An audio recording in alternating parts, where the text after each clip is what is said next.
A warm welcome to everybody. I would request everybody in the hall to please be seated. All our guests outside, I'm sure they can't hear me, but we would like to begin and we would like to keep the time in mind. Everyone who's joining us, requesting you all to please be seated so we can begin with our program for today.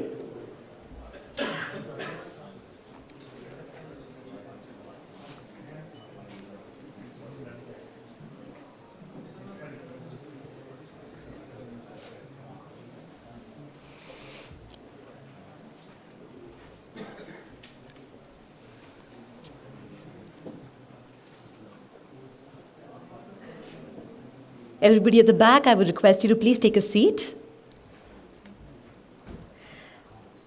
Good morning, one and all. I am Sukhmani Lamba, your host for today.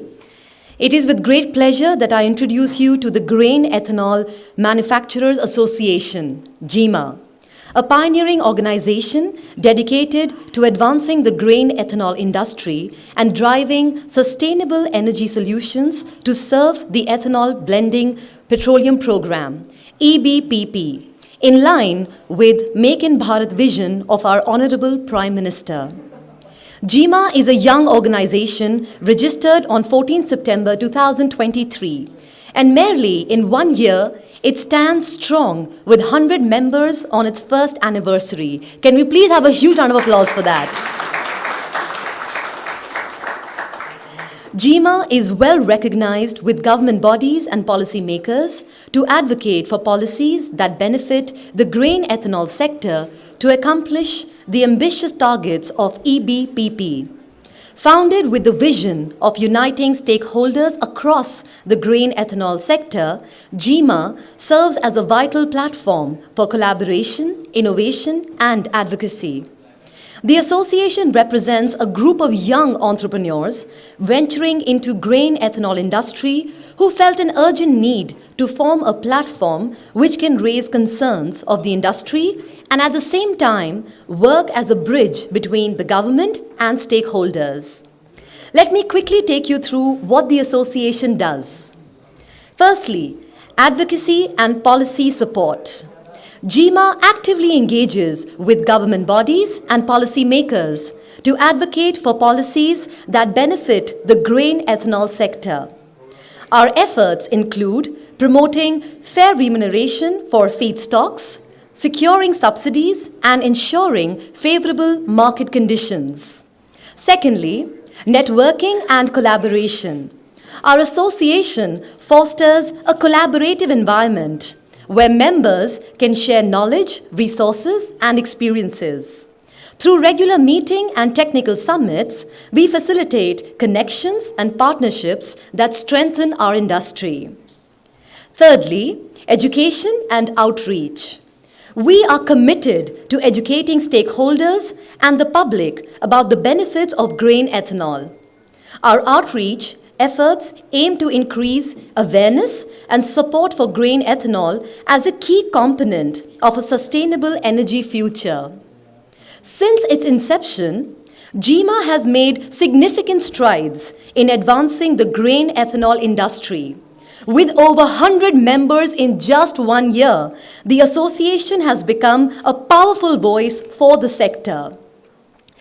GEMA has successfully navigated challenges, forged strategic partnerships, and contributed to policy developments that support our industry's growth.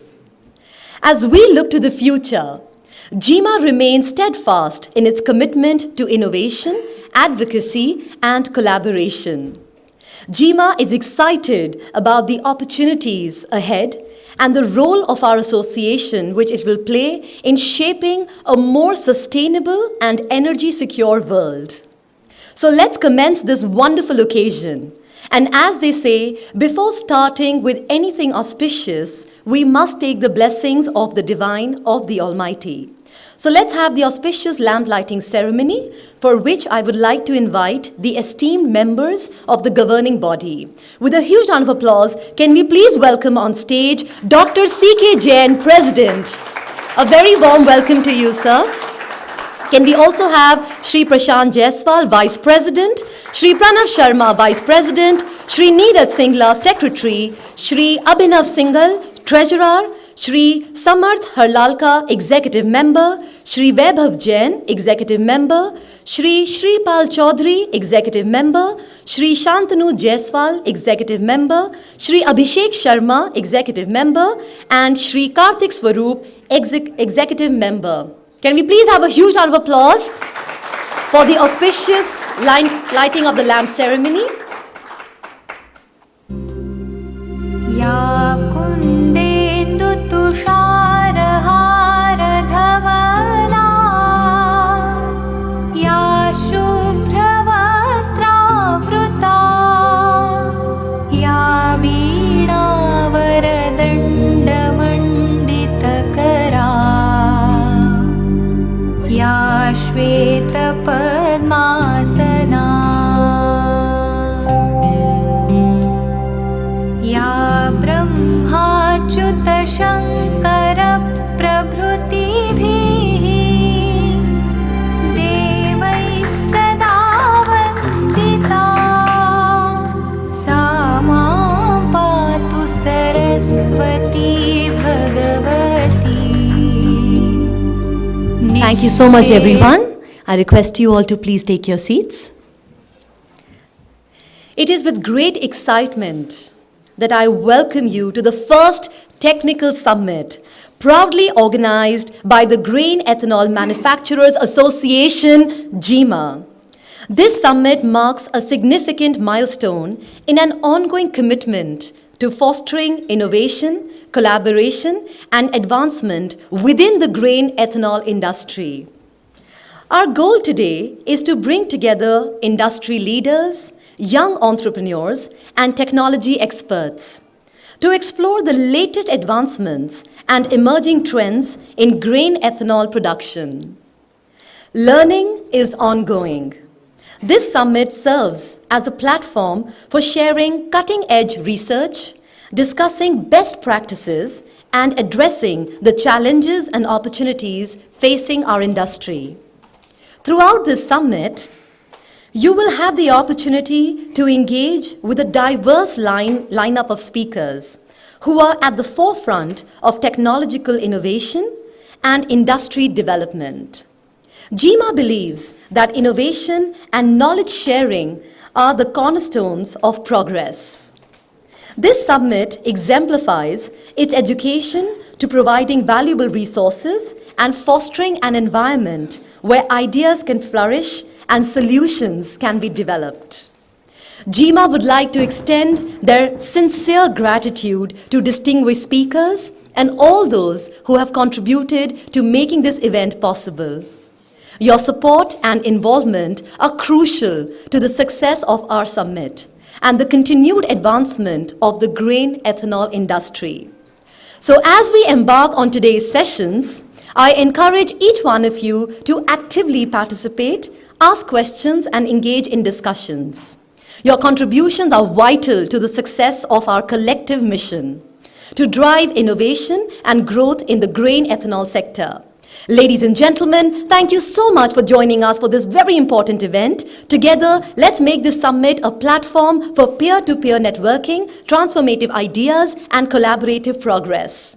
Let's make this a significant day with a huge round of applause. Everybody, please join in. Now, without further ado, I would like to introduce Dr. Chandra Kumar Jain, President of GEMA. Can we please have a huge round of applause for him? Dr. Jain is a doctorate in chemistry. He is an eminent industrialist, having experience of more than 55 years. He has set up leading businesses in grain processing industry, placing India on the global map. He has been instrumental in building GEMA as a strong platform among the concerned government agencies and is dedicated for the welfare of the industry. Dr. Jain is very well recognized for his visionary approach and contributions to the industry. He is a loved president and enjoys the trust of young entrepreneurs of GEMA. A very warm welcome to you, sir.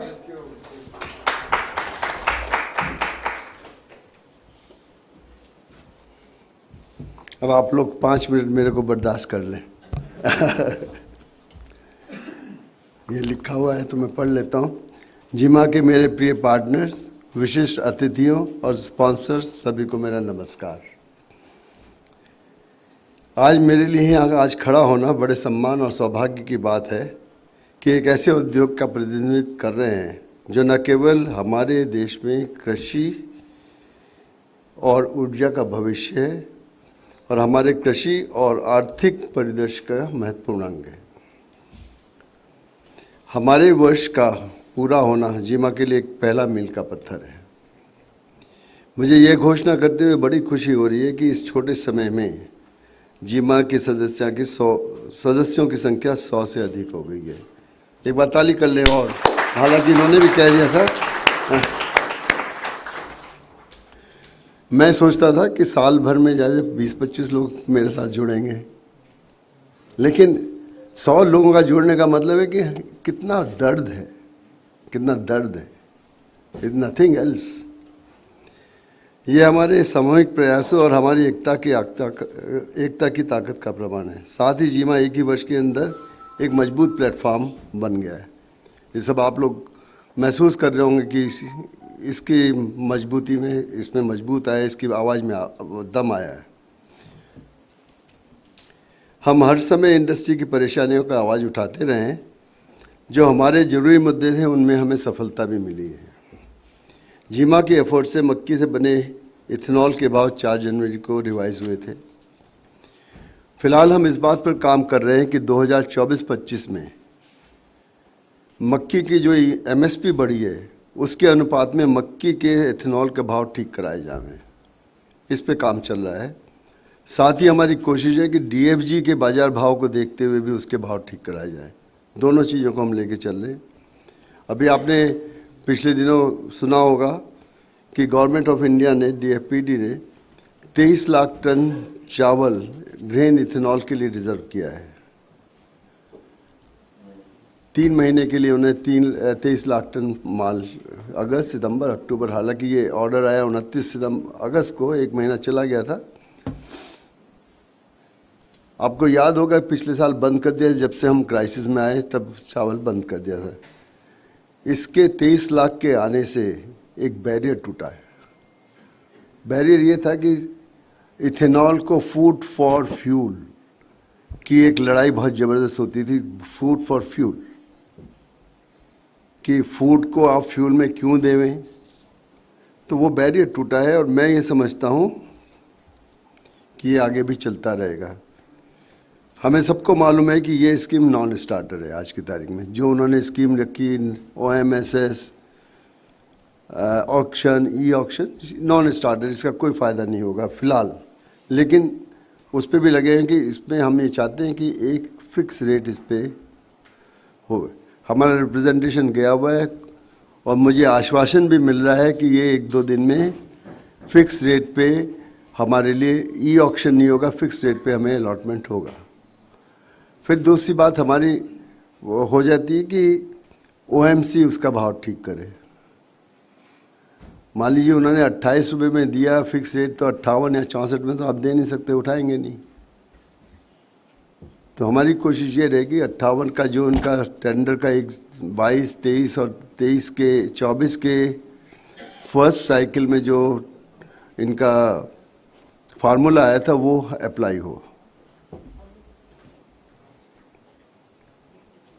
एक बात ज़रूर है जी, FCI के चावल अगर हमें जिस दिन चालू हो गया, सारे अनाजों के भाव ठीक होने निश्चित है, इसमें कोई दो राय नहीं। आज जो भाव बने हुए शॉर्टेज के बने हुए हैं। आज भाव कोई रियलिस्टिक नहीं है। 28 रुपये की मक्की कभी आपने देखी है क्या?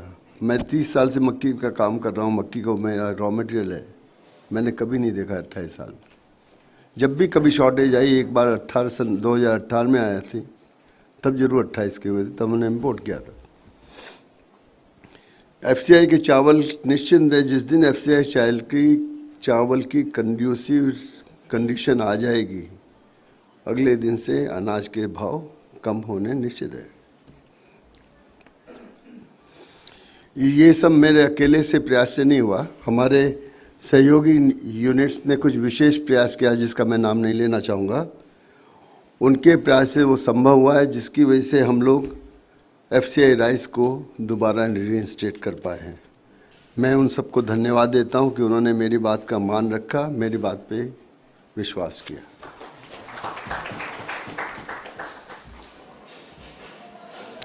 आप सबको जहां दिख रहे होंगे, आप सब ज्ञात होगा कि जीमा के ज़्यादातर मेंबर्स यंग एंटरप्रेन्योर्स हैं, यंग और फर्स्ट टाइम एंटरप्रेन्योर्स हैं। आज की समिट का उद्देश्य टेक्निकल समिट है, उनको एक इंडिपेंडेंट तरीके से इंडस्ट्री से अवगत कराना है। कोई कंसल्टेंट आता है, मशीनरी सप्लायर आता है, नहीं जी ऐसा चलाओ, ऐसा चलाओ, ऐसा चलाओ। यंग जो फर्स्ट टाइम एंटरप्रेन्योर है, उसकी बड़ी प्रॉब्लम्स हैं। हमारे यहाँ कम से कम 70% यंग एंटरप्रेन्योर्स हैं। जीमा के मेंबर्स यंग एंटरप्रेन्योर जो फर्स्ट टाइमर्स हैं, उनके लिए ये आज समिट उद्देश्य सिर्फ उनको थोड़ा सा एजुकेट करने का है, उन्हें परिचय कराना है कि भाई आपको क्या जानना चाहिए इस इंडस्ट्री के बारे में। आपने लगा ली है, आप क्या जानना चाहते हैं इस बारे में। तो एक्सपर्ट्स हम लोगों ने बुलाए हैं। थोड़ी सी जो जानकार आदमी है उसके लिए बोरिंग भी हो सकता है, जो नहीं जानकार आदमी है वो सीख भी सकता है। दोनों चीज़ साथ चल सकती हैं। मेरा ख्याल है कि जीमा का ये पहला जो टेक्निकल समिट है, ये करने का प्रयास जो है बड़ा सफल होगा। जीमा जो भी कुछ कर रही है वह काफ़ी नहीं है। एक बात जरूर है कि ये एक मजबूत संस्था बनकर उठी है। सिर्फ मेंबरशिप सब्सक्रिप्शन भेजकर काम खत्म नहीं होता भैया। आपका पैसा सारा जमा है यहाँ पे। पूरा साल मैंने 10 लाख रुपए में चलाया है। ये एक छोटी सी कड़ी है हम उन सबको जोड़ने की। कोई ऑर्गेनाइजेशन कब मजबूत होता है? ऑर्गेनाइजेशन के मजबूत होने में उसके मेंबर्स उसके उद्देश्य के साथ एक्टिव पार्टिसिपेशन करें। सबसे बड़ी जरूरी बात है कि हर मेंबर को एक्टिव पार्टिसिपेशन करना पड़ेगा। हमें ईमेल लिखकर, हमें मीटिंग में भाग लेकर, हमें इंफॉर्मेशन शेयर करके, हमें सर्वे में भाग लेकर, इस तरह के सामूहिक साथ जितने भी काम हो हमें सबको साथ को मिलकर करना पड़ेगा। अभी मैं बता रहा था कृष्ण जी की बात। कृष्ण जी ने गोवर्धन पर्वत उठाया था भाई, अकेले उंगली से तो नहीं उठा लिया, उनके सारे ग्वालों ने अपनी डंडियाँ लगाई थी। तो एक डंडी और 100 डंडियों में बहुत फर्क है। तो सबको मिलकर करना पड़ेगा इस बात काम को। मेरा उनसे आग्रह है कि जिसका जो भी रिसोर्स है उसे उपयोग करो, जिसका पॉलिटिकल नेटवर्क हो उसका यूज़ करें। किसी को कभी जीमा को एक्स्ट्रा फंड की ज़रूरत है वो कंट्रीब्यूट करे, कोई आर्टिकल लिखे, कोई मीडिया में अपनी प्रेजेंस बढ़ावे। भैया सिंह साहब, अजय सिंह जी, आपकी बहुत ज़रूरत है, आप मीडिया को हैंडल करो अभिनव के साथ मिलके। बहुत ज़रूरत है, जिसकी जो ज़रूरत है वो करे। ये अपनी बात को रोज सबको बताए कि क्या हो रहा है। इसके साथ साथ कुछ लोग ऐसे हैं कि जो बहुत रिमोट में फार्मर्स को भी एजुकेट कर सकते हैं। फार्मर को एजुकेट करो। इस साल हमारे बहुत अच्छा जो मक्का कैंपेन चला, उसमें काफ़ी लोगों ने बहुत काम किया। मुफ्त भी सीड बांटे, उनसे लेके भी बांटे, फार्मर्स को एजुकेट किया। मैं उनको बड़ा बधाई के पात्र कहता हूँ, बहुत उनकी बधाई है। जिसको जो करना है वो करो। Do what you can, that's all I can say. Do what you can.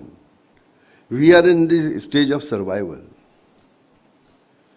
आप सिर्फ जीमा पे छोड़ दे या 2-4 लोगों पे जो हम लोगों की गवर्निंग बॉडी है, थोड़े बहुत सलाह करके हम, वो नहीं चलेगा। आप सबको एक्टिव होना पड़ेगा। जब तक एसोसिएशन के मेंबर की एक्टिव पार्टिसिपेशन नहीं हो तब तक वो मजबूत नहीं बन सकती। I am telling, member subscription is just nothing, it's just a bond. आपको पता नहीं मैं एक्सपीरियंस प्रेसिडेंट हूँ या नहीं हूँ आपका, लेकिन मैं अपने हिसाब से इंडस्ट्री की और कंट्री की पूरी सेवा करने की पूरी कोशिश कर रहा हूँ। मुझे जीमा के यंग एंटरप्रेन्योर्स पे पूरा भरोसा है कि वे एसोसिएशन की अचीवमेंट्स और रिकॉग्निशन आगे आने वाले समय में बहुत ऊंचे ले जाएंगे। आगे यंग एंटरप्रेन्योर्स का सब बैठे देख लीजिए आप। Young man and women members, remember that we are the group of industrialist. Industrialist का मतलब क्या है साहब, बता सकता है कोई मुझे? इंडस्ट्रियलिस्ट का मतलब ये कि हमारे पे एबिलिटी है फाइनेंशियल रिस्क लेने की। हमारे में एबिलिटी है फाइनेंशियल रिस्क लेने की। हमारे में एबिलिटी है कि हम अपना कमिटमेंट की प्लान चालू करेंगे, चाहे नुकसान हो चाहे फ़ायदा, चालू रखेंगे। हमारा कमिटमेंट है कि हम अपनी सैलरी देंगे सबको टाइम से। तो इतनी बड़ी हमारी ताकत है, इतनी बड़ी ताकत है हम लोगों की। इंडस्ट्रीज का मतलब ये है। लेकिन एक बात मैं बताऊं, इंडस्ट्रीज की सड़क बहुत कच्ची है, बहुत मुश्किल से चलना होगा, बहुत मुश्किल से रास्ता बनाना पड़ेगा। अभी आगे आगे हमारे पास ये टाइम है। आसान नहीं है इंडस्ट्रियलिस्ट होना। रिस्क लेने की सबसे बड़ी कैपेबिलिटी इंडस्ट्रियलिस्ट में है। और इंडस्ट्री लगाना इस देश का सबसे बड़ा सोशल डेवलपमेंट है। आप बताइए किसने शहर में लगा रखी है? यहाँ जितने 100 लोग बैठे हैं, आप सब रूरल सर्विस कर रहे हो। घर से जाते हो, कोई 50 किलोमीटर जाता है, कोई 20 किलोमीटर जाता है, कोई 200 किलोमीटर जाता है, कोई 1000 किलोमीटर जाता है। गांव में लगाया आपने, रूरल एम्प्लॉयमेंट किया है। तो आप अपनी ताकत पहचानिए। मेरा सिर्फ यही कहना है कि ये you are person of another calibre. तो मैं आप सबके लिए ताली बजाता हूँ। इंडस्ट्रीज कोई छोटी चीज़ नहीं है। जिसने चाहे 100 करोड़ लगाए, जिसने 500 करोड़ रुपए, वो छोटी चीज़ नहीं है। उसका स्टैंडर्ड अलग है, उसकी सोच अलग है। अब मैं ख़त्म करता हूँ, बहुत हो गया।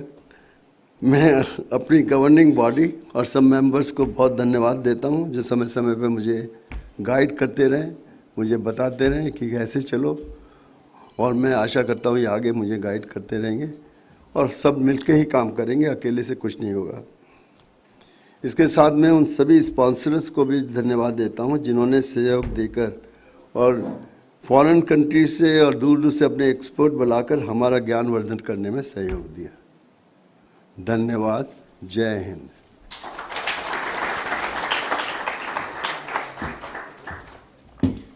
बहुत बहुत शुक्रिया आपका sir. Thank you so much for your ever so encouraging words and always being a wonderful leader. Thank you. With this, ladies and gentlemen, it's time for the first session of the day on the topic Understanding Feedstock and Conversion of Sugar.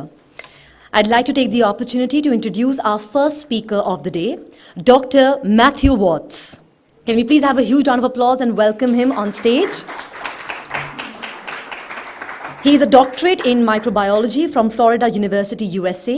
He is an enzyme expert with more than 10 years of experience in biofuel industry with primary focus on fermentation. He has led the development and implementation of high-performance enzymes and transition of ethanol plants into future fuels and value-added products. He heads the R&D division responsible for product launch and development at Novonesis North America, Inc. A warm welcome to you. I would also like to welcome on stage his associates who will be joining him for the session. Can we please have on stage Mr. Puneet Kumar, a huge round of applause for him as well, Mr. Balu Mahendran and Mr. Arindam Mondal. A very warm welcome to all three gentlemen. Let's please commence the first session and please have a huge round of applause for all of them. A gentle reminder for all our speakers for today to please keep in mind the time allocated for each session for the smooth running of the event. Over to you. Thank you.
Hello.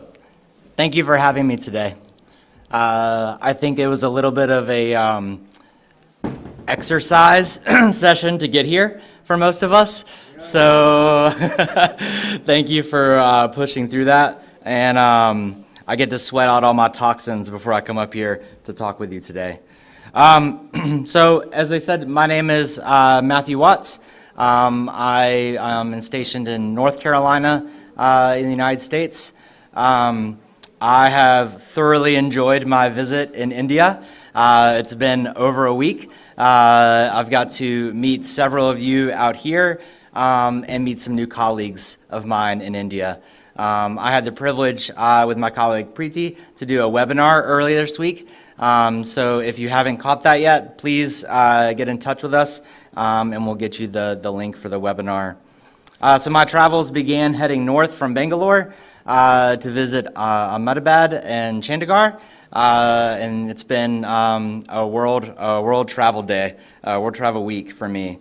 So things that I've seen comparing U.S. plants to Indian plants, I would say y'all are using rice or corn to make ethanol. It's pretty similar to what we do. We primarily use corn. Sometimes we use sorghum or wheat, but the process is very similar. I think some things that I've noticed is that you pay great, or you have great pride in what you do by showing me around your plants, showing me what you do, how you do it. It's been very appreciative and a great learning experience for me. One thing that I've noticed in the U.S. that's different from here is the automation. A lot more automation in the United States and a lot more analytics. These are things along with enzyme and yeast technology that I can only hope as you start this infancy of this ethanol business that you grow and become even higher yielding producers than you are today. So my talk today will be around the feedstock and conversion of sugars. Before we get there, there's been some name changes. So I wanted to share that with you. So previously we have Legacy Christian Hansen, which is a world biotech in the kind of like natural foods. Think about like cheeses, things like that. They are very good at that. Legacy Novozymes, we're bringing the enzymes and microbials in a world of industries such as biofuels, household care, and food and beverage. So only with our powers combined, we can create a true biotech powerhouse and become Novonesis. The name originates from Genesis. So as many of you are starting your journey, we're also starting this journey together. So please ask us more questions now because hopefully we have colleagues that have the answers. So my goal today is to really cover these three topics. So it's all about profitability. As I understand, it's more of a fixed cost situation here. So any kind of efficiencies you can bring to your plants is going to enhance your profitability. But also, we're going to increase your yield potential. And then finally, hopefully, we'll increase your production as well.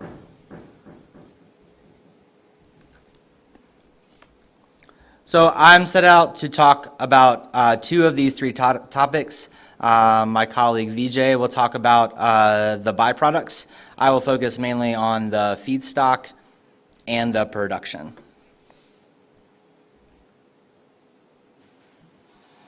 So let's talk about the feedstock.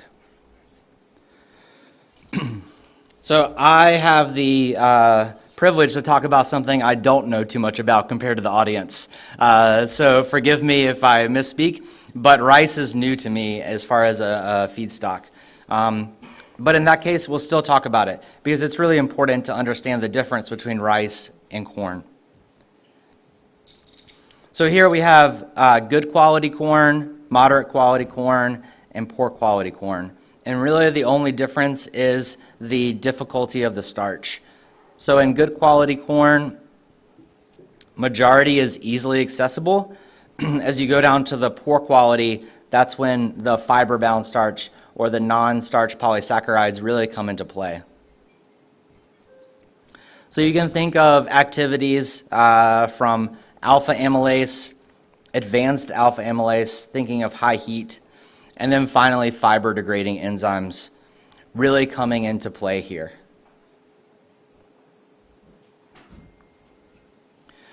Then there's parboiled rice. It's similar, there's some minor differences, but one of those is the pretreatment of the substrate. So now you're getting the Maillard reaction with this heat. So now your sugars and your proteins are binding, creating a retrograde starch, which is making it even more difficult as this material is not going to be fermentable.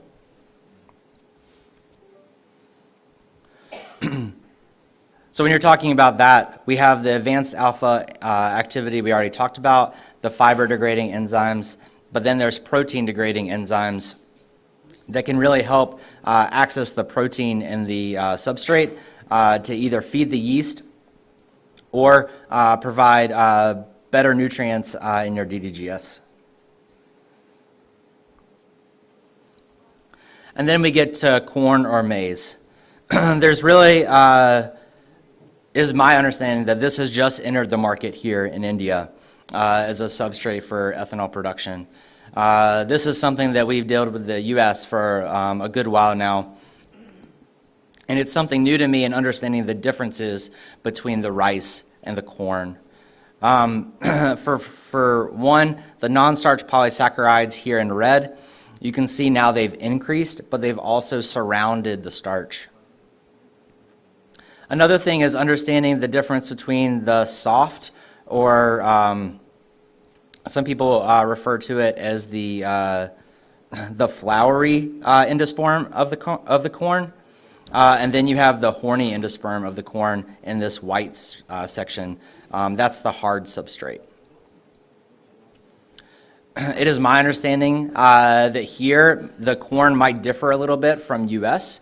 We'll get into some of those numbers, but it may actually differ here as well in the floury substrate being a little bit more than the hard substrate compared to India. And that's important to understand because, again, this horny endosperm or the hard substrate is hard. It's hard to access.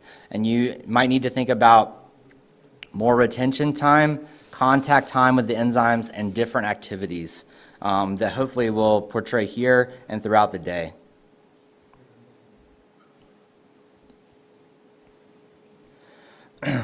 So of course, there's always alpha to break that viscosity, to make sure that the substrate can go through your plant. Then you have the fiber degrading enzymes that are in the next slide. I'm going to show you how they open up the substrate for you.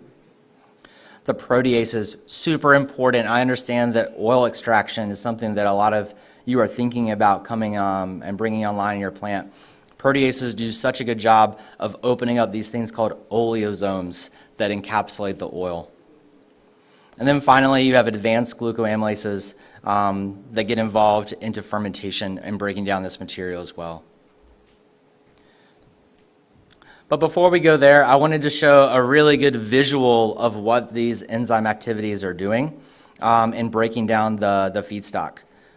So this is a little bit more from a publication of what the corn endosperm looks like.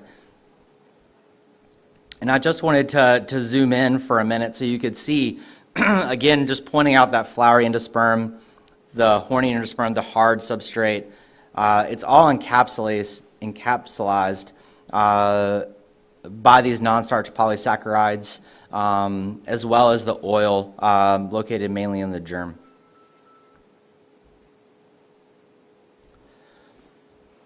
So in this scanning electron microscope image, we're able to see the starch granules as well as some of the other structures.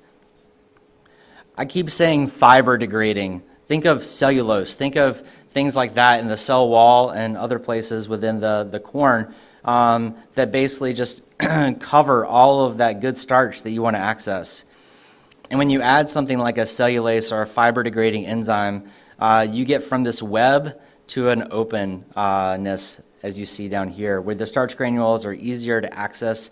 Now you have more surface area similar to like a particle size. You can think about that, right? You're creating more surface area for these enzymes to attack and solubilize the starch. So if you use a glucoamylase blend that doesn't have a cellulase, you're still able to go after those starch granules. As you can see in this blown up image, there's barely any starch granules visual in this image. However, if you use a glucoamylase with both a GA and a cellulase, now you're creating holes. So it's accessing even more of that non-starch polysaccharide and the starch granules, and now you're seeing black, you're seeing holes. So this is all driving to more ethanol production.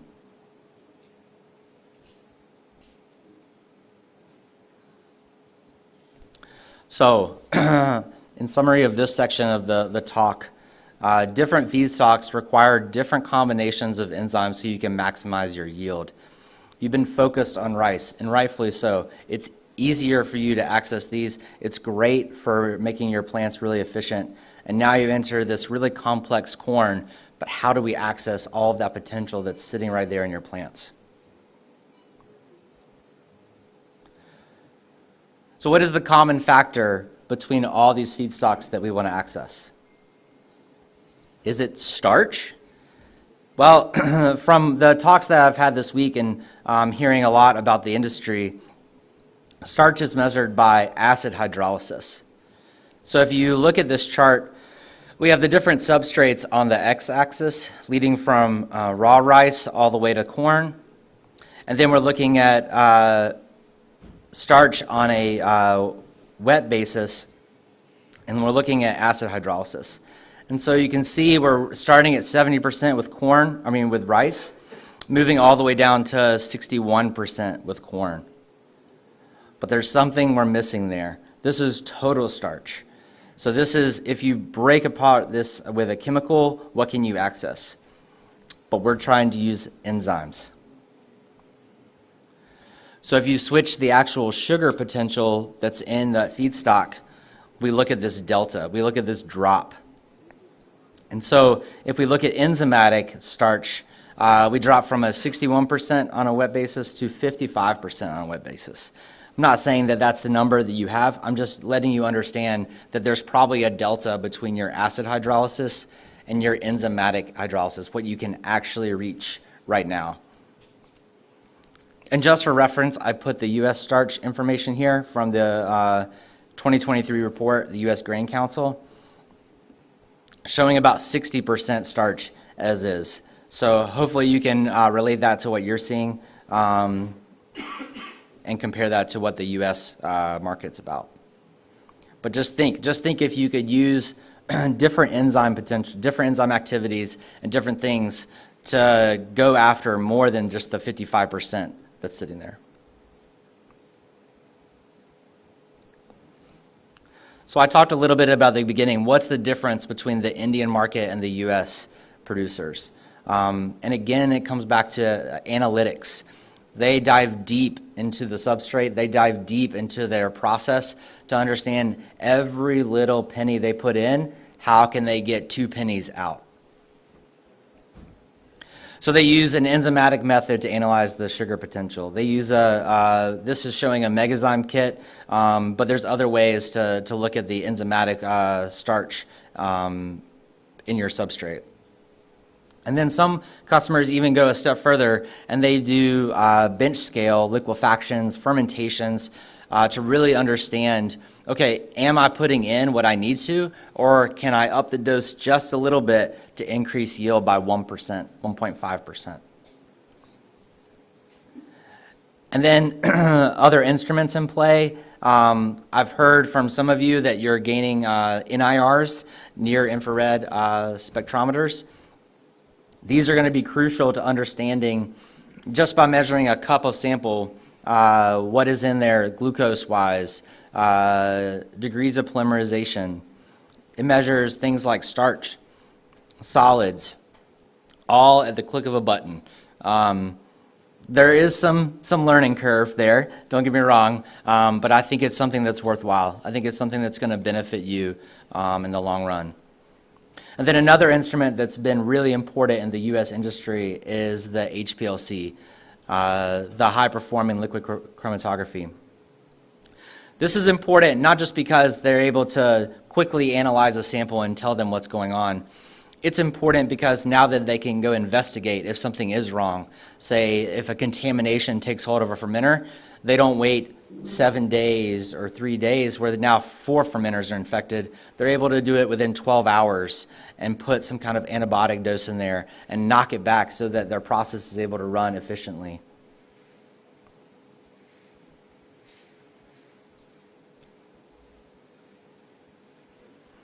So now jumping into the production side.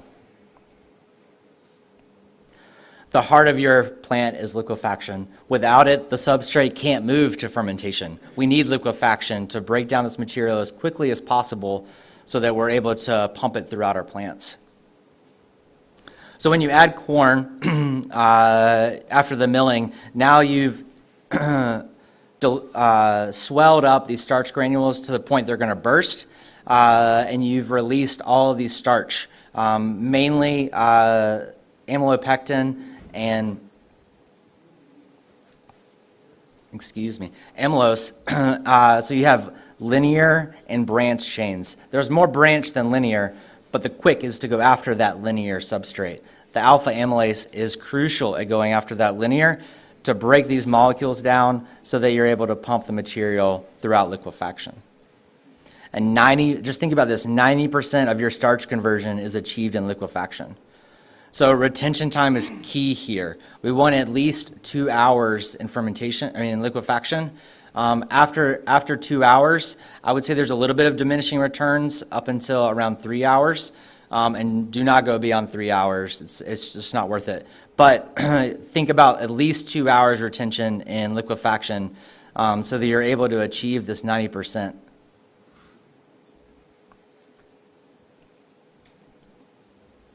Some process conditions critical to achieve maximum conversion efficiency. Grinding. I've been hearing a lot this week. Particle size. What's your particle size distribution? Does it make sense with the US? The US actually has a little bit higher particle size distribution. I'm not saying you should match that, but I'm saying understand what the enzyme technology can do now, and do I need to grind down to 300 microns or less? Or can I bring it up to 400 microns or something like that so that we can create a more efficient process and we're not overusing our energy or our recycle. Diluent streams. I understand from thin slop to condensate. I got asked a lot this week, should I use thin slop into my mixer or my slurry tank, or should I use just condensate? I can tell you with protein engineering, these enzymes have become robust. So there's wider pH ranges, wider temperature ranges. But that being said, understand what is in your process and what you're pushing around. But the thin slop is totally fine to use. Just think about ratios. And then lastly, process parameters. Control, control, control. You want to make sure you understand the pHs, the temperatures, and the times, and you want to keep those as consistent as possible throughout your process so that you're able to maximize your efficiency.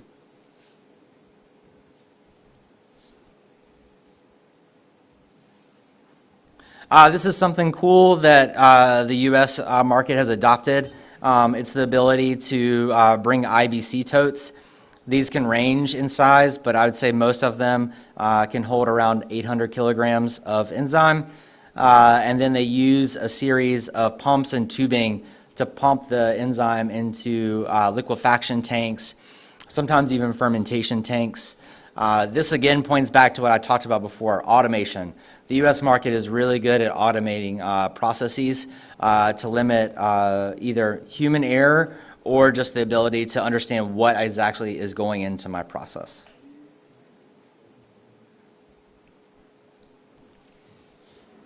So, key parameters to watch in liquefaction. Viscosity. We want to make sure this is a gelatinization curve showing the viscosity increasing. And then you get that drop in viscosity due to the alpha amylase. You want to make sure that happens before the initial liquefaction tank, and then continues throughout the final liquefaction tank before going into fermentation. Again, coming back to that 90% conversion is in liquefaction. DP is degrees of polymerization. Wouldn't you like to know exactly what the size of your starch molecules are going into fermentation? HPLCs are great for that. And then lastly, I'll touch on this in a minute, but we have a method, insight into dexterization or index method, that gives you 3 parameters that can really make your process easy to manage.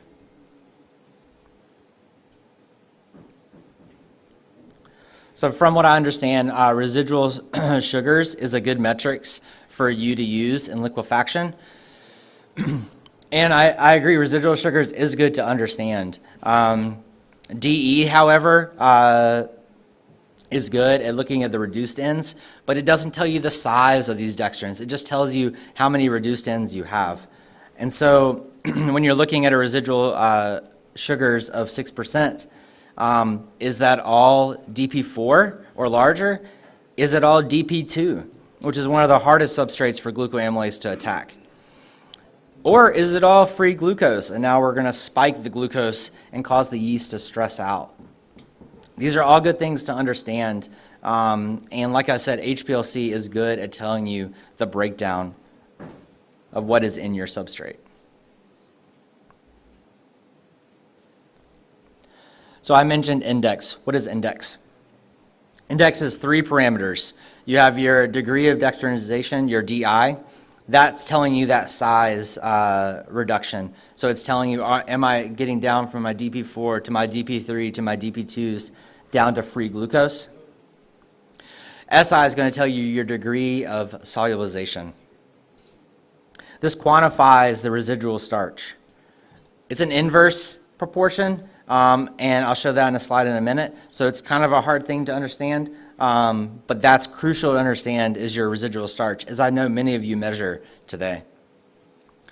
The degree of glucose release is the GI. This quantifies the glucose generation from liquefaction. Again, to know that in advance is crucial so that you're not stressing out the yeast. So if you wanted to do this, how could you?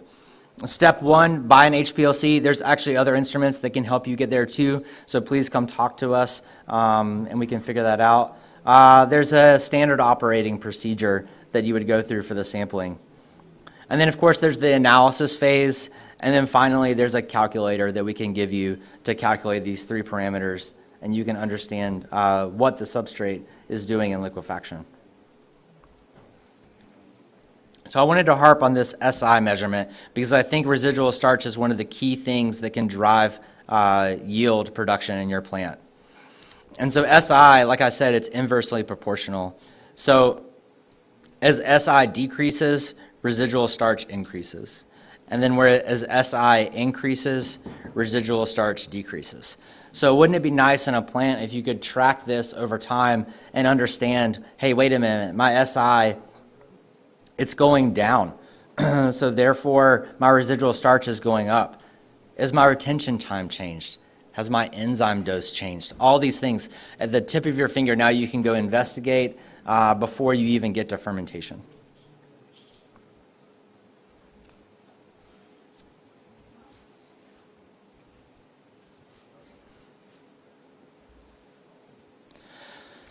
This is a little visual showing you the difference between alpha amylase and glucoamylase. Alpha amylase is just going to attach, detach, and reattach to hit all these linear points, but again, you don't know the size. Whereas glucoamylase, it's going to ride along the molecule and chew it apart bit by bit, so you're getting all the free glucose you can for fermentation. So just briefly, fermentation, of course, is a combination of enzymes and yeast, but it's a delicate balance that I think even we walk in the U.S. of understanding the balance in all 3 of these components. So you have your enzymes, you have your yeast, and then you have your nutrients. It takes a lot of time, it takes a lot of investment to understand all of the micro and macronutrients in your plant. but it's something that the U.S. really takes a pride of understanding that. And it's nice when I go to a plant and trial and I say, hey, what's in your water? And they say, here's what's in my water. And I'm like, oh, yes, this is going to be a good day. Whereas if they say, I don't know, then it's going to be a long day of questioning and more assays to figure out what's going on.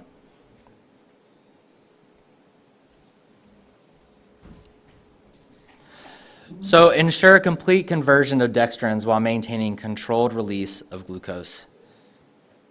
Again, with that residual sugar measurement, you're seeing the breakdown, you're seeing the conversion, but you don't understand the stress on the yeast.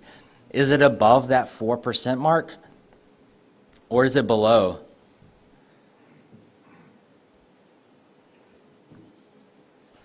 And wouldn't it be nice when you're trialing a GA or using your GA in a different way, you understand this profile of glucose release during your fermentation. So this is firm time on the x-axis and an HPLC metric of glucose percent weight per volume on the y-axis. And you can see how the curves change over time based on either dosage or molecule used on how to get there.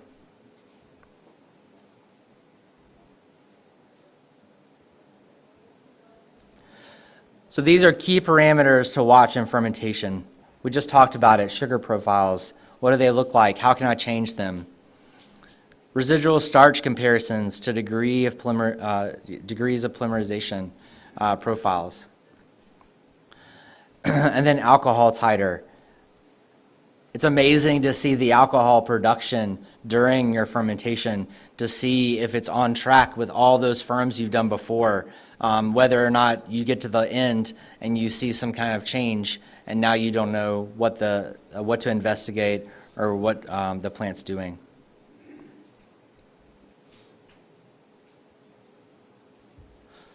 So I've talked a lot about data and the importance of data. It's my job to review the plant's data and share that back with them. And it's such a thrill when we show them back the improvement of a process or improvement of a yield number with lots and lots of data, so that it's not me telling them that it's happening. It's showing them what they already know. They can see it in their plant. I think we hear in today's world digital solutions, right? Like we hear AI, we hear all of these big things, but it's about simplicity with data. It's about understanding what that data can do for you. And I think that's where something like field instrumentation and programming can really benefit automation, but as well as benefit efficiency in the plant. And so think about if you put in your substrate, and now you're not having to take that substrate in the lab and analyze it to tell you what's there, but rather instantly you can track the flows, you can track what's actually coming in using a direct NIR system and other ways. And then you could control things. You could control enzyme delivery based on that. So if your starch content all of a sudden went up, you don't have to get on the phone and call people and tell them, hey, we need to increase enzyme. It's automatically done. And then you can track your usage over time. And here's just a quick example of what that could look like. You could pull up a dashboard that shows you your flour mass flow, your alpha dose, your slurry density, and you could track that over a month, 2 months, a year, and see how that's changing throughout your process. So to summarize today, we talked about maximum yield, feedstock profiling, choosing the right enzymes, sugar potential, enzyme blends. We talked about maximum production, high DS operation, optimized downstream. And we talked about profitability. Think about automation, enzyme skids, new analytical methods, and digital solutions that can change your plant. So with that, thank you for allowing me to speak today and listening.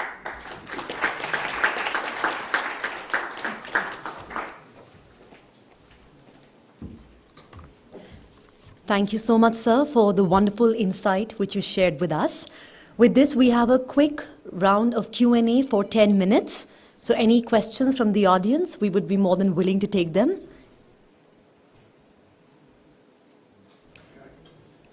Yes, sir.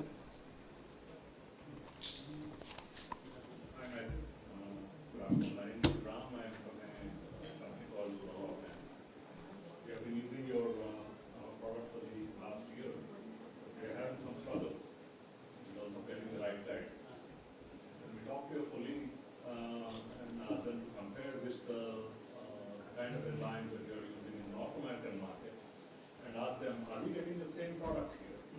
They assure us that we are getting the same product. But when we talk to our technology provider, BHARAT, and ask them, hey, can you benchmark the yields that we are getting in some of the North American plants and here? They tell us, you're getting low yield because Novozymes is giving you a different enzyme. You are not getting what is available in the North American market. Please throw some light on that. Before you take that question, may I please request the audience to keep your mobiles on switched off mode. Thank you. I have a couple of questions. You can give me a total response from that. Okay. The second question is, we see a standard enzyme data sheet that comes with the recommended dosage. Is that dosage number arrived by doing either a bench level test or a field level test with Indian substrates? Or is it a number thrown at us by picking up some feedstock out in the West? Third, a while back your colleagues brought on another technologist from University of Illinois, Dr. Vijay Singh. He has been pushing this theory that until unless you do a secondary grind between your ILT and FLT, you are not going to see higher yields. But when you talk to the milling guy, Bueller, he says it's not at all needed. What is your take on that? My brain can only hold so much, so forgive me if I forget a question. So to address the first question, I'm not in supply chain, so I can't physically see what you're getting, but it is to my knowledge that you're getting the same components that our North American team has in India. And so with that, I can assure you if there's any problem with activities or something like that, we could easily address that in the lab to make sure. But that's my understanding. Maybe we'll just add one comment here. Maybe there can be gap of say 6 months. So because we develop the product, of course, based on Indian raw material and also US raw material, sometimes they take first, and to introduce here, from the system perspective, it may take 6 months. There may be gap of 6 months. And just adding to Shiramji's question, actually, what is concerned is that he's using a product called RevoX and Spirizadating T. Is the product which I've been using in the US or North America? Because there is some confusion in the process of being there that RevoX is not using in the US. Okay, so we told him many times actually about it has been a higher market share. And is that same product we are getting in India? Yes. All right, this is where the brain comes in. Your second question was around the Vijay Singh? Yeah, the secondary grind. So there is a technology in the US, selective milling technology. ICM is like a proj in the US. They design plants and things. They do have a lot of plants running the selective milling technology. Basically, the idea here is that they use rolling grinders, so they're able to crush even more. And it is like a secondary grind. But that is beneficial, but I don't think that's where all the yield is coming from. A lot of yield in the U.S. comes from GM yeast, and the GM yeast is able to decrease cholesterol and increase your ethanol yield. And so it gives plants a tremendous advantage over, say, like an ethanol red or non-GM yeast. But hopefully we're bridging that gap with a non-GM yeast that hopefully will reach this market soon. Your third question. My third question is the recommended dosage in your data sheet. Yes. So it is my understanding, when I visited our site here, do a lot of application testing with the enzymes. So not only are they getting a recommendation from the West, but they're testing that in the lab to see does that perform with rice and maize in India before they go out with a dose. But I'm working with this team to figure out that the dosing doesn't make sense. Thank you. Can we pass the mic at the back, please? There's a question there.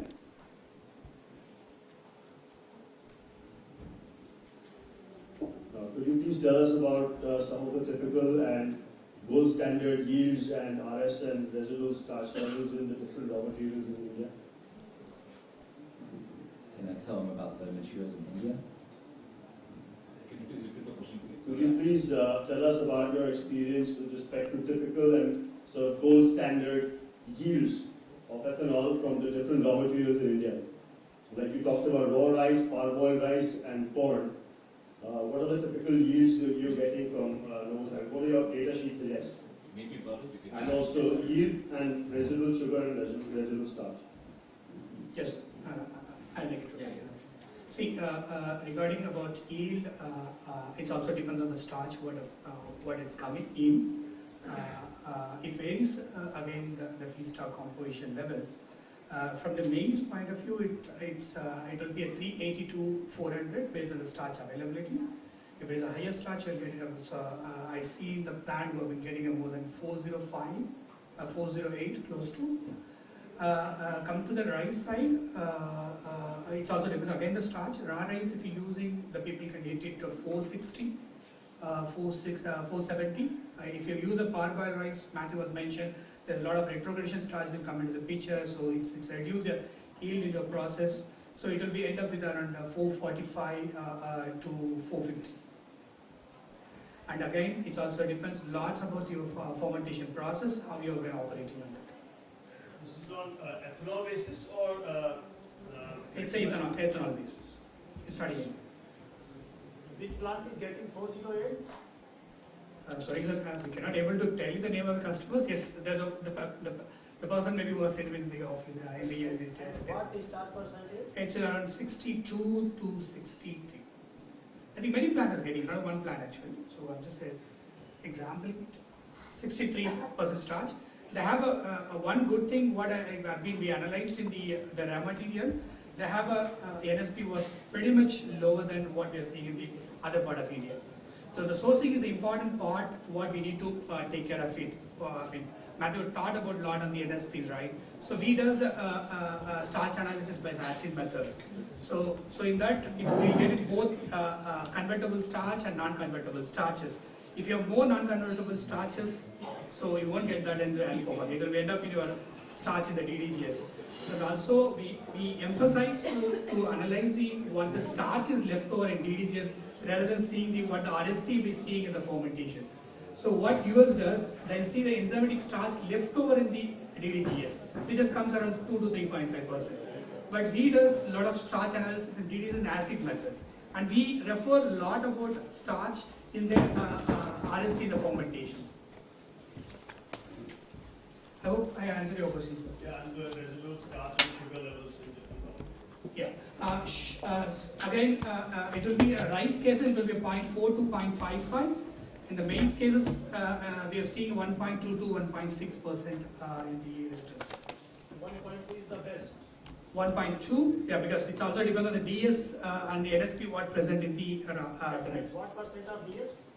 It will be around 31 years, which are the fermentations, and they get the 12.2% alcohol, and with reference to NSP of 2.3% in that process.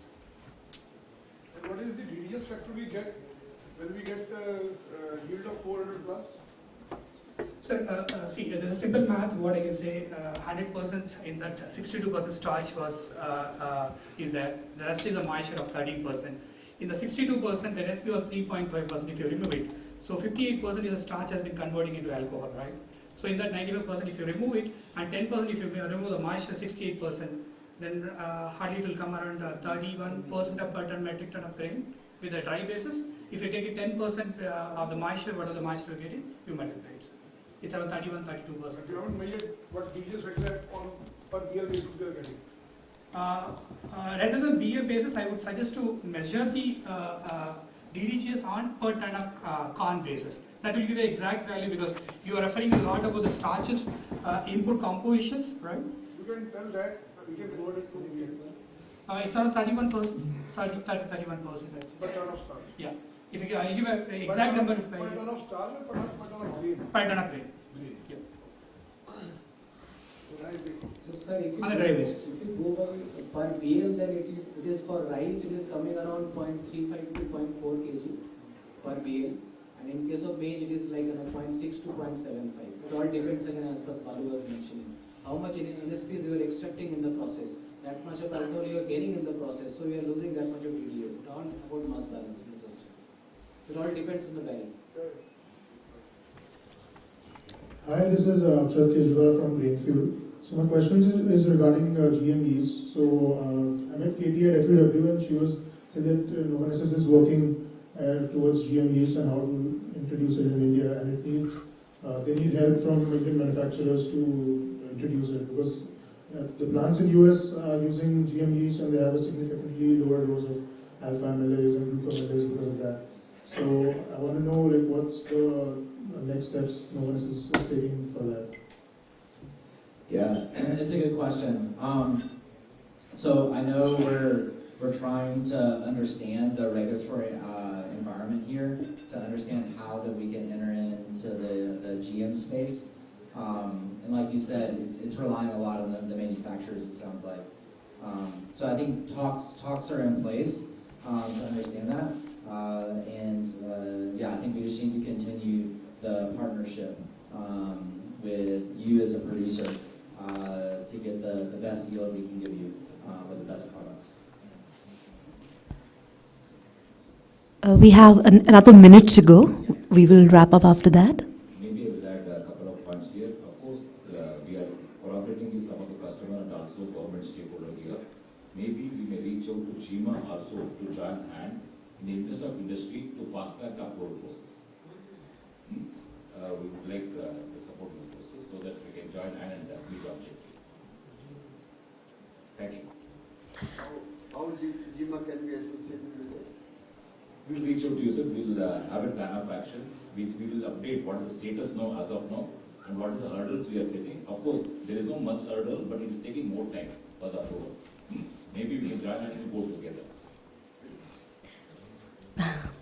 All right. Thank you so much. I'm so sorry we won't be able to take any more questions, but we do have a networking lunch for all of you to connect. I'm sure you can take up your questions over there. Thank you so much, gentlemen. This has been a wonderful beginning to our program for today. Can we please have a huge round of applause? I request you all to please, can we please have a quick photograph of all of you? And then you can all take your seats.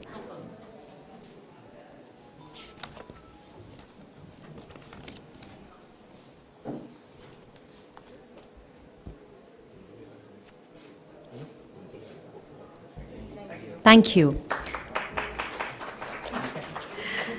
With this, we come to our second session for the day on the topic Mastering Liquefaction and Enzymyolysis. So I would like to request our speaker for today. Before that, I would like to introduce him, Mr. Chris Richards. Hold a degree in Brewing and Biological Sciences from Heriot-Watt University in Scotland. Can we please have a huge round of applause for him? A very warm welcome to you. He has over 4 decades of experience in the brewing, distilling, and biofuels industry, including roles in production sales and management. He is also a distinguished speaker internationally and has authored scientific articles as well as 2 chapters in the 6th edition of the alcohol textbook.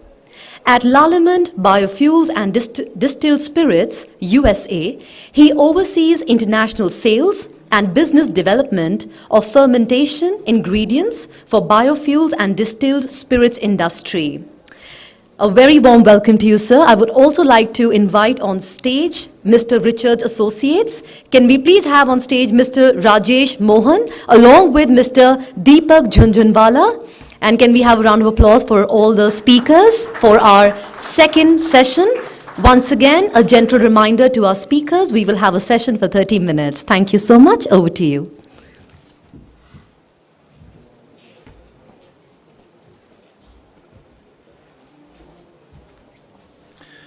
Thank you. That was a good introduction. I would say that my 4 decades of experience just means I'm old. So I spent a long time in industry. I've seen a lot of things, covered to many countries, and I actually enjoy coming to India to see the enthusiasm, the excitement, and the growth of the industry that's coming. I see a lot of future here. So Lallemand, our story is we were founded in Montreal at the end of the 19th century, but we started yeast production in our factory in 1923. So we actually celebrated 100 years of making yeast in that factory, and it's still in production today. But we've grown. We now have over 4,500 employees. We're in 6 out of the 7 continents. When they start doing something in Antarctica, we'll go there as well.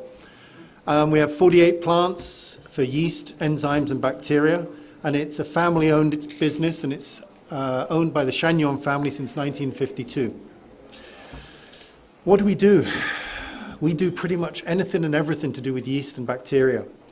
I'm not going to go through all of these, except I will mention a couple of interesting ones. The plant care one, we're actually using microorganisms to replace herbicides and pesticides. So we're taking chemicals out of the system. We're also using nitrogen-fixing bacteria to get rid of some of the fertilizers as well. So what are we going to talk about today? Enzymes fundamentals. I'm sure I'm probably teaching a lot of you things that you already know, but I think it's important that people understand how these enzymes work, how they're produced, and how they can impact your process.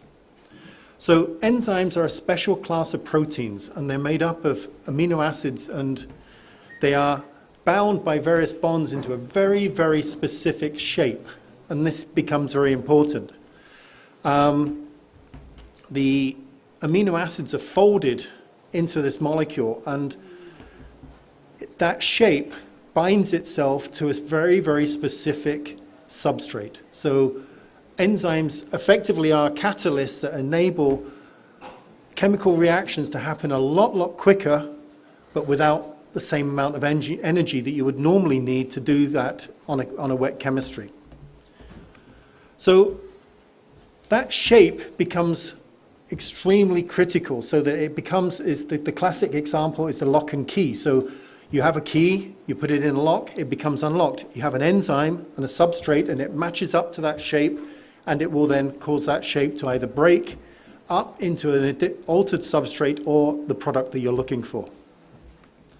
However, if the substrate is different or the enzyme is different, you get a key that doesn't fit.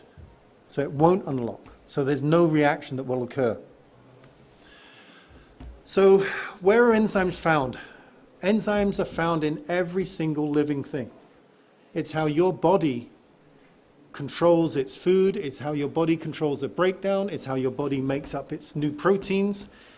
There are tens of thousands of enzymes in your body.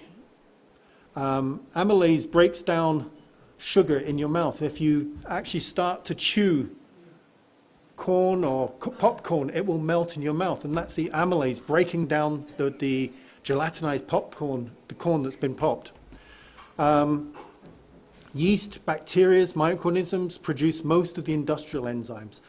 If we're going to produce an enzyme, it's made by a bacteria typically, and then that bacteria is removed, and what you receive in your plants is the supernatant fluid that contains the enzymes that the bacteria have released.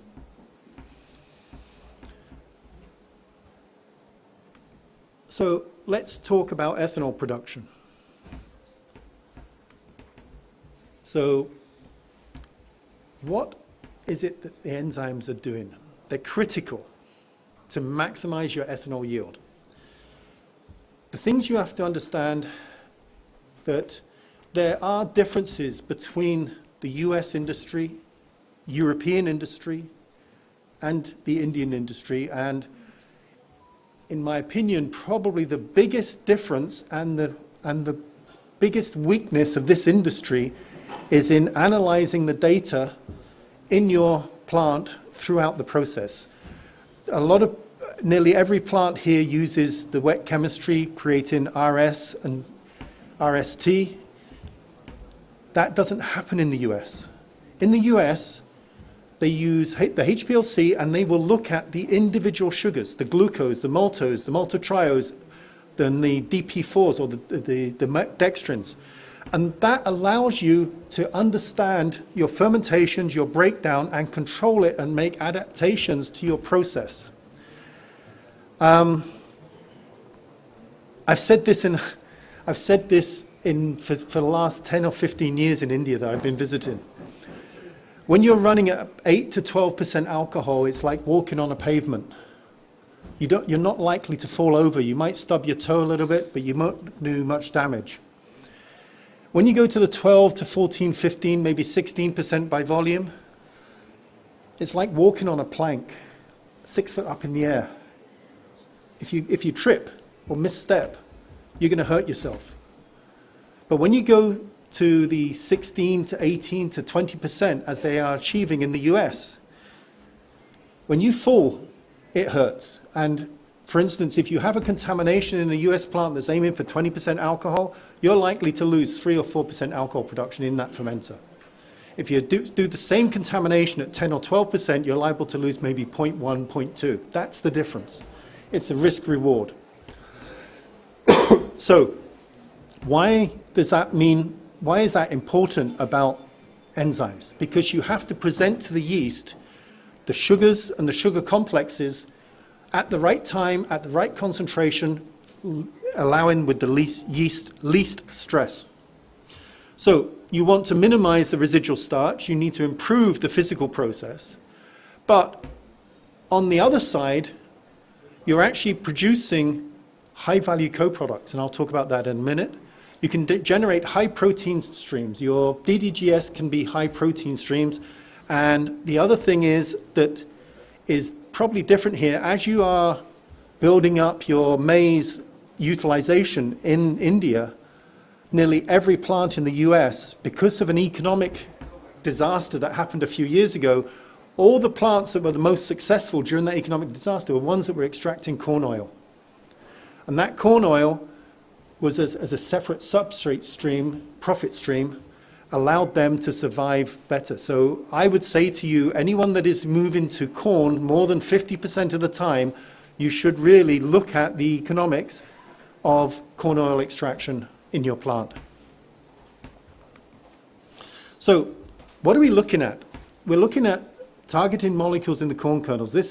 I think this is a similar picture to the one that's shown in the first talk. But you have fiber, you have starch molecules, you have proteins, and in this particular one you can see how it's all bound together and interacted, and you have to try and break that up. And then also in the germ, which is here, which is pretty much where most of the oil comes from. By the way, somebody asked a question about milling or not milling. There is only one plant that I know of in the world that actually does not mill their grain at all, and it's a whiskey plant in the UK, and they actually use pressure and temperature to explode the grain, and they effectively pop the corn open, and they do the gelatinization there. They've looked at the energy on the milling, and it's a very, very fine balance. So this process, they have half of their process is done on this side, and half is actually using on milling. But it can be done. I personally wouldn't recommend it. It creates a lot of technical difficulties, and it's a harder process to monitor and manage. So during liquefaction, alpha amylase breaks the gelatinized starch into dextrins, short chains, and basically, how many of you have young children and you give them a pair of scissors and their sister's hair is long and it ends up all in chunks on the floor in different sizes, different places? That's effectively what alpha amylase does. It just takes a pair of scissors to the starch molecule and chops it at random points. Then during the fermentation, the glucoamylase converts the dextrins into glucose, which the yeast can convert. Now, when you're talking about yeast, the yeast has a preference for glucose over pretty much any other sugar. It can handle maltose or two glucose molecules joined together quite well. It doesn't handle maltotriose very well, and it cannot handle anything bigger than 3 molecules of glucose joined together.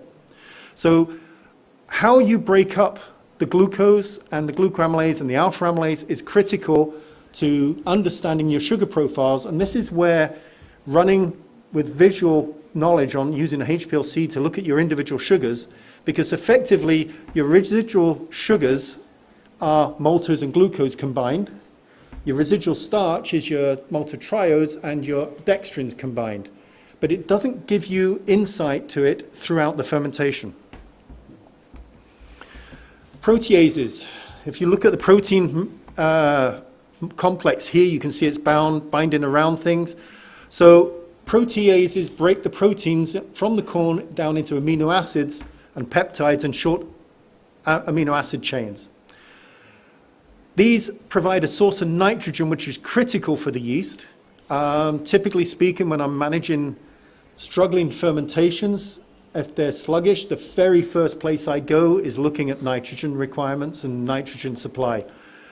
That usually cures about 70% of the current issues. If it's not a contamination, it's usually nitrogen, but there's other things. Breaking down this protein structure allows the amylases greater access to the starch, and by opening up the corn kernel matrix, these proteases can improve the release of corn oil, in some cases quite significantly. So, however, not all proteases are the same, so you need to find the right protease that's going to work on your right feedstock mixture. Sorry, excuse me. Fiber complexes, again, do a couple of things. By breaking down the fiber degrading enzymes can open up this corn matrix, again, greater access to starch, the proteins and the corn oils. So there's a common factor here that you're hearing me saying. It's about breaking up this matrix. Now, the one thing we're lucky about is that starch is designed by nature to be broken down into sugars. Nature designs starch. It's why starch is in seeds. It's why starch is in corn.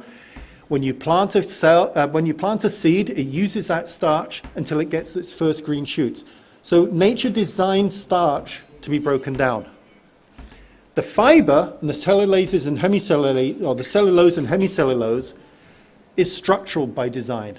So it's a lot harder to break down. It's very much more compact, but you can, utilizing the cellulase and hemicellulase, attack this fiber and make holes in it that open up areas. The other thing being is, certainly in the US, they are looking at fiber components of ethanol as one pathway to commonly use to lower the ethanol's carbon intensity. Now, this industry here, certainly on the fuel ethanol side, is not as mature as the North American one, but carbon intensity sustainability is going to come here, and fairly quickly. So these areas can have a significant impact. So we talk about distillers corn oil. Corn oil value has risen recently, certainly in the US. There's a variety of enzymatic options to increase the corn oil yield. Certainly, as I just said, the proteases and fiber-degrading enzymes can be used to open these up. But now many countries are starting to offer incentives to lower the carbon intensity of transportation fuels. This is the government's way of pushing people to be more sustainable. So conversion of fiber to ethanol using a fiber-degrading enzymes, corn kernel fiber, CKF pathway, or in situ cellulosic ethanol production provides a way to significantly lower the carbon intensity and increase the value of the ethanol sold. Basically what they're doing is instead of trying to create a second generation plant on its own, they're taking what's left over after the first generation production, and then they're doing some pre-treatment and conversion post-distillation, and then feeding the resultant fermentation back. So it's being done in the US in, I think, 3 plants that I know of, but the profitability there doesn't come really from the ethanol, it comes from the government subsidy of the D4 RINs.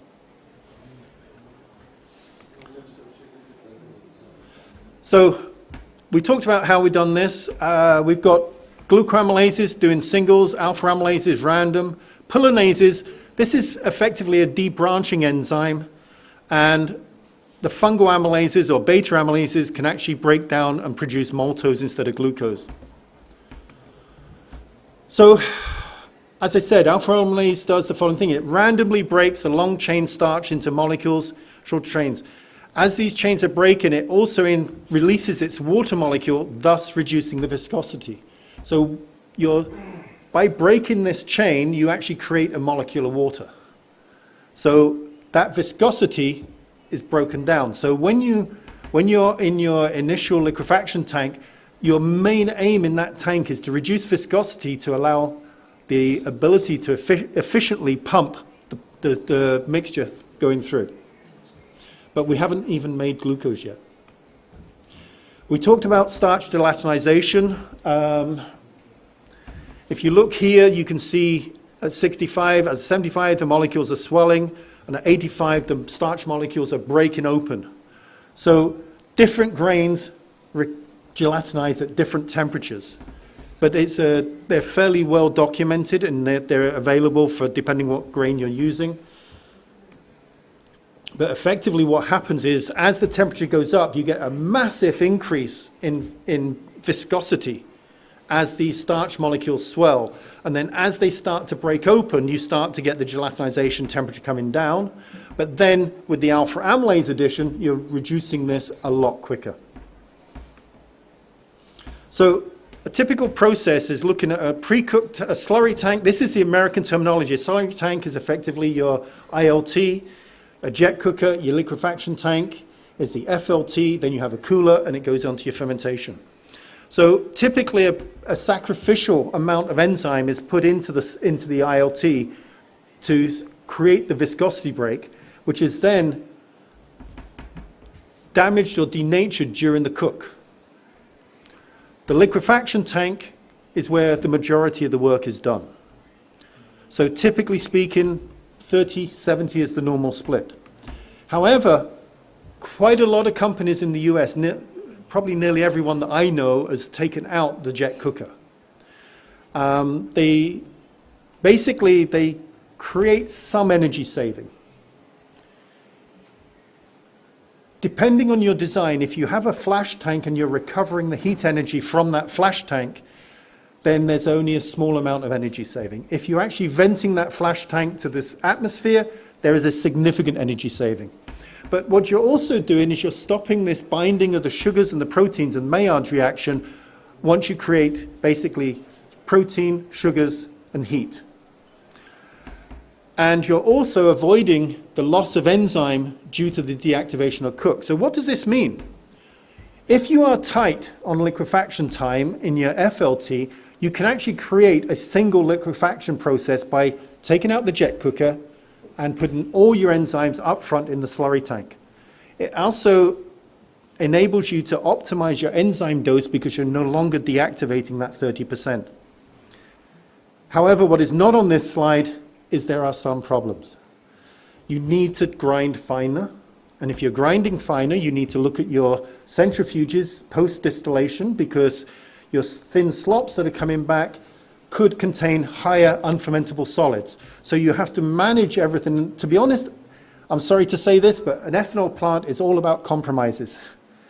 When you change something, it impacts something else. So it can be a negative or a positive impact. So you have to understand your whole process, and your technology provider or your advisors have to understand that they can't just look at fermentation, enzymes, milling in isolation. They have to understand the impacts to the whole process. The other thing it does is, taking out the jet cooker, is it impacts the residence time. So again, you can have a longer residence time and you can optimize your enzyme dosage. My preference, personally, I think with good documentation, monitoring, and analysis, taking out the jet cooker is, in my one, the way to go. However, in India, I think you need to look at it and understand better how you'd process it. You need to understand, are your sugars still being released to there? Because there's no point in doing this if you lose 0.1 of a yield. You've got to keep the same recovery, you've got to keep the same process. There's ways, most of the jet cookers have a bypass. So there is ways of actually looking at this and taking it forward as a trial and saying, and doing comparative. But my own preference would be to have someone help you by having a way to analyze your sugars, your sugar profiles, and what's going into your fermenter. So what factors influence enzyme? Temperature. You need to look at it. High temperature can destabilize or denature the enzyme. Low temperature can cause slow enzyme activity. pH, generally speaking, the enzymes have a pH range that they are optimal at. They have a pH range that you can recover them from, and then they have a pH range that you will denature that enzyme. Other ions, some enzymes, calcium was a significant one 10, 15 years ago. Enzymes have advanced a lot since then, but you have to understand and make sure that your enzyme, if it has a need for a ion support, that it's there. High concentration of ethanol can destabilize some enzymes, but if you have a high concentration of ethanol, you've pretty much finished, so I wouldn't worry that much about that area. So what can you do? If the problem's caught in time and corrected, enzyme activity may be recovered. If the conditions are severe enough to denature the enzymes, the function may not be fully recovered.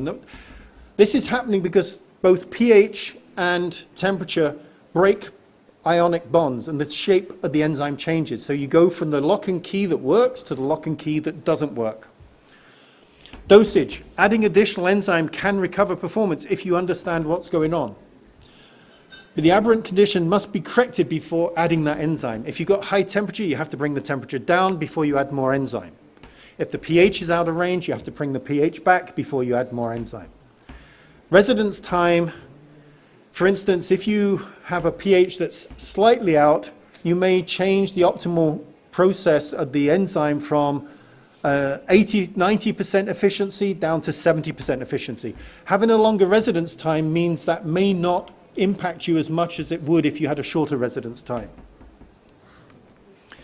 So glucoamylase, it cleaves the glucose from the end of the starch chain. We've talked about this a lot, so I'm not going to spend there. Best way to imagine it is a Pac-Man. Goes along the enzyme chain, just chewing off one, each one. Glucoamylases, they break the oligosaccharides, the dextrins, down to glucose. This process is known as saccharification. The GA consecutively hydrolyzes an alpha-1,4 glucosidic bonds from the non-reducing ends of dextrins resolved in the glucose. When you come to a branch, the enzyme doesn't work because the branch is an alpha-1,6 bond, and that enzyme is designed to break an alpha-1,4. So where you have a lot of branches, it then stops and it goes off and tries to find another end that it can chew down to. It has a slight ability to do it if it's in the right position at the right time, but generally speaking, the pullonases or the debranching enzymes do a much better job.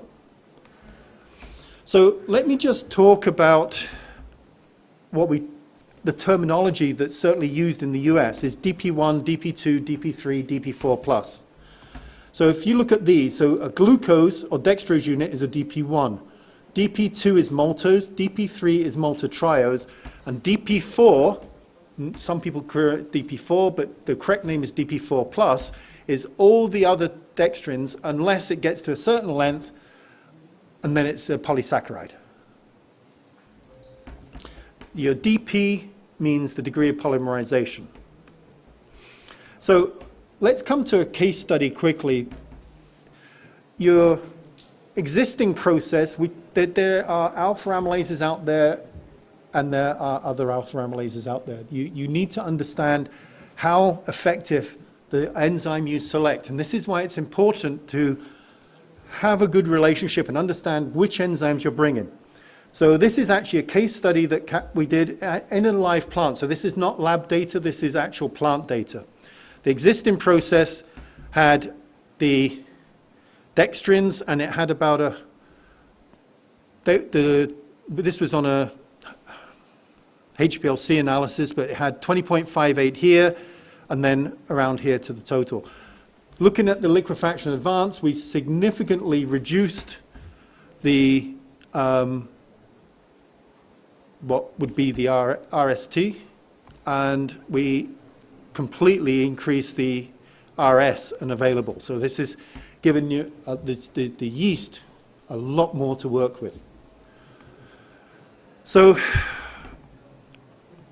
what we had is in here the specific gravity was 11.04 to 11.06. In the existing process, we kept the same specific gravity, but the reducing sugar at the end of the titration changed completely differently. So advanced alpha amylase is effective in reducing the viscosity significantly on 100% maize. It's effective on higher solids because if you have a good viscosity break, you can put more solids in there and get the same efficient pumping.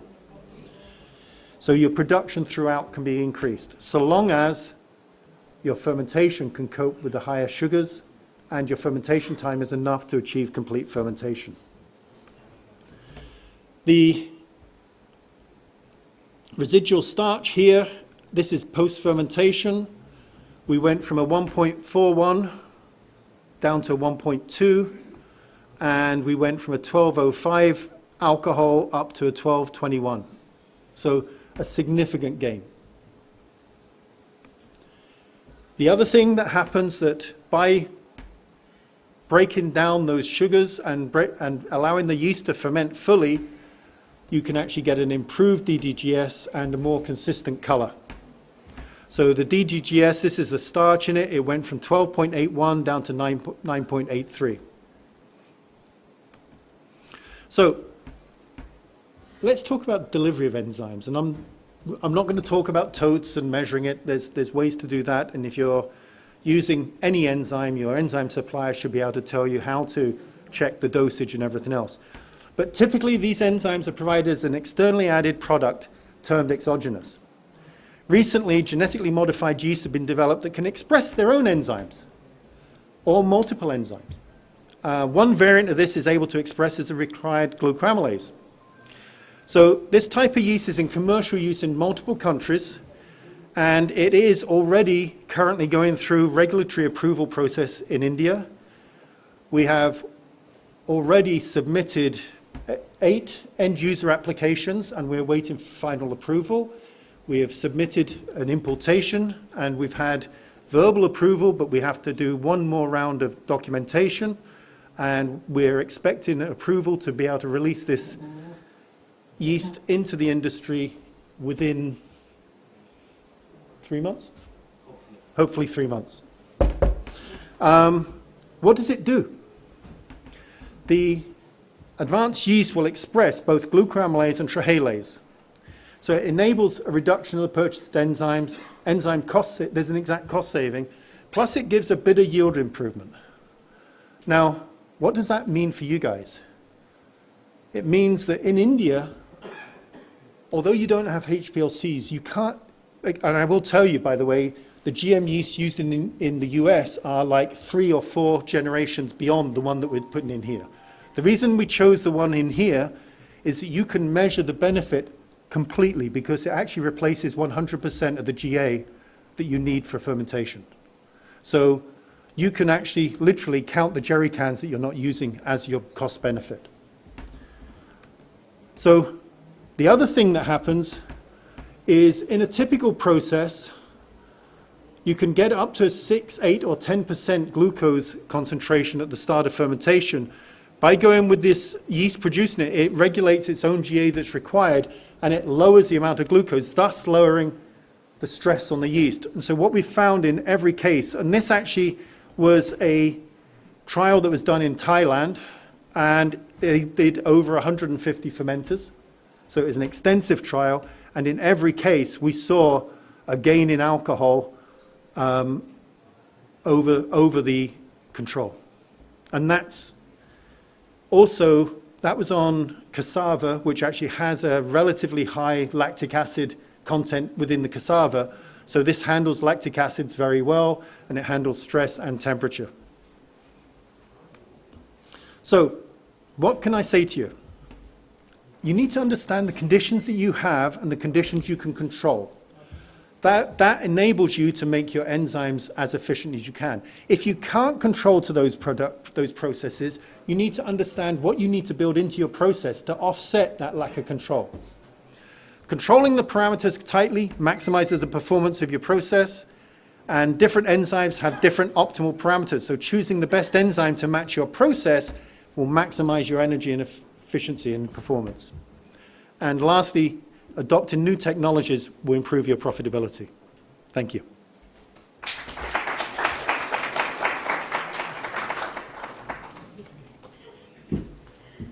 Thank you so much. We have 10 minutes for any questions from the audience. The floor is open. Yes, can we pass the mic right at the back?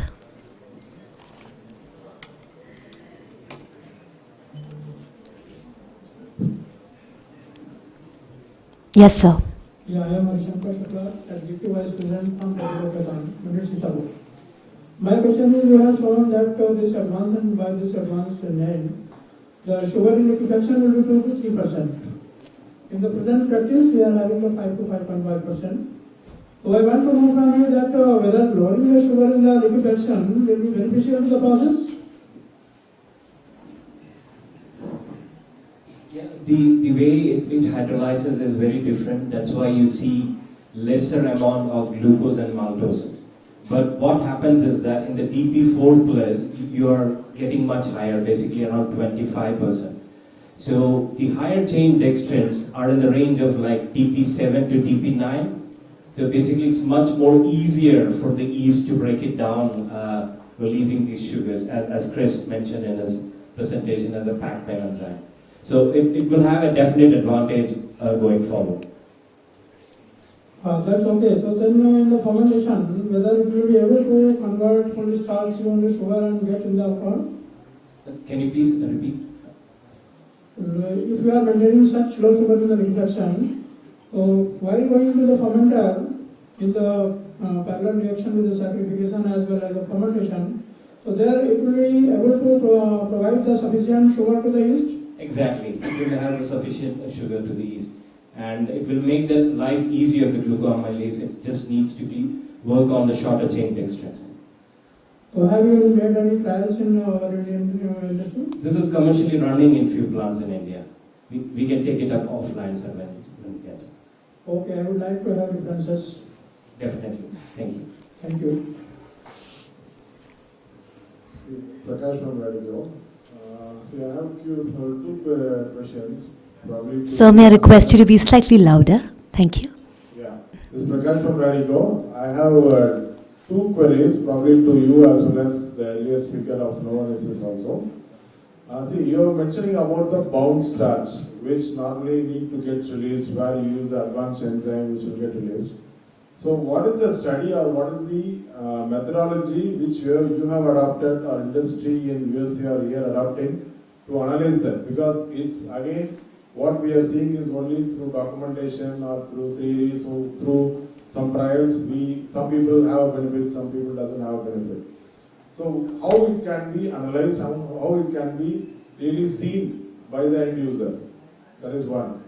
My second query is about the jet cooker. So both the people told jet cooker can be avoided. This is still a debate. So you should have presented some data. So with jet cooker, without jet cooker, these are the advantages, either on the protein or residual starches and all. If you have data, can you share with us? So this all goes as evident and easy for the industry to understand and take it forward. Up to you. Okay.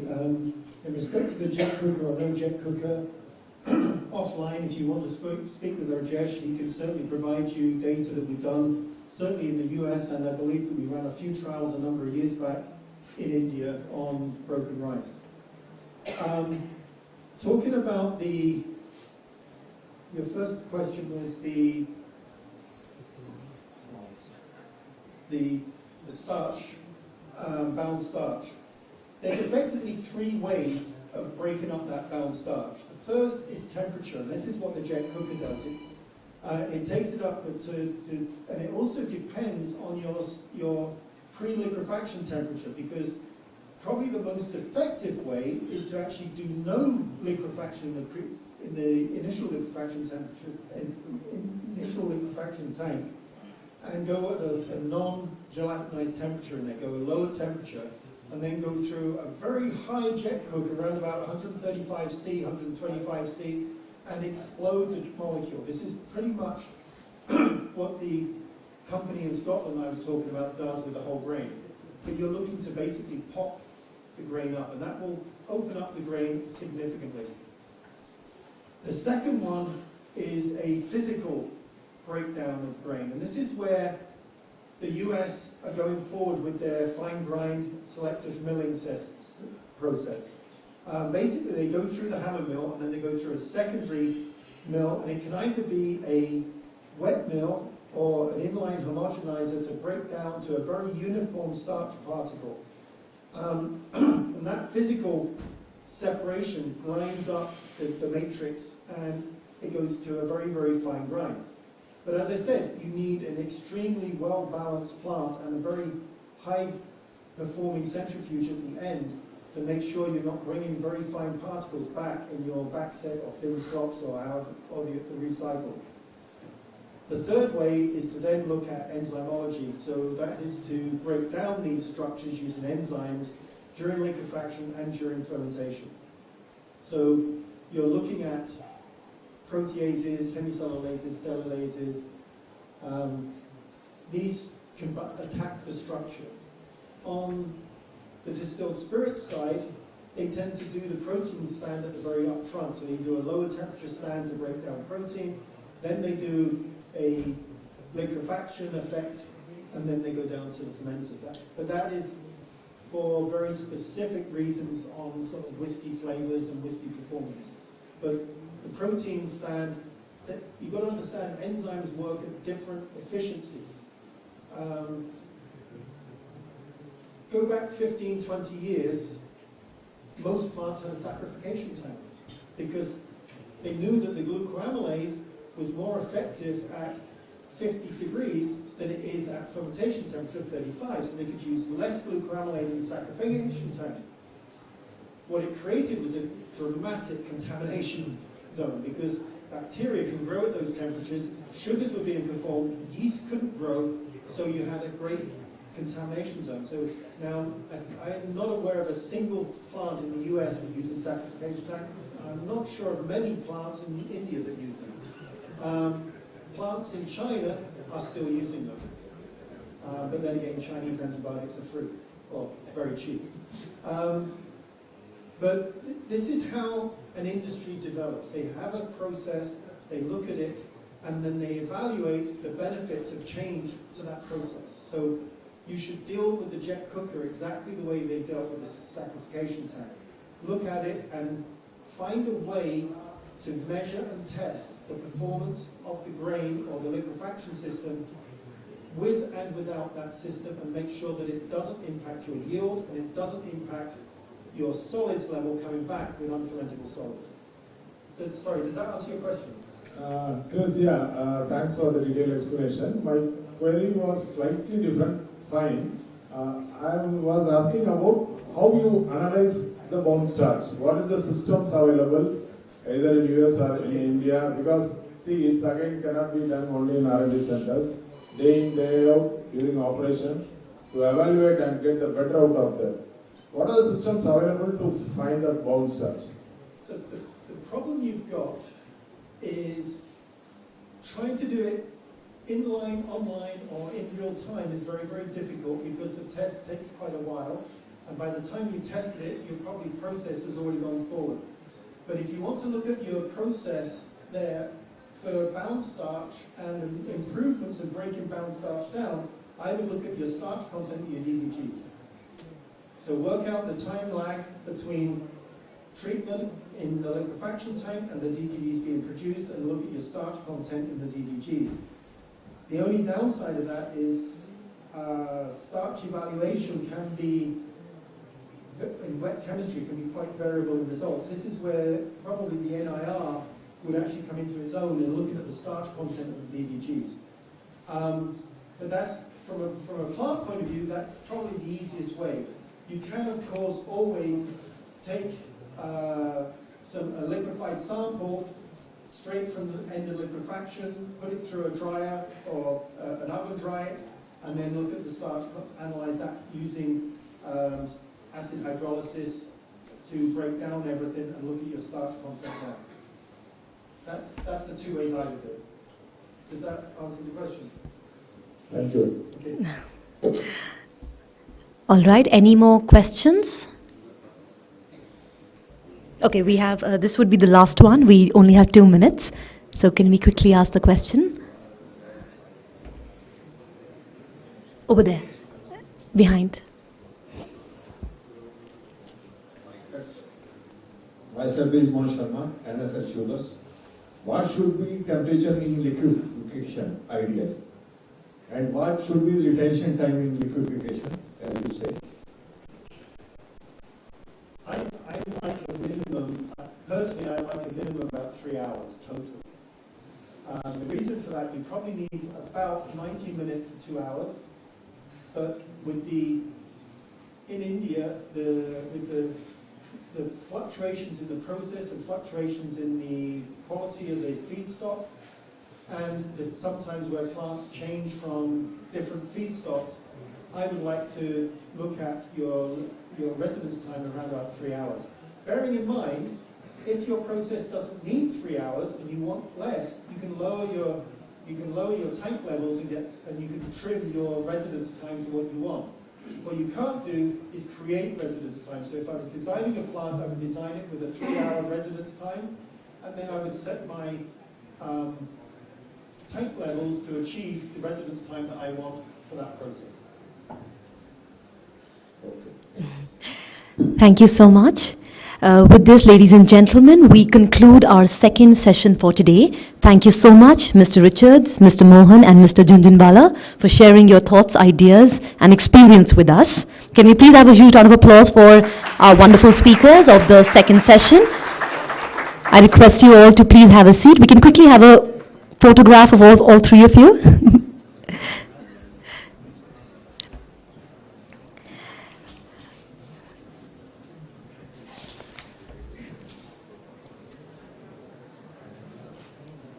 Thank you so much.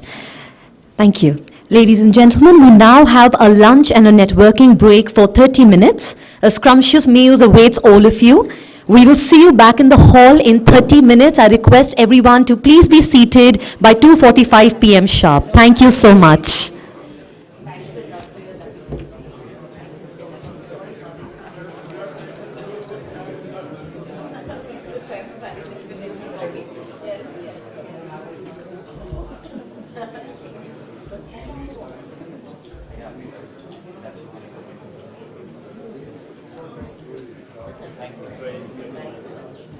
ये फिर नीचे चला गया, इसको थोड़ा ऊपर कर दो।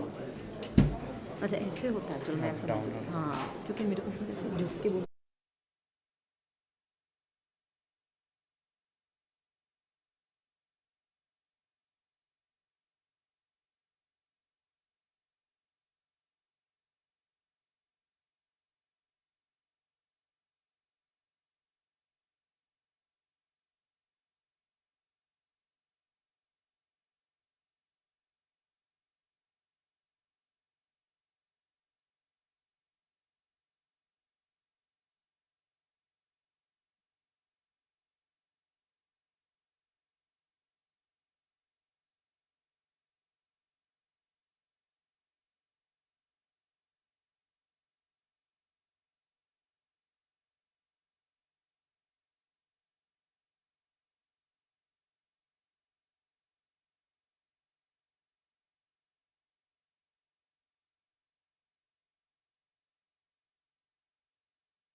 इसके बाद बाहर भीड़ भी कम हो जाएगी, शो भी शुरू 30 मिनट जब होगा तब आराम से।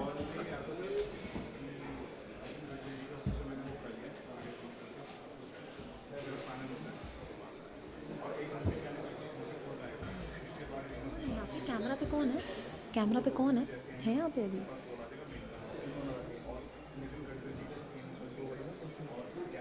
सूट में? अच्छा, 3 लोग हैं ना, तो अच्छा वो पीछे।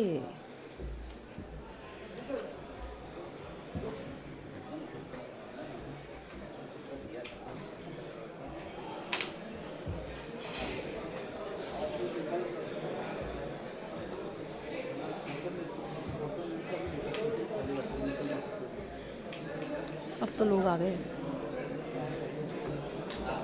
टी ब्रेक में। इस टाइम पे होता है सबको भागो लंच करो, जब पहले होता है लोगों को खाना खा लो सब।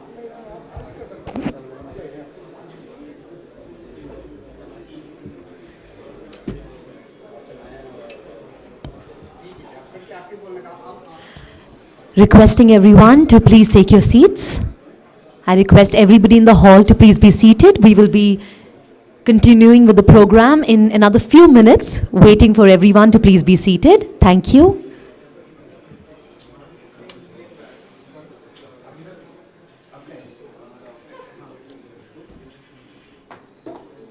आपके साथ कौन है यहाँ पे on the dais? Mr. Munish, Mr. Yogesh, Mr. Ashwin. Okay. Hello, sir. These are the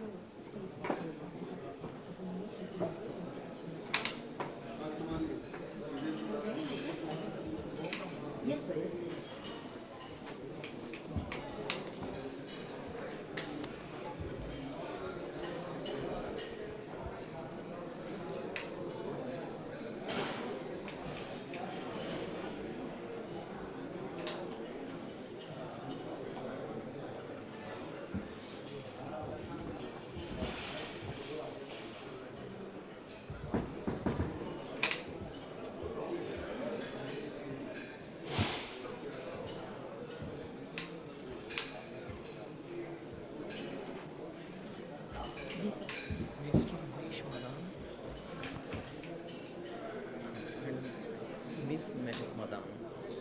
Oh. These two are not coming. Oh. I mean, they are involved in networking session. और यहाँ पे miss Mahak madam.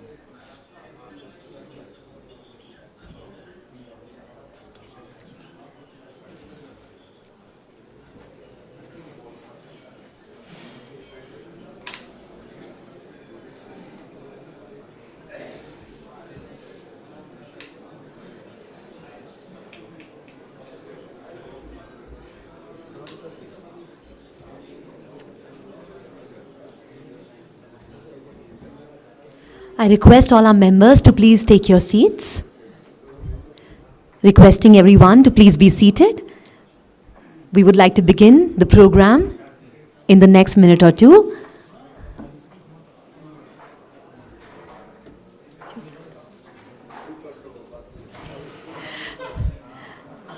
I believe the food was quite delicious. We've had another additional 15 minutes for lunch break, but we but we sincerely hope that you all enjoyed the meal and are well fed. With this, ladies and gentlemen, let's quickly jump into our third session for the day. We'll wait for another few minutes to make sure that everybody has joined us in the hall. So we'll just wait up for another minute or two. After this, we will be having our third session for the day.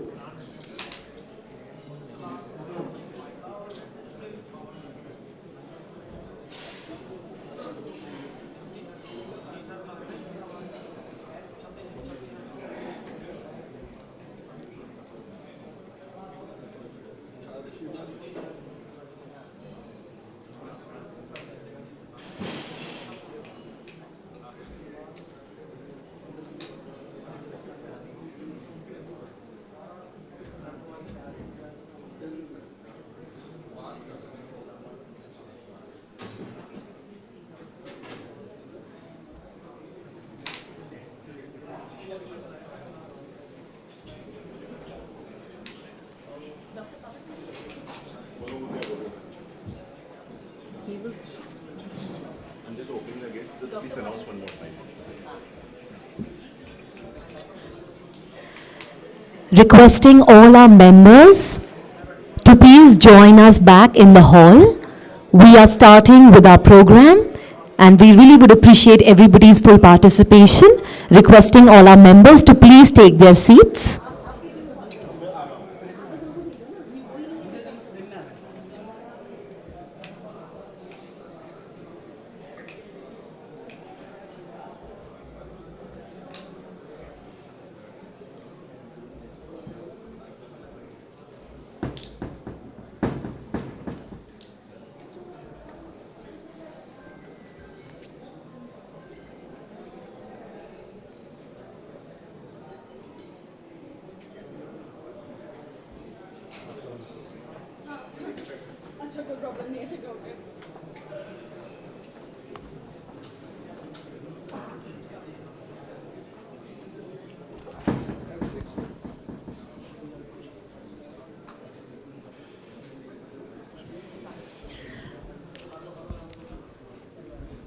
Once again, a very warm welcome to everybody. We will now be having our third session for the day on the topic bacterial contamination and its controls. I would like to introduce our speaker for the session, Dr. KVTS Pavan. He is a seasoned life sciences professional. Can we please have a huge round of applause for Dr. KVTS Pavan? A very warm welcome to you, sir. He is a seasoned life sciences professional with more than 20 years of expertise in biochemistry, microbiology, and biotechnology, specializing in innovation and sustainable solutions in agriculture, bioenergy, and genetic engineering. With over a decade of international experience, he is currently at Catalysts Biotechnologies Private Limited, dedicated to advancing research and fostering collaboration in biochemistry, in biotechnology. Please put your hands together once again for Dr. KVTS Pavan. Along with him, we have on the dais Mr. Munish Madan and Ms. Mehak Madan. Can we please welcome you both to join us for this session? A very warm welcome to both of you. A gentle reminder for our speakers to please keep in mind the allocated time for the session, which is 30 minutes. For your reference, there is a timer on the screen. Thank you so much. Over to you.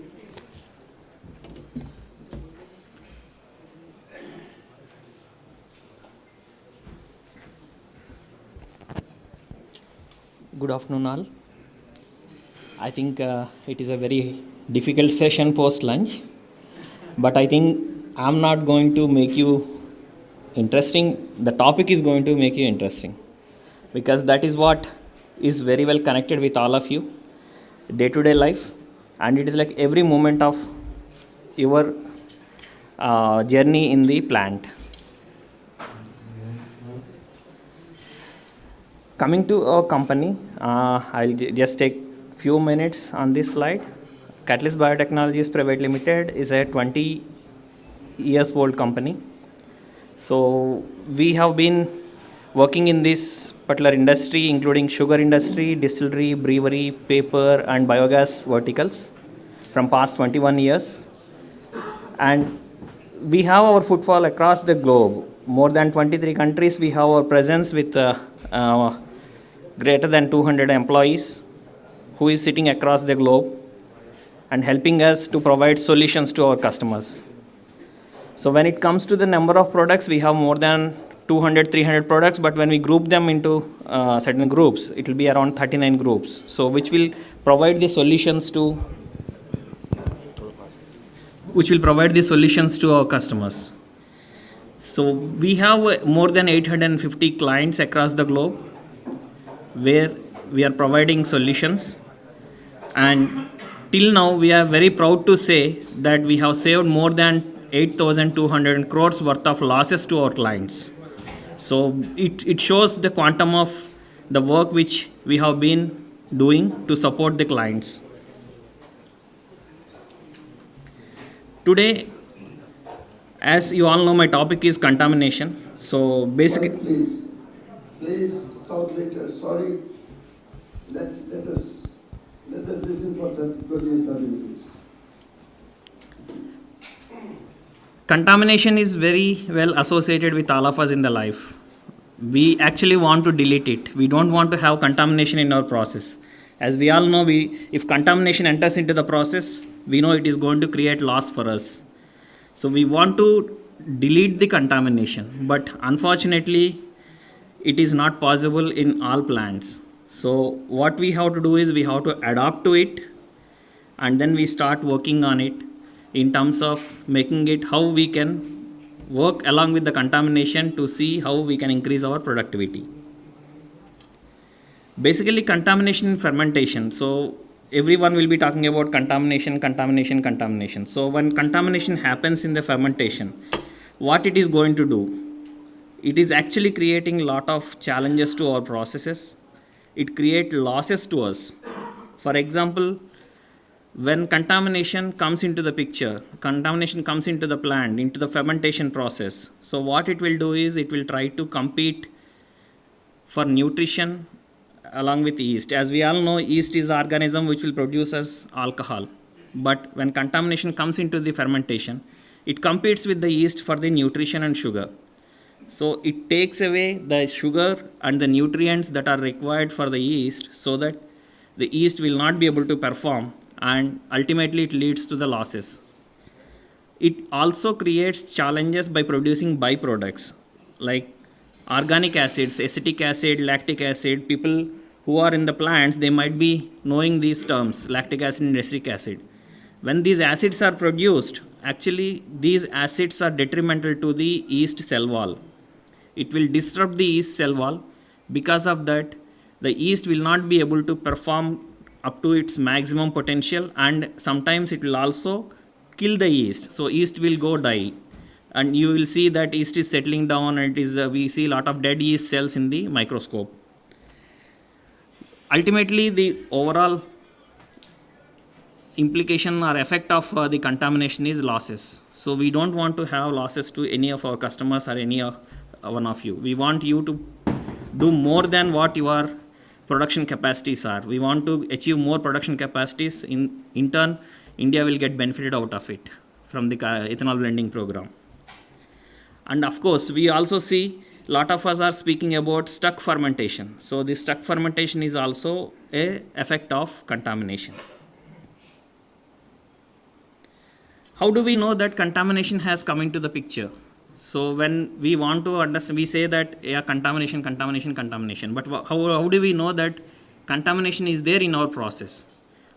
What are the indicators that will give us a brief understanding about there is something is there in my process which is creating challenge? So the first one is sluggish or slow fermentation. When you see the fermentation has to happen at certain speed, or we say that gravity fall should happen at set particular trend. If that is not happening, and if the fermentation is getting slowed down, it ultimately shows us or tells us that something is wrong with the process, and it may be majorly due to the contamination. The second indicator in the process or the fermentation is high pH drop. Suddenly we see a steep decline in the pH of the fermentation broth or fermented wash or wort. So it indicates that definitely there is a contamination. It basically happens due to the organic acids which are produced by the bacteria or any other microbes. Ultimately, the third indicator will be less alcohol which is produced in the fermentation, and it is not matching or correlating with the DS which we have used. We have taken certain amount of DS, but the same amount of alcohol is not getting produced. So this is also an indirect indicator. It could be due to two reasons. One may be the enzyme efficiency, but a majority of the times it will be due to bacterial contamination. And the second one is when the plants which are producing ENA, so we will see a lot of off flavors, odors, failed organoleptic properties. So all these indications will also tell us that contamination is entered into our process. Next one is the it is like our process will go wrong, and we will not be able to maintain the process conditions, fermented vessels, lines, everything will get choked, and we will see a huge delay in the fermentation cycles. So due to these things, we can clearly understand that there is a big challenge of contamination, and these are basically the indicators. As a layman or a person who wants to understand without doing any data analysis or without using any analytics, we can at least understand, yes, these are the 5 parameters which are very important to monitor. Yes, the ultimate bug or the culprit is contamination. What are the common microbial contaminations we see in our fermentation? So if we categorize them into different types, the first one would be bacteria. When it comes to the bacteria, we have 2 types of bacteria which actually create or damage our process or our fermentation process. The first one is the lactic acid bacteria. This is very prominent in the grain ethanol mills compared to the molasses. And second one is acetic acid producing bacteria. So these are the 2 kinds of bacteria which will be hampering our fermentation process. The next one is yeast. Yeast is also, we may think yeast will produce ethanol, but there is certain kind of yeast which we call wild yeast. This yeast creates lots of off flavors. It will create bunches in the fermentation, and because of that, the proper mixing won't happen, and the nutrients will be taken away by this particular yeast.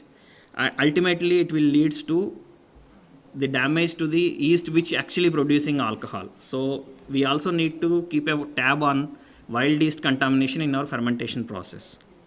Next one is molds, which comes from our raw material, basically maize and then rice. When we procure it, and if we won't store it properly, the proper storage conditions needs to be maintained, or proper milling conditions needs to be maintained. If these things are not maintained, the grains will get contaminated. Of course, it can also happen at the farm level. But when we have not taken certain precautions in terms of storing the grains, so the aspergillus and penicillium contamination can happen, which is basically the culprit for the aflatoxins, which we have keep on hearing in the industry. The aflatoxins will go into the DDGS and it will not get destroyed even at higher temperatures, and because of that, the feed manufacturers will be having challenges and they won't buy if the aflatoxin levels are more than 20 ppb, parts per billion in the DDGS. It is very difficult for the feed manufacturer to buy that, because as per the norms they cannot use that in making the animal feed or poultry feed. So the mold and mold contamination is also one of the aspect which we have to keep a tab. Normally when we see the plant, we see these kind of pictures. So this basically indicates or gives us an information that plant is not properly maintained. Somewhere the nozzle is lying down and the pipelines were choking, and then a lot of sedimentation is there in the other dead or settled yeast is there. And when people are washing or cleaning or doing the CAP in the plant, they won't take care of the proper SOPs, or they won't take care of procedures which they actually need to follow. Because of this, the contamination enters into the process. So this is how we can see the contamination. It is a contamination slide where normal yeast will be visible with even at 100x, but if we want to see the bacteria, we have to go up to 1000x microscope. So basically when contamination enters into the picture, it hampers our process, it disturbs our process. So what we have to do then, if we know that yes, these are the indicators which are hampering our process, and these are the at what level the contamination is happening. So what we have to check, or what kind of precautions we need to take, or how do we actually find out whether it is really contamination is there or not. So what we have to do is, we have to check certain parameters like viscosity, total volatile acids, pH, total bacterial count, and biofilm formation. We can see a thin layer of biofilm is formed on the fermented wash or maybe broth, and even on the liquefaction tanks certain times. So, and also we need to assess the byproducts. The byproducts basically the lactic acid, acetic acid and glycerol. Acetic acid, lactic acid will give us an indication of bacterial contamination, whereas glycerol will give us an indication whether the yeast has come under stress or not. If the glycerol levels are increasing, that means our yeast which we are using in the process is getting, it is undergoing stress. And next one is yeast microscopic observation. We have to see the microscopic observation of yeast to understand its status, whether it is in the really growing phase, budding phase, or it is going under the dead phase. So if it is under dead phase, it is like it is very detrimental for us. So we have to take actions before it goes into the dead phase. And what needs to be checked? So we have to basically check, or we have to do the sampling from these places like culture vessels, pre-fermenter, fermenter, clarification tanks, clay tank, day tank, process water storage tank, culture vessels, PF, fermenter, wash, condensate. So these are the samples which we have to collect and do or check these parameters which were mentioned, so that we get a clear picture why our process is getting disturbed or why there is an imbalance in the process. Basically, what happens when contamination enters into the process? We understood that these are the indications, but what really happening inside the fermenter? So as I mentioned it to you, there are two kinds of bacteria which are actually detrimental for ethanol fermentation. One is the lactic acid bacteria. Second one is the acetic acid bacteria. So we call them as simply LABs and ABs. So when lactic acid bacteria enters into the fermentation, it can do two things. One, it will produce one molecule of lactic acid and one molecule of alcohol also. But when it is in a undergoing rapidly, it is growing, that time it will produce more of lactic acid. So it is anyway detrimental. So one, instead of making two molecules of alcohol, it is making one molecule of alcohol and one molecule of lactic acid, which is not, we don't want. And the second one is acetic acid bacteria, where what it will do is it will not only taken up all the nutrients and then sugar from the system, it will convert the alcohol which is already produced. The alcohol which is already produced will get converted into acetic acid. So because of that, we see sudden drop. In the fermenter, we feel like, okay, it is fine. But during giving more retention, we find that this acetic acid is increasing. That gives us an indication that yes, there is a acetic acid bacterial contamination.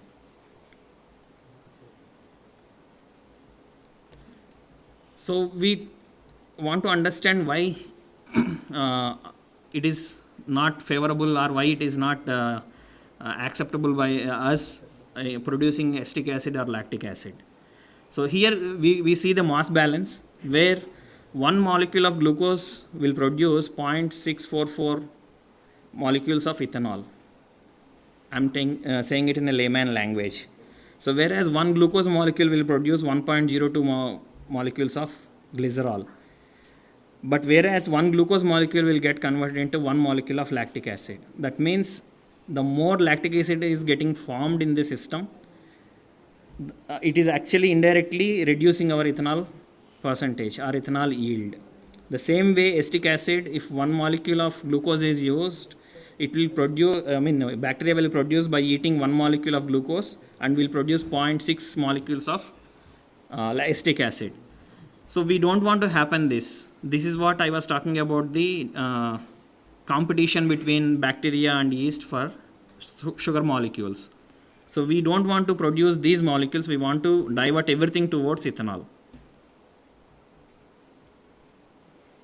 Basically, when it comes to the ethanol industry, especially the grain ethanol industry, lactic acid bacteria is more prominent. It is very tough organism. It can grow in any condition. It can grow in presence of air, in absence of air. It can grow even in presence of alcohol, which is very, very detrimental. Normally we think that alcohol is a sanitizer, and if we use sanitizer, bacteria or the microbes will die. But the lactic acid bacteria will not die even in presence of alcohol. So because of that, what happens is, in the anaerobic conditions, the bacterial growth will be more, and we tend to lose more and more alcohol in that. Another one, which is a leuconostoc bacteria, which normally won't we see in the grain fermentation. It will be mostly in syrup or molasses fermentation. It also comes under the lactic acid bacteria class or category.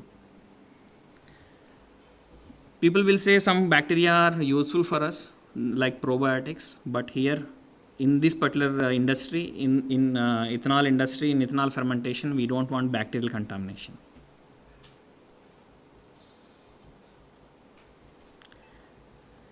As I mentioned it to you, the second bacteria which hampers our fermentation process is acetic acid producing bacteria.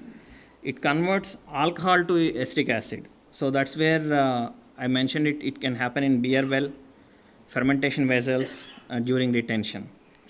So both aerobic in nature and can only survive in pre-fermenter. It is like aerobic, it can only survive in aerobic conditions. So that's where it is somewhat better to manage in ethanol grain fermentation, but lactic acid bacteria will be more tougher.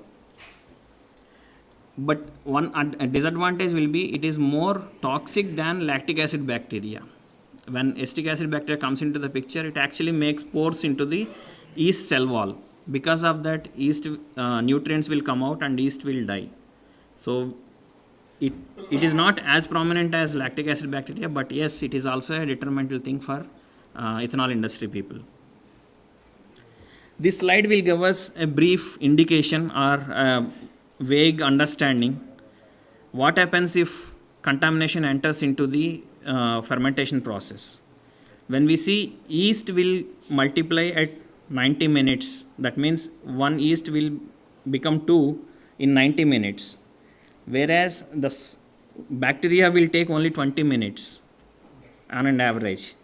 So if we calculate the number of cycles that yeast will grow in 7.5 hours, it reaches around 32 generations. But whereas the bacteria, which is, we call it as slow growing bacteria, will reach 1024 generations. But if the bacteria is fast growing, then it will go to 1,48,000, 1,04,000. So these many multiple cycles the bacteria can grow in 7.5 hours.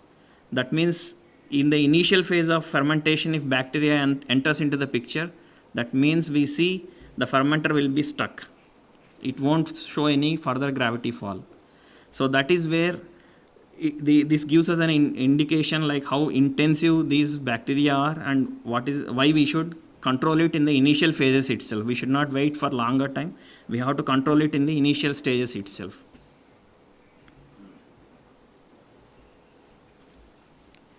What we have to do to control the bacteria? So we have to have regularly analyze the quality. So we have to keep analyzing it at regular intervals, like lactic acid load.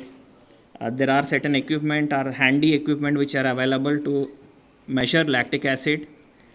It is a very simple method. Anyone can do. Even a small plant operator without having any scientific background or anything, he can do it on his own.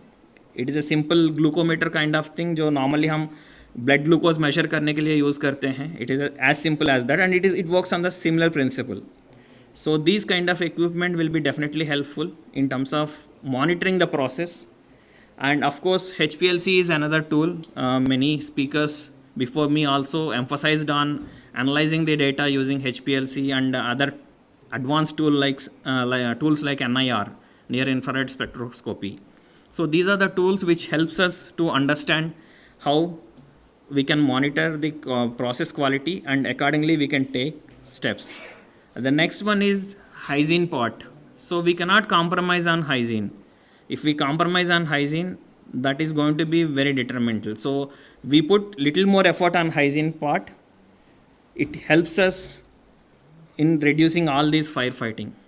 So there is a saying that if we start good in the beginning, so the whole thing will go well. The same way, if we do proper CIP and we take care of hygiene processes or hygiene practices very well in our plant, we can completely avoid the contamination. And next one is following the SOPs. Many of the plants, they will be having SOPs which are not properly documented. So one good aspect is, even some of the speakers has emphasized on it, have the SOPs and available at all the levels, from the down the level to the top level. These SOPs, if are available, it helps us to see how do we follow the process. And we can also have checkpoints in it where we have to actually take the samples and do the analysis and then accordingly take the corrective measures. So having these SOPs, like what temperature we have to maintain and how we have to maintain the hygiene, whether we are doing CAP in the right way or not. So these are the ones which has to be documented, it has to be given to everyone in the plant. Most importantly, it's like we should have a dedicated team who takes care of CAP process. If we do this properly, almost more than 90% of our plant problems will be avoided. Prevention is better than cure. So don't allow your profits to go down. Please focus on CAP. And next part is like, what is the difference? And we have a crude method of estimating VFA.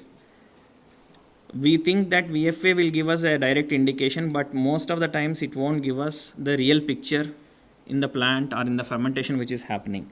This is because the difference between both the molecules chemistry, and both the molecules will get distilled at different temperatures and different way. So because of this, what happens is, when we try to measure the process condition on the basis of VFA, we may not get the clear picture. So we have to exactly measure the lactic acid and acetic acid levels and other byproducts levels, so that we get a better picture of what is happening inside the fermenter. So that is the reason it is one of the tool which is available, which is affordable by the industry, is HPLC. So if we use HPLC, we can actually measure these things. Having in-house HPLC would be more preferable. But in case if you don't have HPLC, probably you can have a third-party analysis, or maybe probably you can get it done from your vendors. So just to give you a brief about HPLC, what it happens, how it will be able to distinguish different molecules or different byproducts which are formed in the fermentation. So when we inject the sample into the HPLC, so what happens is, different molecules will get separated at different time points, and it will give us a peak which shows us, and this is a well studied subject, where everyone knows if a glucose peak is there, means at what retention it has to come. If it is a lactic acid peak, at what retention it has to come. If it is ethanol peak, at what retention it has to come. So this will give us a clear picture, like what are the byproducts which are getting formed. Even it is a very good quantification tool. We can actually quantify by using this to understand how much byproducts or how many byproducts are forming in the process. It is very, as I mentioned it to you, it is a very high sensitive equipment, and then we can get clear picture. Not only we can quantify it, all the byproducts we can quantify it, so it will be helpful to take the necessary actions. So this is how the HPLC peak looks like, and most of you may be familiar with it when you are getting the reports, or maybe when you are getting the results from your plant or from vendors. So it gives you an indication like what are the byproducts which are forming, and you can focus on the products which I mentioned it, like glycerol, lactic acid and acetic acid, to see how you can minimize it. The more you minimize these three, the more alcohol peak will raise. So we have to focus on these aspects. Next one is, when nothing is working, we have to rely on antimicrobials, which basically works in a different mechanisms. So when these antibacterials will disrupt the bacterial cell wall, or it may hamper the protein synthesis of the bacteria, or it will inhibit the DNA replication process. Because of that, the bacteria will stop growing. So when we select these antimicrobials or antibacterials, we have to have certain parameters in our mind. It should be wide spectrum. That means it should not only work on one single bacteria, it should work on different bacterial types, like lactic acid bacteria, acetic acid bacteria, any other kind of contamination that comes into the system. And you should not be toxic to yeast. Majority of the people, they will use certain antimicrobials which creates problem to even yeast. So when we are selecting the antimicrobials, we have to have emphasis on one aspect, which it should not hamper our yeast, because yeast is the one which has to produce alcohol for us. As I mentioned it to you, it should target both the gram positive and gram negative classes of the bacteria, and it should be with minimal human contact. That means when these people are applying it or using it in the system, we should actually minimize the contamination or the contact with the people, so that it will be safe for them also. And we should select a synergistic blend of these antibacterials, so that we can avoid resistance. As you all know, maybe in the newspapers also it is coming that the antibacterials are creating challenge of resistance. So if we want to avoid the resistance, we have to use a right blend of these antibacterials and in an alternate way, so that the contamination won't come into the the resistance part will not get developed in the system. The best case is, it is always better to go for a tailor-made product. So do little understanding about what kind of bacteria is entered into the system, and based on that you can take a call what kind of antimicrobial I have to use. So at the end, ultimately we want to manage the stress on yeast. So there are certain factors which create stress on yeast.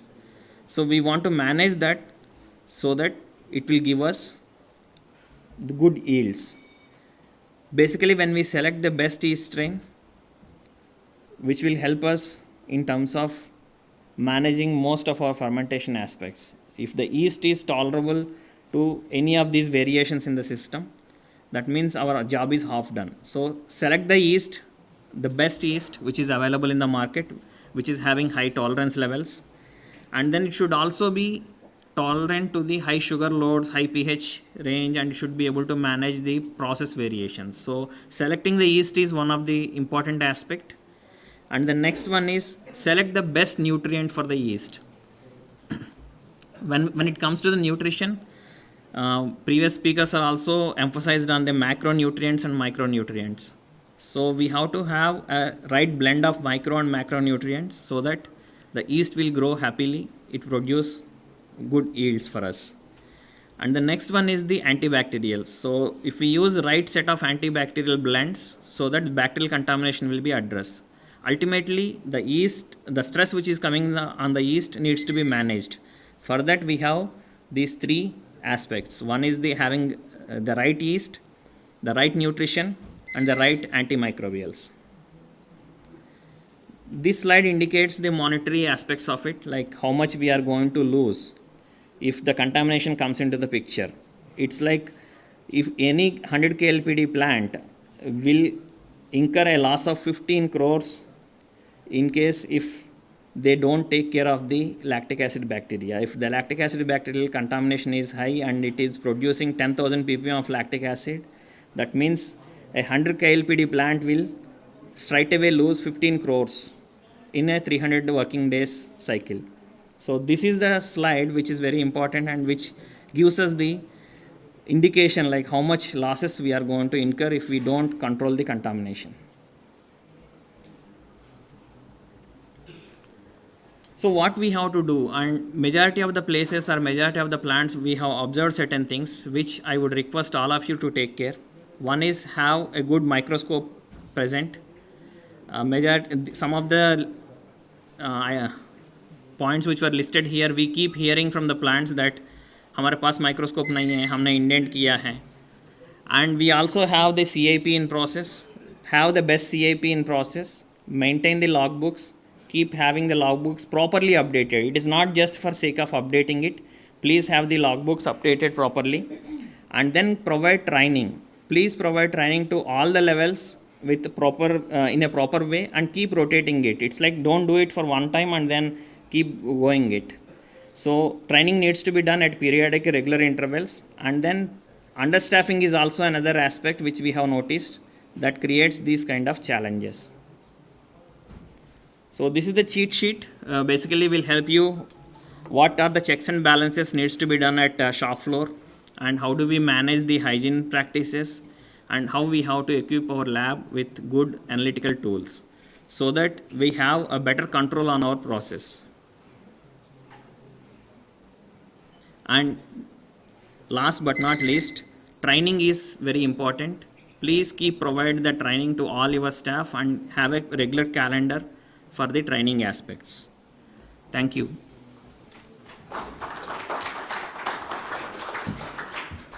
Thank you so much, Dr. Pavan. The floor is open for any questions from the audience. Very quickly, anybody with any thoughts?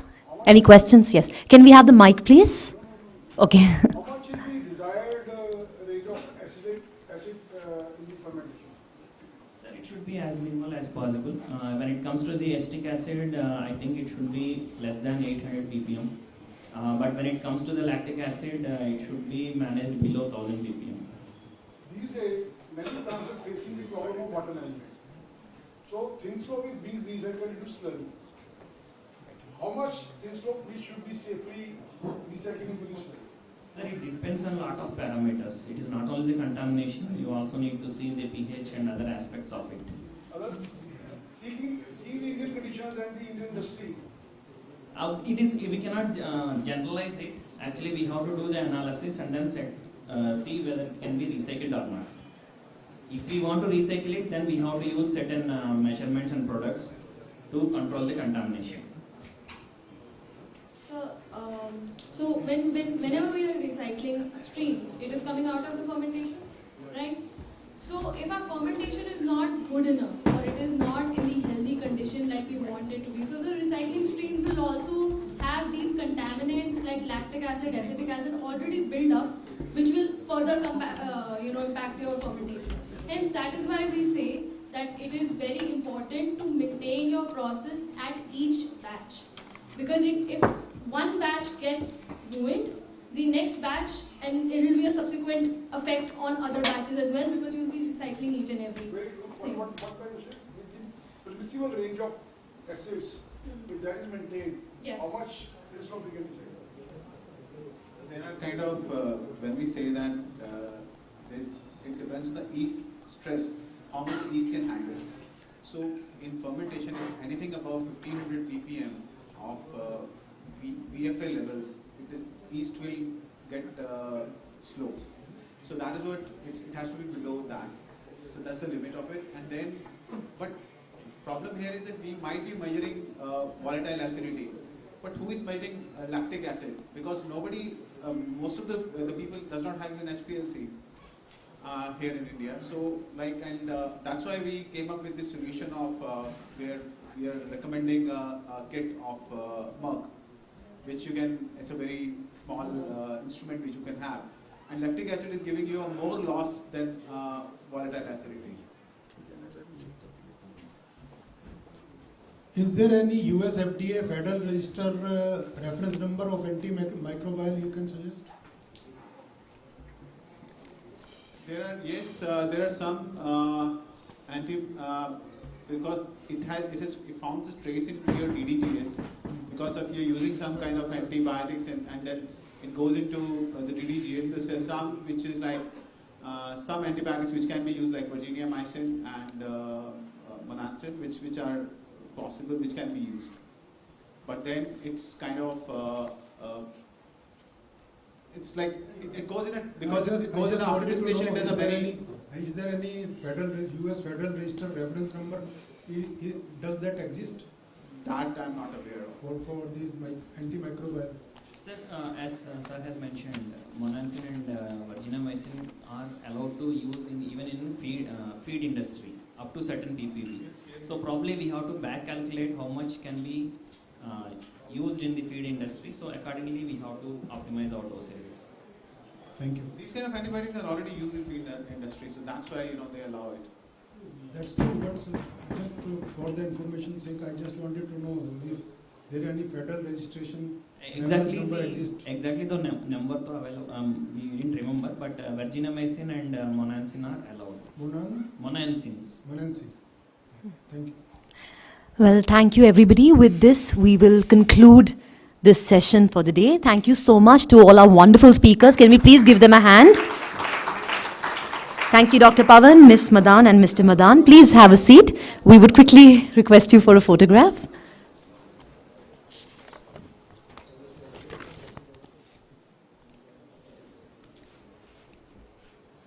Thank you so much.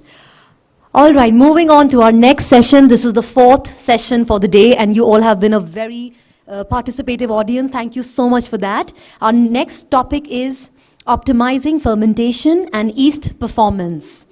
I'll take the opportunity to introduce our next speaker, Dr. Shibobroto Mukherjee. He is a doctorate in microbial fermentation and enzyme technology, having 10 years of experience in fermentation, enzyme applications, NPD, process development, and project management. He has been a public speaker, a guest lecturer, and an author of technical write-ups. At Leaf by Laissez-Faire, France, he is ensuring performance improvement and profitability maximization for the Indian ethanol industry partners. A very, very warm welcome to you, sir. Can we please give him a huge round of applause? Please join us on stage. Along with him, we would also like to welcome on stage Mr. Christophe Taste, Dr. Furqan Ali, and Miss Chitrika Biswas. Can I please request you all to please grace the stage for the next session? Once again, a gentle reminder for all our speakers to keep the time duration in mind. For your reference, we have a timer on the screen. And to my audience, a humble request, can we please keep our mobiles on silent mode? Thank you so much. Over to the panel.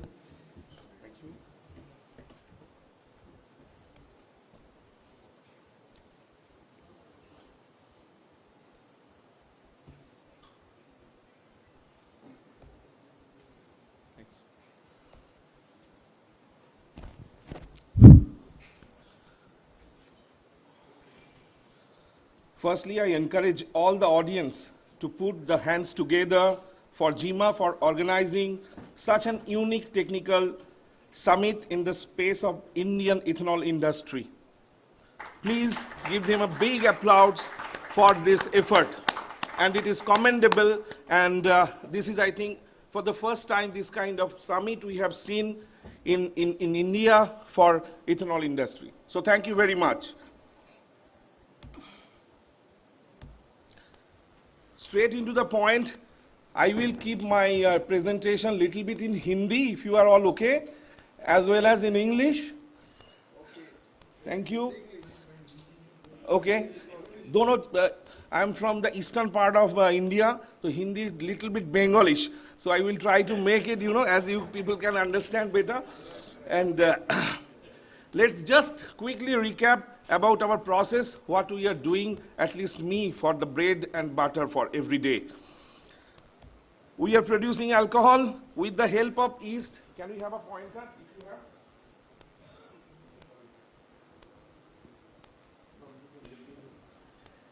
Hello? Yeah? No problem. मिल जाता है तो दीजिए. So what we are doing, we are getting raw material, and after that, am I audible with this? Till the end? Perfect. So we are producing ethanol with the help of yeast, and you can see with the click, you can see we are having this microscopic organism which is producing the ethanol, utilizing the sugar after hydrolyzing the grain starch. Today we will talk only about grain, G for GEMA, G for grain, and after hydrolyzing we are fermenting it to carbon dioxide and ethanol. And there is a common question. What is the dosage of yeast? How many do you have this question? Almost everyone. Why are you putting so much yeast in my fermenter, right? So we have also listed this type of question. Why do you need so much yeast? Can we reduce the yeast dosage? Frankly speaking, I do not have that answer. There is no correct answer to tell you that you need this much yeast until and unless I check your environment, because it is depending on click, click, click, click, click. It is depending on so many things like grain quality, grain granule size, liquefaction quality, how is your distillation recycle stream quality, your fermentation conditions, after decantation, what is the quality of your thin slope, and lot of other things. If we can give a good condition for the yeast, then yeast will produce with its best potential to give you maximum ethanol fermentation efficiency. We will not get into the figures today. Let's talk about the concept, and we will give you lot of tables or the sheets where you can follow the values and you can also adopt that in your plants. Next slide, please. We will talk about ethanol fermentation, OPEX, and the KPIs. Go. So the global dynamics in KPIs on different feedstock. Next. 3 clicks. Just one. So we normally consider 3 KPIs when we work with our partners or whenever the yeast supplier or a yeast expert is working with someone, they are looking for 3 KPIs in the fermentation. एक हो गया आपका recovery, which is the yield, which is the gold. Number 2 is production. Number 3 is the ethanol concentration in your final wash. ये जितना हमारे पास ज़्यादा होगा, उतना ज़्यादा हम लोग profitability maximize कर पाएंगे. As simple as that. And for that, what has happened during this 2 years time, we have seen there is no available FCI rice. We have adopted maize. And what is the fundamental difference we have seen? That in maize, the starch content is the lowest when we compare with DFG as well as rice. Am I right? Yes. We can generalize it. So what has happened? If you do not have the raw material or the starch in the raw material, then it is imperative that you will lose the productivity. जो अभी हो रहा है, आपके पास अगर machineries है कि मैं ज़्यादा DS तक जा सकता हूँ, you can go, otherwise you cannot. You will lose your productivity every day. And exactly that is happening. If you look here, for FCI surplus rice, it was 460, now 420 with broken rice. And for maize, it is 380. What is that? This is the recovery.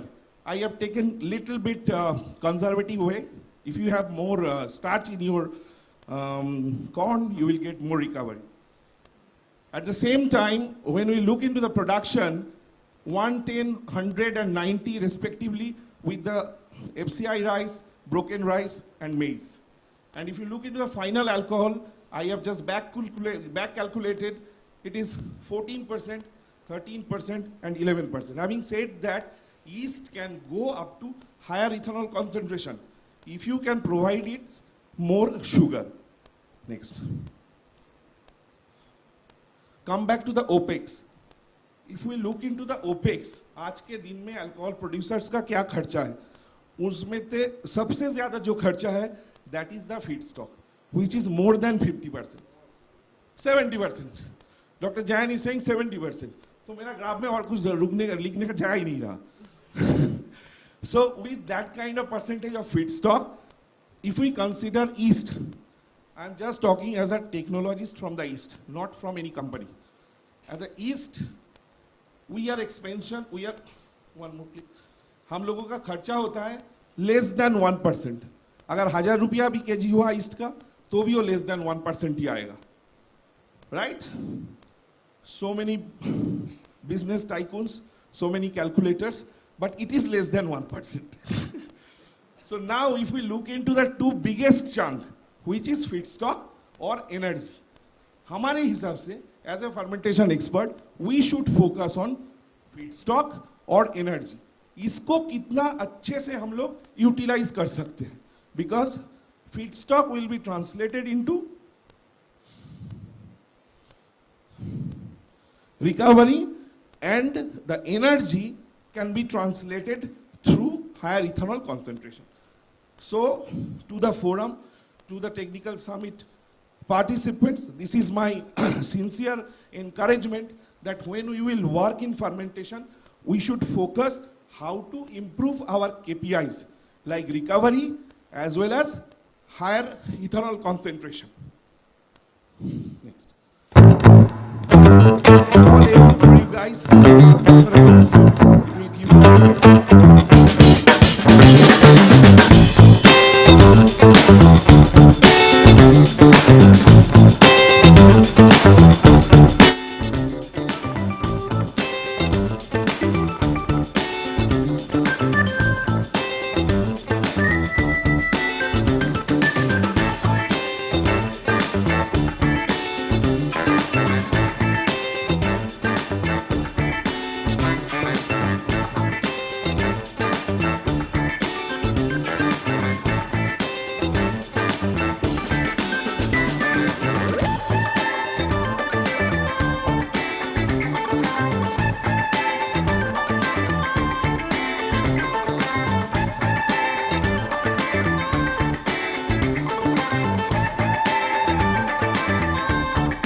Thank you for your patience. And in this, we have seen there are 3 KPIs. I am little bit repeating that because that is one of my favorite subjects.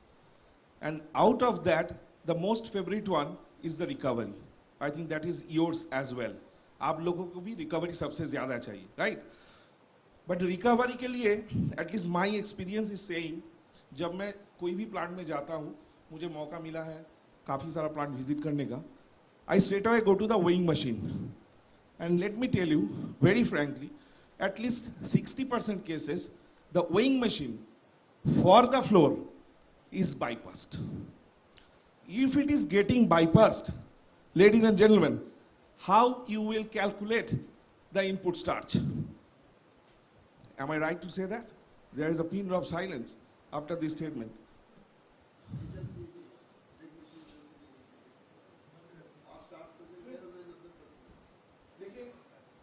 हम लोगों को weighing machine चलाना चाहिए या नहीं चाहिए? अगर नहीं चलाए तो हम लोगों को तो प्रॉफिटेबिलिटी समझेगा ही नहीं. मैं जाके रोता रहूंगा, नहीं भाई ज्यादा अल्कोहल दे रहा हूं, आप बोलोगे नहीं दे रहे हो. टैंक में क्या जा रहा है हम लोगों को पता ही नहीं चलेगा. फिर we need the floor. एक आगे बिठाइए, एक पीछे बिठाइए, कितना आपका लॉस हुआ उसको मालूम कीजिए. And after that you hydrolyze that. You will get the sugar. You will get the alcohol. नहीं, I know all about specific gravity. और gravity से हम लोग पूरा कंट्रोल कर लेंगे. That is the statement for most of the plant manager I have seen. कि gravity से मैं पूरा के पूरा देख लेता हूँ. That is not the case scientifically if you look into. कभी ना कभी आपका एंजाइम स्लिप हो जाएगा, कभी ना कभी आपका स्टार्च ज़्यादा चला जाएगा. एंड ये होते होते एंड ऑफ द फर्मेंटेशन, आज का फर्मेंटर का साइज है 1800 मीटर क्यूब, 3 करोड़ का ग्रेन है उसमें. How you can be so light? Just put a weighing machine, do the calibration every day, if required 2 times in a day. That will give you the perfect material balance and the recovery. How to perform optimal ethanol fermentation? We have split it into 7 steps to create more value from the same steel. Means your same infrastructure. How you can do that? Number 1, selecting right yeast strain for VHG fermentation. We all know very high gravity fermentation is the way today to make profit. We have strain, we have other colleagues also already presented about their technologies. So we have technology to process VHG. Right grain particle size, very important. Otherwise, you will have lot of RST. You have to work on the yeast optimization, its propagation. And another concept, maybe you are knowing, but sometimes people are not following, that is rehydration. Rehydration is very, very important today to make your yeast operation more consistently. More standard deviation in your process, more you will incur loss in the end of the year. So try to reduce the standard deviation in your process. One of the technologies what we can tell you as an expert from the East, install a rehydration process in your process before propagation. In addition to that, most important, which is the open secret of fermentation industry, do your CIP. If necessary, एक दिन plant का production बंद रखिए, but don't compromise with your CIP. I have seen 10 plants looking into their PLC. कितना temperature में आपका PLC होता है? खाता में लिखा गया है 80 डिग्री सेल्सियस. कितना घंटे का? भाई 2 घंटा तो रखते ही है हम लोग, उसको छोड़ के तो करते ही नहीं. But PLC will not tell the wrong thing. जब मैंने PLC में झांका, देखा, लास्ट 7 डेज का डेटा, हर एक का टेम्परेचर डिफरेंस. तो CIP का टेम्परेचर कभी 58 में हुआ है, कभी 68 में हुआ है, कभी 78 में भी हुआ है. पर रिटेंशन टाइम 5 मिनट लगा के ही छोड़ दिया है, 10 minute. That is not a CIP. So B focus on your CIP to ensure the success in your fermentation, targeting high gravity, of course. Next. Selection of microorganisms. Here we are talking about yeast. Next. Key features of yeast for grain ethanol. You can have a note on that what kind of key feature, at least I have listed down here, which should give you more than 15% alcohol tolerability. So high alcohol tolerance or production capacity in the high DS, which is VHG compatible yeast. Number 2, rapid fermentation kinetics. यहाँ पे मैं एक बात बोलना चाहूँगा. There are strains, बुड़बुड़ बहुत होता है, ठीक है? मतलब रिएक्शन बहुत ज़्यादा हो रहा है. जो प्लांट पीपल है, मैं एकदम ग्रास रूट लोगों के साथ काम करता हूँ, जो लोग मतलब शिफ्ट इंचार्ज हैं, तो वहाँ पे जाके मैं टैंक में जब झांक के देखता हूँ, फोमिंग बहुत होता है, मतलब reaction is very speed. But end of the day reaction खत्म भी हो गया, but you are not getting the equivalent amount of recovery, which is something dangerous.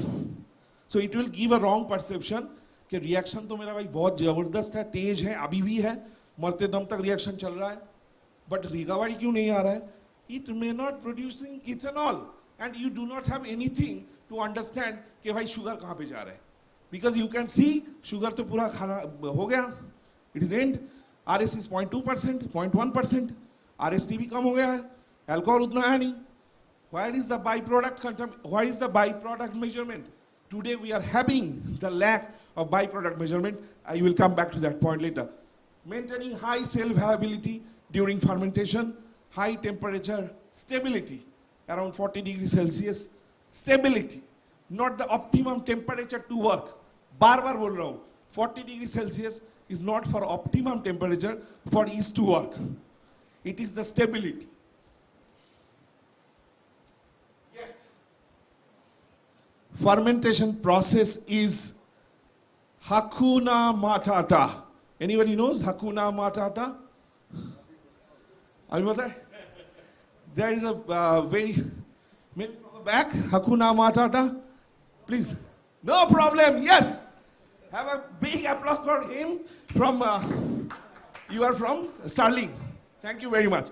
So there was a fantastic song on this from Lion King movie. This phrase became very, very popular. Hakuna Matata means no problem. If you go to the fermentation house, ask the production unit head, Hakuna Matata. Whose problem ही नहीं है. But we are not producing or not giving you the recovery. So that's something, click one. Fermentation process is not Hakuna Matata. You have to have a good product. You have to understand how to use that product optimally. So product or process, we say comprehensive coupled product and process. CP square. ये दोनों में marriage होना बहुत important है. It's very important. Then we can expect good performance. Come back to the basics. How to store the yeast. Yeast need to be stored in a dry place, in a ठंडा जगह पे. ऐसा नहीं कि बर्फ के गोले के अंदर रखना है. Just AC room, clean room, उसमें रखने से ही चलेगा. मैं बहुत बार देखा हूँ ईस्ट का बॉक्स ऐसे ही पड़ा है सनलाइट में, बारिश भी गिर गया उसके ऊपर, चलो कल तो यूज करेंगे. Please avoid, ask your team to avoid this kind of attitude. If you have broken or leakage sachet, don't use it. There is a tendency कि मैं ईस्ट बचा लूंगा 5 kg. ईस्ट 5 kg बचा के कुछ भी नहीं हो. Believe me, less than 1% is your operating cost incurred by east. आज तक ईस्ट बचा के कोई तो इथेनॉल प्लांट नहीं डाल पाया, for sure. So ethanol plant डालने के लिए हम लोगों को पूरा के बैग यूज करना होगा. You can use 1 bag less, but don't do 10 kg का पैक है, मैं 20 kg की जगह पे 25 kg यूज करूंगा और बाद बाकी जो 5 kg है वो कल यूज करूंगा. Don't do that. उससे क्या होगा, उस लीकेज से कंटामिनेशन बढ़ेगा, ईस्ट के साथ एयर में जो बैक्टीरिया है वो भी जाएगा आपका फर्मेंटर में. We can see lot of people, दिग्गज in microbiology, they can, align with me, and it will deteriorate your performance. Next, rehydration, very interesting and useful concept, and at the same time very very cost effective. What is rehydration mechanism? Very quickly, हम लोग east को dry करते हैं, dry करके उसको box में भर के भेज देते हैं. उससे इसका जो सेल वाल है वो पूरा ड्राई हो जाता है. तो उसको अगर मैं पहले ही पानी में फेंक देता हूँ जिसमें शुगर है, तो उसका जो सेल वाल है दैट में broken, you may lose the viability. That is the reason इसको हम लोग क्या कर रहे हैं, इसको हम लोग थोड़ा पानी में घोल ले रहे हैं, थोड़ा टेम्परेचर बढ़ा रहे हैं. You are doing it very good. I think lot of people in this house are doing it and they get the benefit of this. तो उसको हम लोग पानी में डालते हैं, पानी का टेम्परेचर 35-40 डिग्री करते हैं, फिर उसको हल्के से मिक्स कर देते हैं. आधे घंटे का प्रोसेस है और एक ड्राम का इन्वेस्टमेंट है जो एसएस से बनाया हुआ है. And that can bring the consistency, that can bring your SD down. Next, so this is the photograph. We have installed this kind of system in the plant, real picture. Next, we have to be fast. And one more click. So here you can see what is the standard, at least as per my analysis, and how you can follow this. One video should on, right? So you can see this kind of operation will happen in your plant just before propagation. You are just taking your yeast inside the water, mixing it, हवा लगा दीजिए उसमें, थोड़ा steam डाल दीजिए, temperate कर लीजिए और आधा घंटा मिक्स करके उसको ट्रांसफर कर दीजिए by gravity. Next, okay, particle size grain, particle size distribution of the grain post milling. इसमें मैं ज्यादा बात नहीं करूंगा, बट ईस्ट को अगर शुगर नहीं मिला ठीक ठाक तो east, ladies and gentlemen, cannot ferment ethanol. So for that, back integration is important. We have enzyme people, and if they can broken down the starch efficiently, yeast can also efficiently convert those sugar into ethanol. Next. And one more thing, if you have more fines, it will increase your, if the big size are more, then what will happen? It will increase your, very good. No need of expert. Mold infection in the maize. किसी को हुआ है? Mold infection in the corn. Anybody has faced this problem? Always. And they do not have any problem. It seems. Nobody is answering. So we are having mycotoxin issue.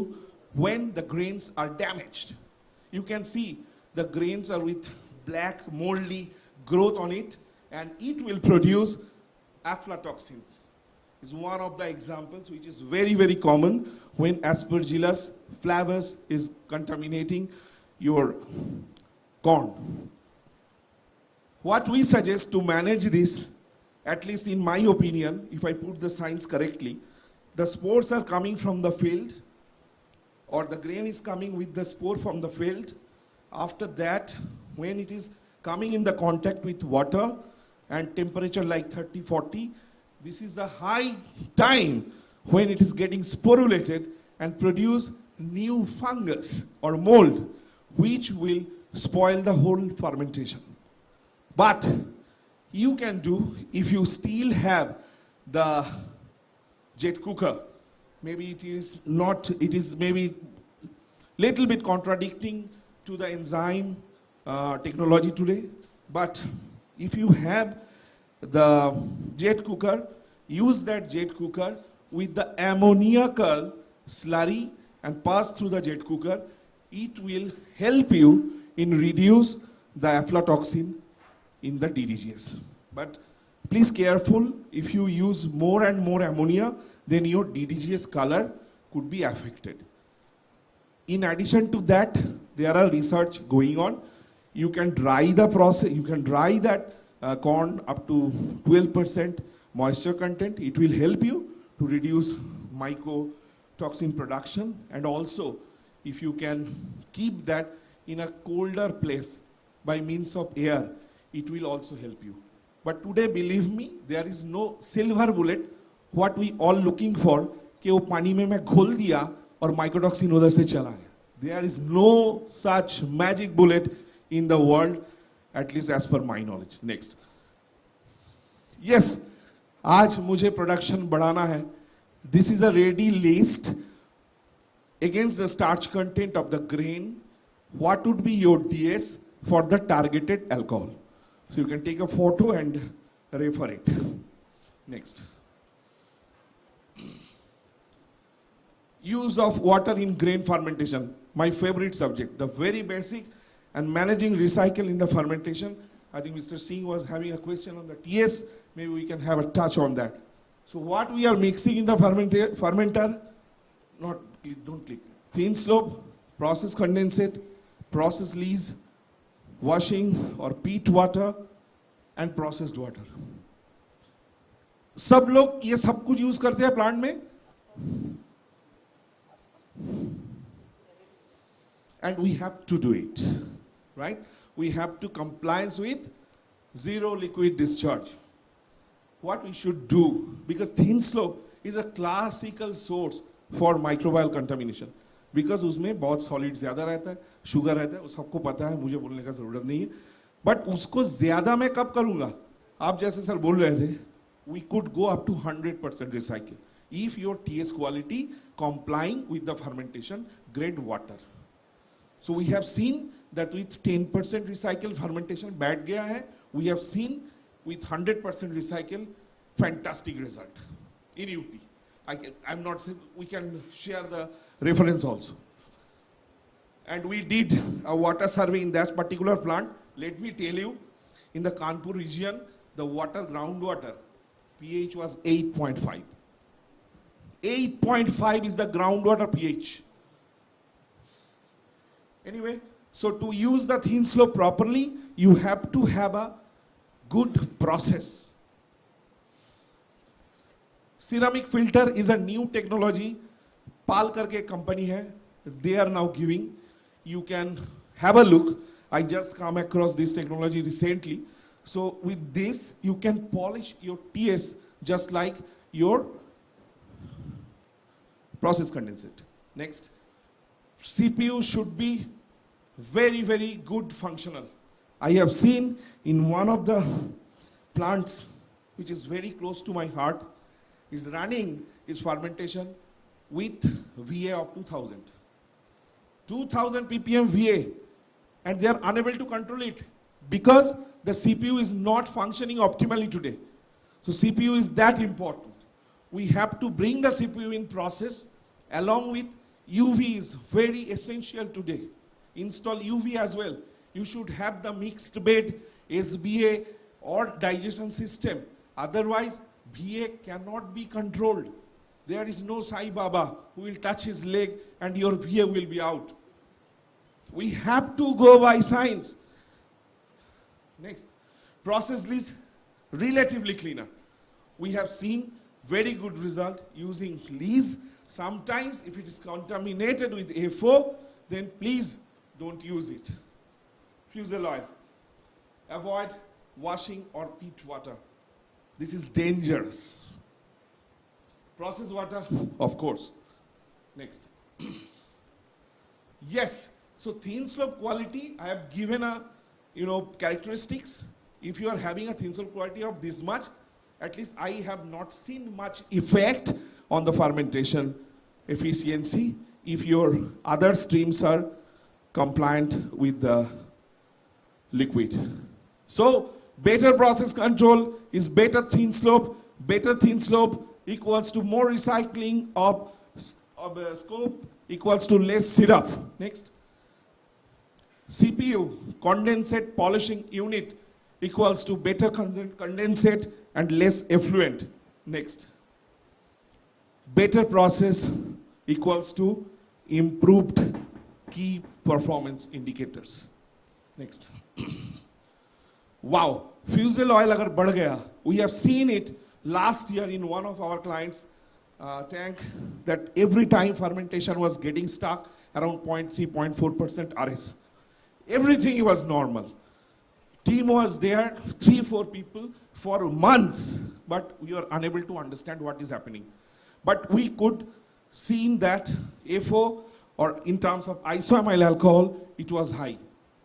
Then we charge them, work with your plant supplier, rectify whatever it needed, I am not the expert, and reduce the FO contamination in your lease. And it worked. And it worked, and they became our, today no marketing, so they are working still with us. Next, temperature, we are hot. Next, we'll go faster. We are a hot country. If you see 2023, the temperature was like that, more than 44. How your fermentation, how the yeast will work? आपके पास है क्या? Temperature कम करने के लिए आज आपके पास है क्या? You have a cooling tower and you have couple of pHs. उसमें हो जाएगा? नहीं होगा. But we can try. We can try. How? We have to maintain the pH. खोल के धोना पड़ेगा. 2 बार क्लिक करो. The same way. And India ethanol industry now should think about chiller when they are designing the plant, or retrofit the chiller when they are trying to match the ambition of government of India. I need 5 more minutes. Next.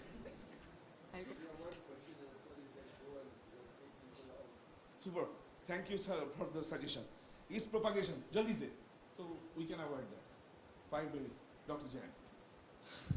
Propagation, very important. Next, we will go to the practical ones. Please install a rotameter. जहाँ पे भी जाता हूँ बोलता है rotameter टूट गया है. रोटामीटर है ही नहीं. एकदम, it's simple. Please install this kind of Eureka rotameter with a digital display. It will help us to give you better performance. पानी भरा आज तक सब बंद हो गए, वो वाला मत कि ये खड़ी दे, ये वाला खड़ी दीजिए. और थोड़ा ये करो, एक बार नीचे जाओ और एक बार. And always try to keep this holes clean. ये होल अगर ऐसा सीधा रहता है उसमें डिपोजिशन बहुत होता है, कंटामिनेशन होता है, पता ही नहीं चलता है किसी को. Next. So this is something you can take a photo, quick photo, and you can refer it later. At setup क्या होना चाहिए, at transfer क्या होना चाहिए. Next. Okay, one more click. हाँ. So this is the propagation slide. हम लोगों को ये important है कि हम लोग कब ट्रांसफर करें. Not necessarily you wait for lot of cell number. Healthy cells are important. Growth जहाँ पे सबसे ज़्यादा होगा, 8 घंटा बाद अगर 250 मिलता है, वार्डिंग सबसे अच्छा है, तो हम लोग उसको ट्रांसफर करेंगे. 100 कौरव मुझे नहीं चाहिए, 5 पांडव से काम हो जाएगा. Next. You can see the beautiful yellow color epoxy. Huh? This is epoxy floor.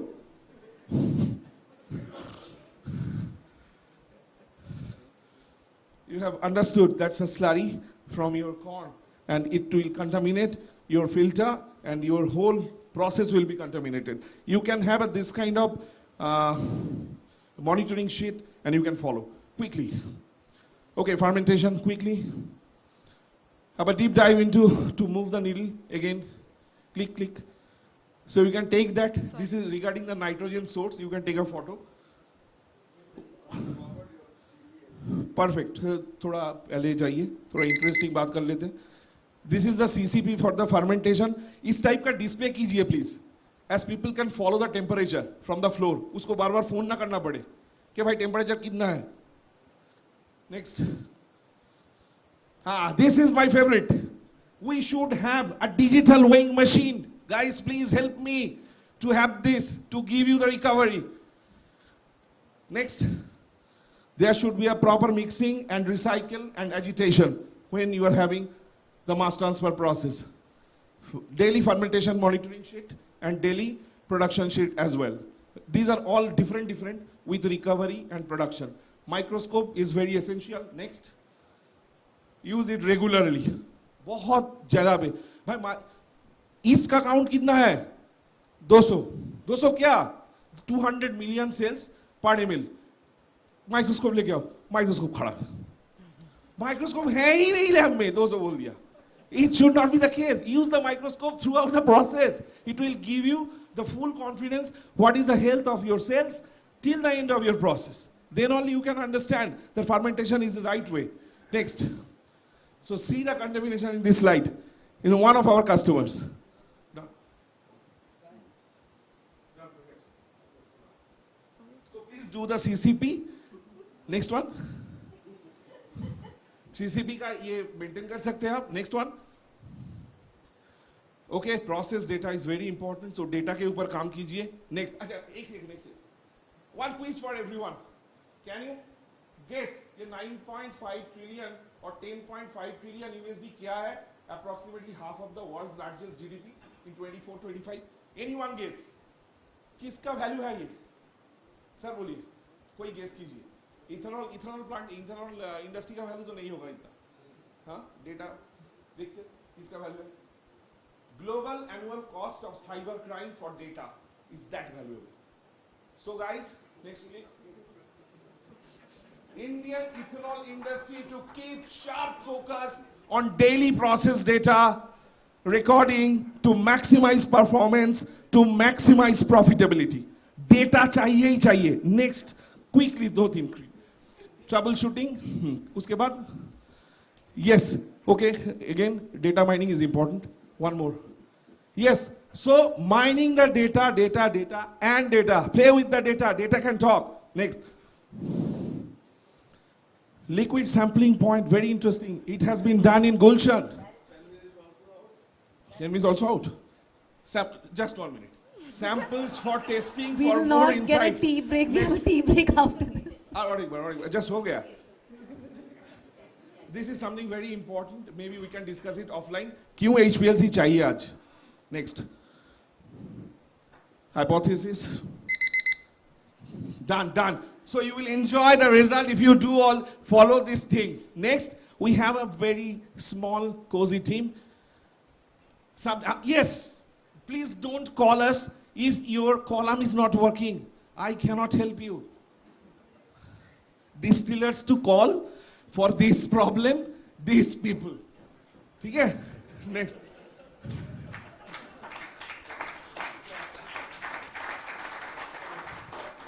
One slide about my company. Roti milta yaar. What is my company? Live. Live. Very good. Thank you so much. Everybody knows. Next, the team.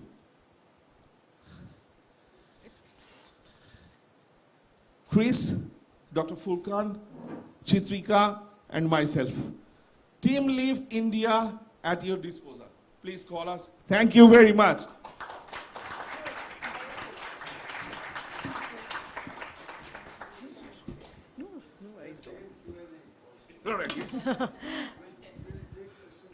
Yes. Well, yes, of course. I must say thank you so much, Mr. Mukherjee, for a very dynamic a very inspiring, a very passionate, a very enthusiastic, and over, a very entertaining session. You have highlighted some very key important questions and some advice, which I'm sure we're all going to take into consideration. A huge round of applause for a fantastic panel. Can I request the entire team to please come forward for a group photograph? And for the Q&A, please join us for a quick tea break for 15 minutes. You can have all your questions, you can have a discussion while having your tea. Thank you for being an absolutely phenomenal audience. We will see you in 15 minutes after the tea break. Thank you so much, ladies and gentlemen. It's 3:50. By 4:10, can we all please be back in the hall? Thank you.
Welcome back, everyone.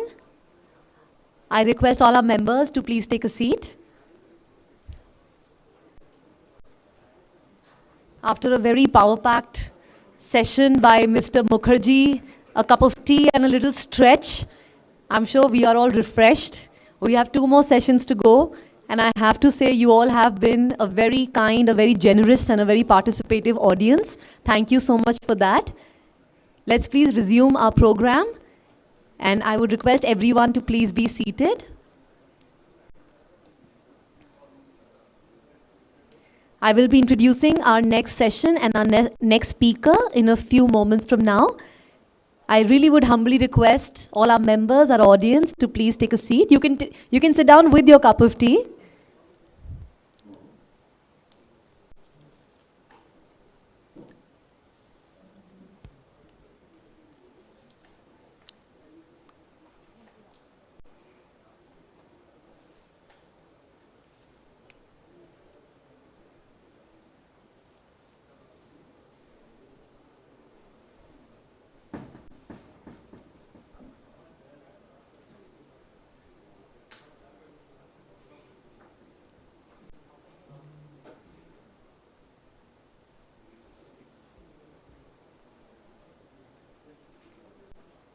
Everyone joining us right now, please be seated.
All right, welcome back, everybody.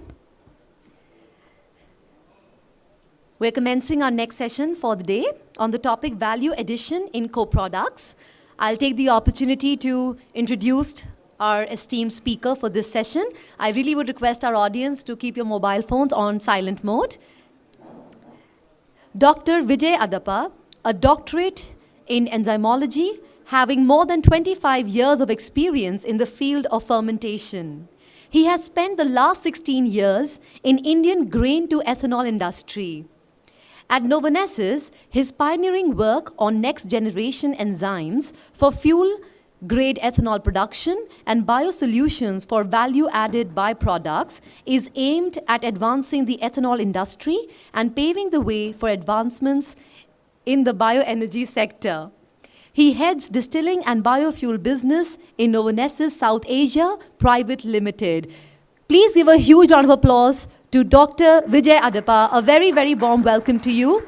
Along with him, I would also like to welcome on stage Mr. Puneet Kumar. Sir, can we have you joining us? And can we have Mr. Balu Mahendran along with Ms. Preeti Subhedar. A very, very warm welcome to our esteemed panel. Our topic is value addition in co-products. To our speakers, we will be having the session for 35 minutes. I request you to please keep the time limit in mind. Thank you.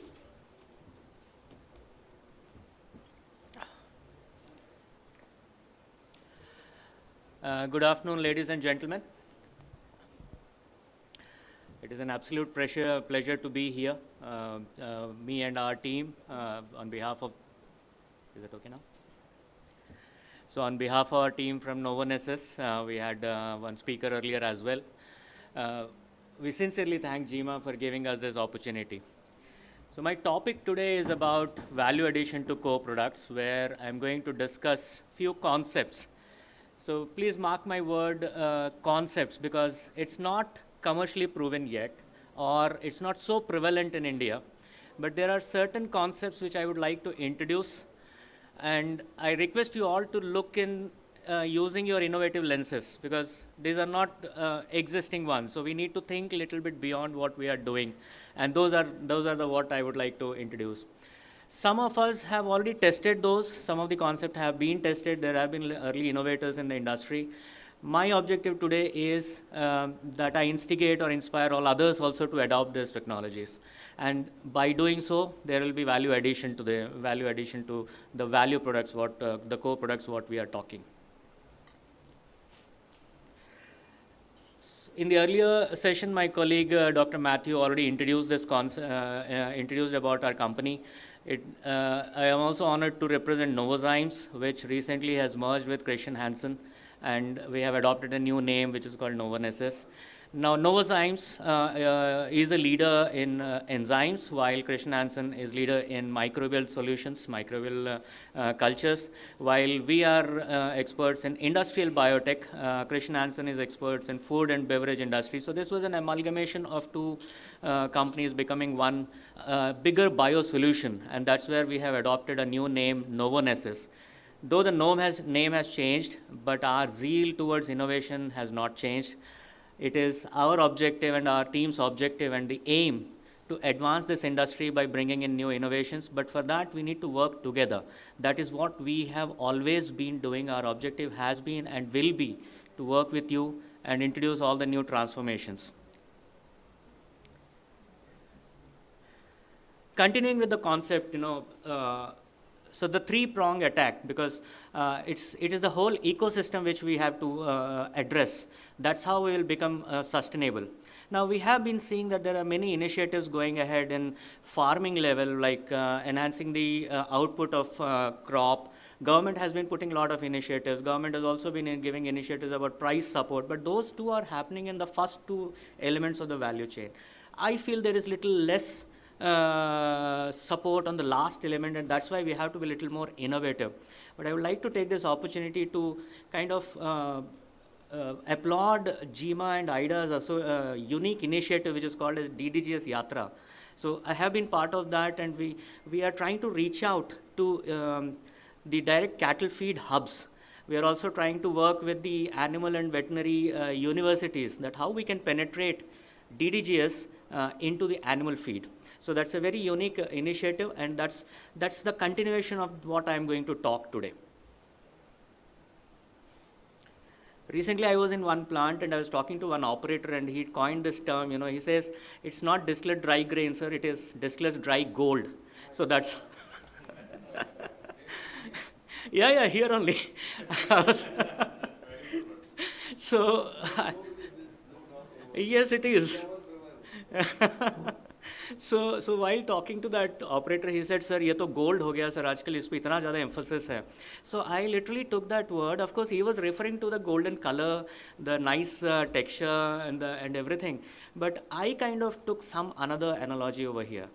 Just like gold, which is purified from an ore, which comes as an impurity, and that's when you get out that gold.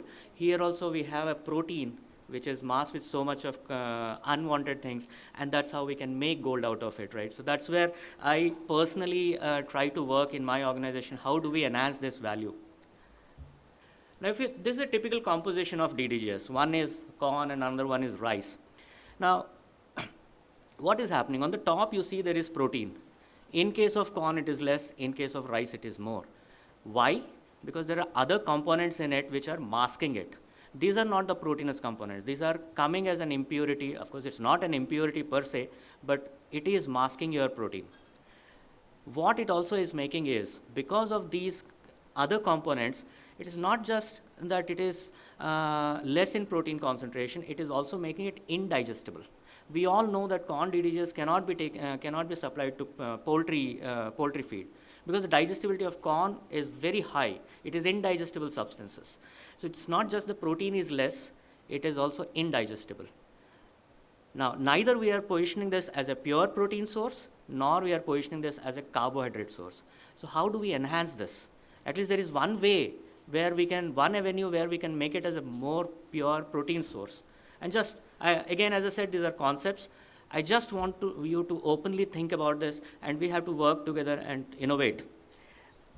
Now, simple process is that we eliminate these impurities, right? So I just take an example of corn. There is 18% of residual starch there. Can we remove it? Yes, if we can remove it, the percentage, if we start at 27, I took an example of 27%. If we take 27% as a starting point, it may go to 33. Similarly, if we remove fibers, it can go to 41, 47. But yeah, that's all theoretically said. It's not so easy to do. What? Why? Because there are two elements over it. One, you need to separate it. Well, it might look that it is difficult to separate, but okay, the people who are experts of those, they might not feel like that. So I don't feel it's not difficult to separate it. But the second question is a more important thing, which I refer to some of the early innovators who have adopted this, and they are in this very room. They have struggled to consume it. We are going to separate it, but what do we do with that? We cannot throw it away. Our plant's at zero liquid discharge. Unless we don't throw it away, it is coming back into the system, and we are unable to improve the protein concentration. So these are the two questions which I am going to touch upon today, and how can we achieve this? And it's a step-by-step thing, right? Okay. Now I will take one example that, let's say we aim to produce high protein corn DDGs. So we term this as, supposing corn, we try to remove some elements, and if you remove some of the elements, then obviously the protein percentage will increase. Today, you guys have already started to adopt corn oil. There are some examples where you're going to install corn oil. That means we are going to remove that corn oil out of the system, and definitely your protein percent will increase. But what about all the others? So before even thinking about it, we need to first identify and characterize that substance, that component. There's not only for DDGs, I would say, there was an earlier question about bound starch, etc. Be it corn, be it DDGs, first we need to identify what is there inside. Now, I told this table again, this is just the bar chart of the table which I have presented earlier. I will take one example over here and explain about the residual starch. Just a minute.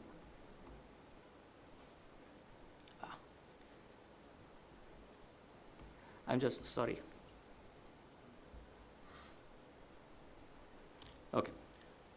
So this residual starch, let's see what is this residual starch. Now this is the same residual starch which was left over in fermenter that got carried forward to the DDGs. Now, while we are already consuming the residual starch in the fermenter by adding enzymes, by adding yeast, there some of it was left out because it became very low on the concentration, like 0.4% in case of rice. So the enzymes cannot attack it, and we could not convert it. But here, the concentration has increased. So can we redo a breaking, or can we redo a hydrolysis to break it down? But again, there is a problem over here. Now, look at this table. So while this is residual starch, but it contains two kinds of sugars. One is a 1G sugar, which in the unique form what we understand, but the others are called as either non-starch polysaccharides, NSP, or they are primarily 1.5G sugars. Now I'll come to the 1.5G sugar in a bit. So this is what we need to understand. Now while I said that theoretically we can go to 48%, but we can only target this 1 and 1.5G sugars, and we can go to 36% max.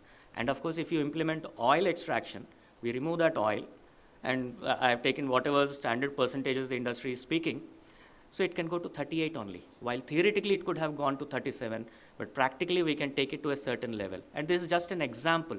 Now let's say we identify your DDGs and find something else, then it could be any number, but we need to take that first step of identifying what is there in our DDGs. Now what is 1.5G sugars?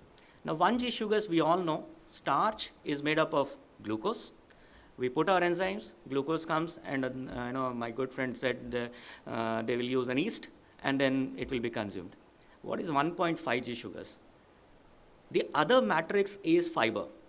Fiber is cellulose, and it's made up of two components, cellulose and hemicellulose. This cellulose is the same cellulose we talk about 2G ethanol.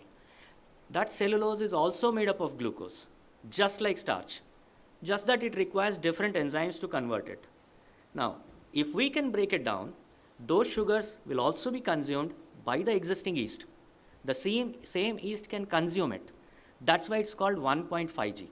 Now, why it's not called 2G? Because these fibers are not as complex as bagasse or straw or any other cellulosic material. So they call it as 1.5G because it is easier. The biggest thing there is lignin, which is not over here. So you need that pre-treatment and all. So those are not required. So that's why this is called as a 1.5G sugar. In 2G, there are another kind of sugars which is called as hemicellulosic sugars. Those are not consumed by either yeast nor us. So those are 2G, and you require a GM yeast to consume that. Enzymatic process would be the same, but the GM yeast would be required for that. So I'm not touching that, and that's why I left that as blank, because that could not be consumed. So here what I'm asking is, we need to combine this concept called DDGS fractionation, which I'm going to elaborate in a minute. So DDGS fractionation with 1.5G fermentation to consume that product, and that's how we can increase that protein concentration. And just look at this last block. If we can consume these two, it will give us close to 2.7% equivalent sugar in terms of fermentation. So that means whatever in fermentation, the sugar we were putting, we could add up to 2.7%. But it has to be consumed, it has to be hydrolyzed. Now how can we do that? How can we do that? We need to introduce a small bolt-on facility within the same premises. It starts after decantation, where your DDGS is going to come out. It will come out along with thin slop. So we have to redissolve it once again and start with, just a minute. Start from here, and we start with a simple liquefaction again. It's a second liquefaction. And then the critical step comes of fiber hydrolysis. It's just in hydrolysis. It's already a known process. There are, the Panipat plant of IOCL, they are already hydrolyzing those fibers. Now, this is not as complex as that. It will be a portion of that process which we have to apply over here. And we are going to break down at least two of the 1.5G components. And yes, at the end, you have to filter it, because now we want to concentrate the protein. So once we have hydrolyzed the unwanted substances in the DDGS, we need to filter it out. So the cake comes out with a higher protein percent, right? Now my second question comes, what do we do? I said, how do we consume it? And of course, I want to put it back into the fermenter. We have to put it back into the fermenter, but without diluting what is going on into the fermenter, because already you have a certain dilution rate there, without diluting it, nor without creating a excess effluent to it. Because there will be some additional water used in this process, because we are redissolving it. So how do we do that? We have to balance that water. So this is where we have to tingle our engineering minds. We have people, so we are doing that water balance. We have to start with little less water and do that. So we have to be little innovative on this. But what I'm trying to introduce over here is that it's quite possible. It's quite possible to achieve this. Earlier, these were not so successful because we are missing this element of where do we consume it. If it was a standalone plant, a small plant where I'm consuming only 1 ton of DDGs converting into some oil or some this thing, we could just throw away those. But at the scale of our plants, we cannot throw away this excess water. So this is how we can do that. And only one thing is something new over here, which is in hardware. The enzymes are already there, the yeast is already there. It is just in hardware we have to implement. Globally, many of the ethanol manufacturers are going this route. It is not that we are facing this challenge. Of course, there are some countries where it is very much ethanol, they get that price, the economics and all that works out. But also remember, those countries are also working on subsidized models which we don't have. But yet, they face the same challenge of viability. And what they are doing is they are trying to fractionate each and every component of this. Fiber to ethanol. Of course, India doesn't have any policy to support fiber to ethanol, but in US there are some states where they get credit if they show that we can convert ethanol from fiber. Europe does that because there they promote non-feed ethanol. So they give that credit. Of course, it's not there in India, so we cannot say that it is very high, but they are trying to extract as much as possible. Protein, corn oil is already established there, and I think we have taken those steps. So again, the concept what I'm trying to introduce over here is that we need to look into this element, which is such a rich substance. Oil is coming out, and then protein will come out. So 2 rich food substances are coming out. So this is what I wanted to introduce. Now oil, corn oil, I hear that some of the groups have already taken this decision of introducing corn oil separation. Now we are not an expert in the physical separation of the corn oil, so I will not go deep into what technologies and what not. I think the speaker next to me is going to elaborate on that. But what we hear or what we know is what I would like to present. Typically, most of the plants we hear that it's a simple extension that you put a tricanter.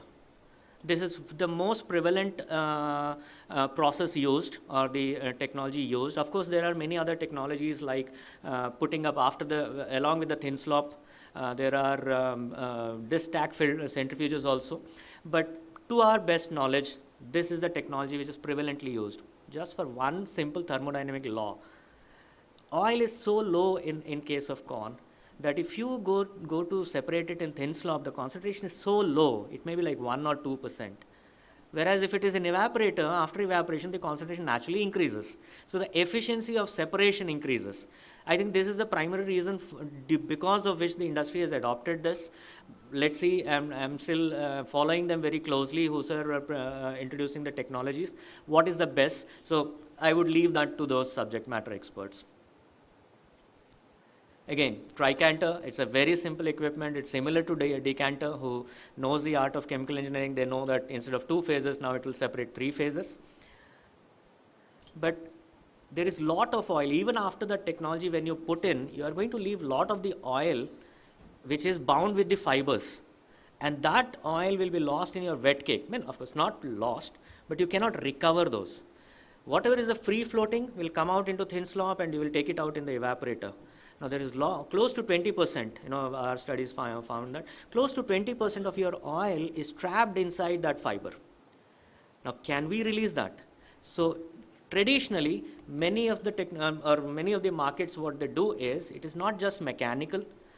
They combine it with chemical and biological processes to separate that oil more and more. Chemical are simple chemicals like demulsifiers or flocculants, so that enhances. And there are biological agents or enzymes which can extract that trapped oil also. Now, I'm not sure whatever decanter efficiencies or tricanter efficiencies they are promoting, but these 2 techniques can also enhance that oil recovery. So this is what I was talking about. So typically, we all know corn is a very complex structure. Just now we talked about bound starches. Similarly, there are a lot of bound oils. And oil is entirely inside the cell, the fabric, the matrix, everything. Now, you need to break it down. So we have found that if you apply certain enzymes, which are primarily hemicellulose in nature and protease in the nature, if you apply those, then you can extract more of the oil and not lose in the DWG, sorry. So it gets more into the evaporator and you can separate more of this oil. So this is also a technology which is taking shape, and many a times the tricanter suppliers or the technology providers, they themselves recommend that you should use these two products on top of this. So just to keep in mind that once you install your hardware, that is the first thing to happen, and then you can extract more out of it. Now what do we do with this oil? Of course, there are many uses of oil, but I would rather be interested more with biodiesel, because we are on this journey of fuel, right? We are in the journey of biofuels. It becomes a very natural, so DCO, what we call it in short, is considered to be a very prospective feedstock for biodiesel. Now biodiesel are of two types. One is called biodiesel, another one is called as renewable diesel. Biodiesel is an oil converted into diesel using a chemical process. Biodiesel using a chemical process. Renewable diesel is one which is used by enzymatic process. So markets in Europe and all who promote a lot of green fuels, so there they recommend to use renewable biodiesel. But both of them being same, first thing first is there is an immense value, because by converting into biodiesel, you're not keeping into commodity, because today you might be targeting about oil. It will still not be in the top of the pyramid for the general oil or food grade oil. But if we aim for biodiesel and all these things, this will be the topmost preferred feedstock, because we all know that there's no other vegetable oil which is suitable for biodiesel from an economic viability point of view. So I think this should be our aim, because this it's a very high calorific value substance, it's a high hydrocarbons component, so it becomes a natural choice for not only biodiesel, sustainable aviation fuel. Government has already initiated a mandate about 1% blending, so this becomes a very natural choice for that. So I think the first two topics, there is one more concept which I am going to introduce, but the first two concepts, I think we need to reimagine our plants in a way that today our plants are something like this, but we call this as the biorefinery of tomorrow, where you can introduce within the same premises multiple concepts. The simple two blocks which I have shown you, of course in a diagram it looks like very simple, but at an engineering level, at a plant level, there has to be a lot of combinations, lot of balancing. So it might look complex, but see, from 1G you will be moving towards 1.5G ethanol. From simple DDGS you will be moving towards high protein concepts. You are going to remove oil, right? And future is immense with all the future fuels. This is one topic, again, it would not fit into the larger scheme of things. Rice protein is a protein where it is being looked at as a substitute towards whey protein and soy protein. Now, we have done a lot of work, but again, it's like majority of it works. It's a minor thing. You know, in simple terms, I say, "Hathi nikal gaya, pooch reh gaya." So it is something like that. I will just elaborate what it is. So first of all, it is growing. Protein is becoming very hot topic. The vegetable source protein is also gaining a lot. Today, there are a lot of on-the-shelf protein supplements which contains a lot of rice protein as well. It is gaining importance because of two things. One, it is rice, it is made from rice. We all have grown up eating rice and all, so it is pretty much suits our palatability. Number two, it is allergy free. So these are the two reasons it is gaining a lot of ground. And here if you see, these are the products which are there on Amazon India. So it is gaining so much of traction today that the food and feed industry, they are trying to develop products out of this.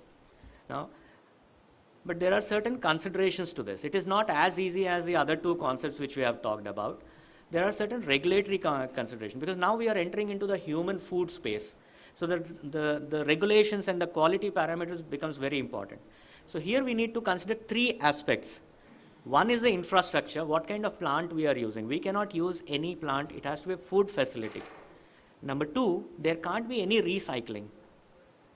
So just like thin slop, just like yeast or anything, we cannot use any recycling nor any of this thing. Another important aspect is the kind of rice doesn't matter over here, but the quality of that rice matters a lot.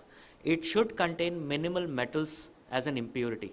But we know we use any kind of rice is available, so we do not keep that check that what is coming in. So I will show you one. Okay, again, how can you do it? It is the same solid fractionation what I have introduced. Only thing that we cannot bring it from the main fermenter. We have to take it up front, right? So again, yeah, this is the most important thing I would like to explain. Now here is a standard analysis of a rice DDG, if you see over here, and I would like to highlight to this point, which is the heavy metal profile. Right? Now these are the specifications for particularly these 4 metal components, and it is said that it has to be less than 100 ppb, which is like 0.1 milligram per kg. Today DDGs is getting around 500 ppb. So this is a challenge. It's just a very small challenge, 100 ppb to 500 ppb. But it's difficult, but not impossible, sir. There are varieties of rice. Yesterday only I received one report, 50 ppb rice protein. Now what we need to do there is we need to control that quality of rice, or we need to map it.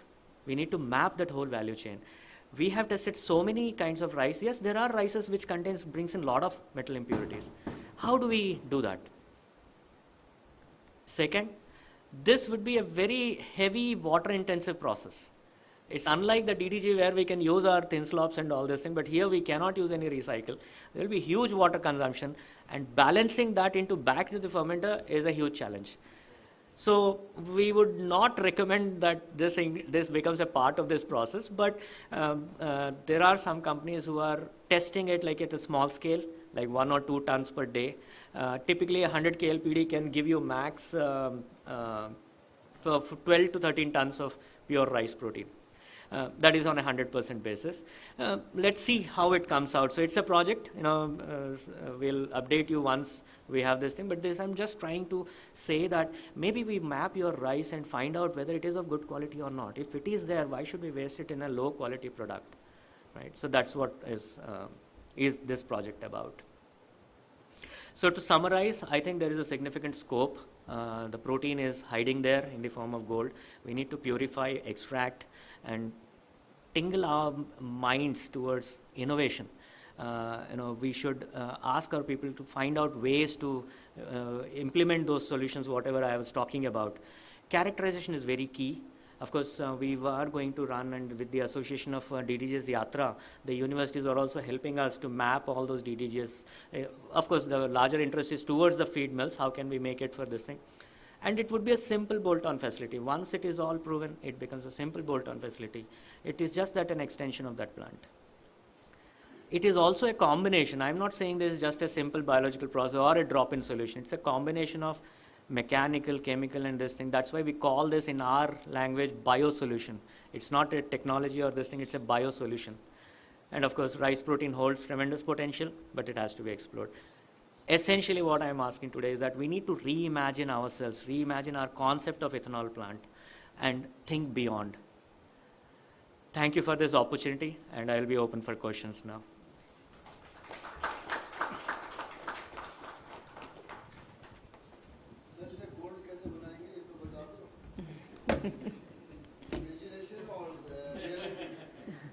Sir, reality. Can you hear? Yes. Sir, I know you have done a lot of work on this, and I have been discussing with you, and I understand that this is a small change which we need to do to overcome this. And of course, we cannot give up now. That's my ask over here. Yes, realistically, can we cross that barrier? We can try. I opened up certain concepts, and every time we are testing those, every time there is a hurdle, we are trying to bring something new. Yes, we should try. Wet cake is difficult to hydrolyze. Wet cake is... After the fermentation, the wet cake is after the chemical, you can hydrolyze. I've tried many times. Can you help me out? Sure, it could be looked into. Maybe now we have got better enzymes, better conditioned enzymes. Maybe we can retry it once more time.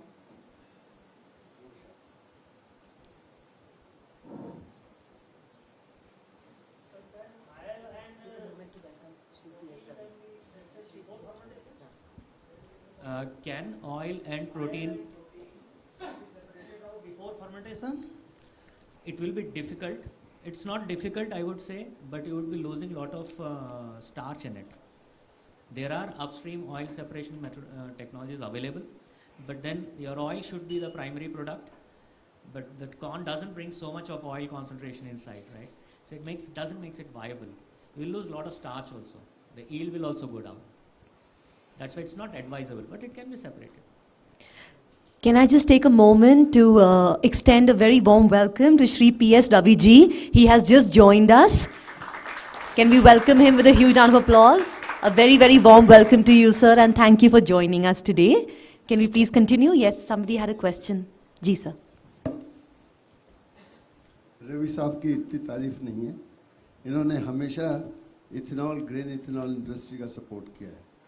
आज भी हमारी बात अगर ये ऊपर तक पहुंचा पाते हैं तो एक ही चैनल हमारे पास रह गया है, पीएस रवि साहब का. हम आपका धन्यवाद कर सकते हैं. आप हमारे ऊपर हाथ रखिए. हम बड़े प्रॉब्लम में हैं. हमारी प्रॉब्लम के सॉल्यूशंस ढूंढवाइए. Thank you. Thank you, sir. Somebody in the audience had a question? Yeah. Yes. I would like to ask one question.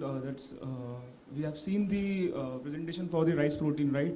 So, is that market has been matured yet or not? Because having directly rice protein to the like B2C market can give the concern for increasing the diabetic issues, because the persons who are manufacturing the proteins are having milk protein and soya proteins. So it can like make the market with like increasing in the type 1 diabetes. Is it anyone is doing in the like selling the product rice protein as of now in India? Of course, demand is increasing, and there is also good export potential. To answer to your question, whether are we producing now? Yes, there are a couple of customers who are producing rice protein. Oh. So there was a follow-up question over here regarding diabetes, right? Yeah. So if I understood correctly, whether rice protein is suitable for diabetic patients, is that what was the question? No, it's not suitable for the diabetic patient. Yeah, it is not suitable. So Yeah. the question is it suitable? Yeah. So yes, it is suitable because it will not contain any starch or any sugar. Okay. It is completely extracted. Just the name is rice. It's pure protein. It around 90% or 85% is protein there. And it's already been used. There are already labeled products, and it is recommended for diabetes as well. It is suitable for diabetics also. All right, thank you. Just adding to Vijay's point, rice protein is the one protein which is equivalent to mother milk. Okay, so such a huge value for that, actually, for the protein.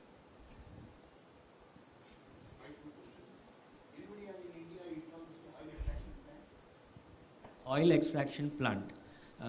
There are two kinds. One is upstream and downstream. Which one are you referring to? Upstream, there is only one plant in India. Yes, we know there is one plant in Maharashtra they have installed, but they are not producing oil out of it because it's not viable.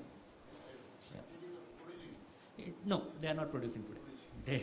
They just put it up and it's not producing. So what? It is proven. It is proven. No doubt, it's the same oil extraction process. You separate the germ out. If it was a wet milling process, it would have been easy. The germ comes out very easily. There is no loss of starch. But in a dry milling process, there is a mechanical sieving process where the germs are separated. A lot of starch is lost in it. And the germ is also not containing that much of oil compared to an oil seed separation. So they were planning for, let's say, 10% diversion, so it was not that viable. Well, it depends upon incoming. So corn typically, you are talking of corn, right? Corn typically has 4% oil incoming. I think people recommend, say, around 50% could be separated, and that's purely a mechanical challenge. It's a mechanical thermodynamics which limits it to separate out. Yeah, Dr. Vijay, see, you talked about this 1.5G ethanol, right? So probably in India it's not popular, probably in Europe it's picking up. But my query was, see, why should we do after distillation or after fermentation? Why can't be done in the fermentation itself? You know, towards the last stage, why can't we get it done? Why should it go to the last stage? Okay. That is recycling, number one. Number two, this you talked about the heavy metals in the rice DDGs, right? In protein. So is it means that the heavy metals is coming through rice, or is it how it is? Okay. So let me start that question. Balu, please chip in later. The question was that why do we have to do it later? Why cannot we do it before? It could be done, no doubt, and it could be done there also. So you can use the same enzymes, you can hydrolyze it there. Only one thing what happens is, it's going to disturb the solid profile of it. So it creates certain problems going into downstream. So because we are disturbing those fibers there. So downstream becomes a little difficult. That's why what we suggest is that you take it out, you hydrolyze it separately and only take the water inside. So that is the primary reason we say that you do it separately. However, it can be done in the fermenter itself. Number two question was that whether these impurities are coming from the rice. Yes, it does come from the rice. It also, but it is geographically limited. Some geographies, the rice produce due to the soil content and everything, it naturally comes into that rice. So it is coming from the farm. In some cases, it is not. There are varieties of rices where the arsenic is not an impurity there. And also the broken rice, what we take from the mills and all, it doesn't follow the good quality practice like the main rice. So it attracts, it's like all the foreign matters. So we need to map those to understand where it is coming from. Any more questions from the audience?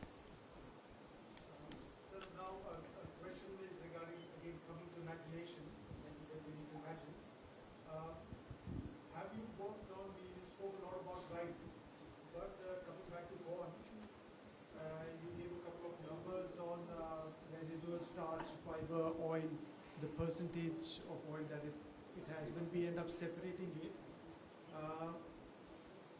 in one of the slides we were talking about 8% oil in corn, but then we came down to when we end up separating it, when 100% is not extractable, how are we able to increase the protein percentage by 8%? So that oil percentage what I've shown is in DDGS, not on corn. Okay. Not on corn. Now in DDGS, will we be able to extract all of the oil? No. No. Okay. So 50% of it. So will that give us that increase Yes. of 8%? So the calculation I considered only 50%. Okay. And then how do you separate the fiber? Okay. So the fiber, as I said, it's a 1.5G process. You have to use a hydrolyzer where we will add some enzymes which is similar to that 2G process. So those enzymes are going to break down those fibers. So it's again an enzymatic process in the same manner like we break down the starches. So we break it down into sugars. Now again on imagination, how can we separate it without doing this process? How can we separate the fiber without going through this 1.5G? It's impossible. Nothing is impossible. It's okay. Maybe then. Thank you. Yeah. So see, hypothetically speaking, there are technologies. There is some homogenizer technology which I have heard recently. It extracts the protein directly. Well, there are technologies. Will it be viable for this application? Of course, if you are selling some pharma grade protein or some dietary fibers or proteins, yes, all the technologies becomes viable. I think, sir, if we can sell a DDGS or a DDGS, corn-based DDGS, which is selling for, let's say, 11 rupees to 18 rupees, the same price as rice DDGS, it is viable. Sure. Let's work it out. Yeah, needs to be worked out. All right. Thank you so much. Can we please have a huge round of applause for a very enlightening session by Mr. Vijay, and I would also like to thank Mr. Balu, Ms. Preeti and Mr. Puneet for joining us. I request you all to please come forward for a quick photograph. And with this, we conclude our 5th session for the day. Thank you so much, everybody. Please have a seat. Now I would like to invite on stage Mr. Saurabh Banerjee to formally introduce and welcome our guest, Shri P.S. Ravi ji.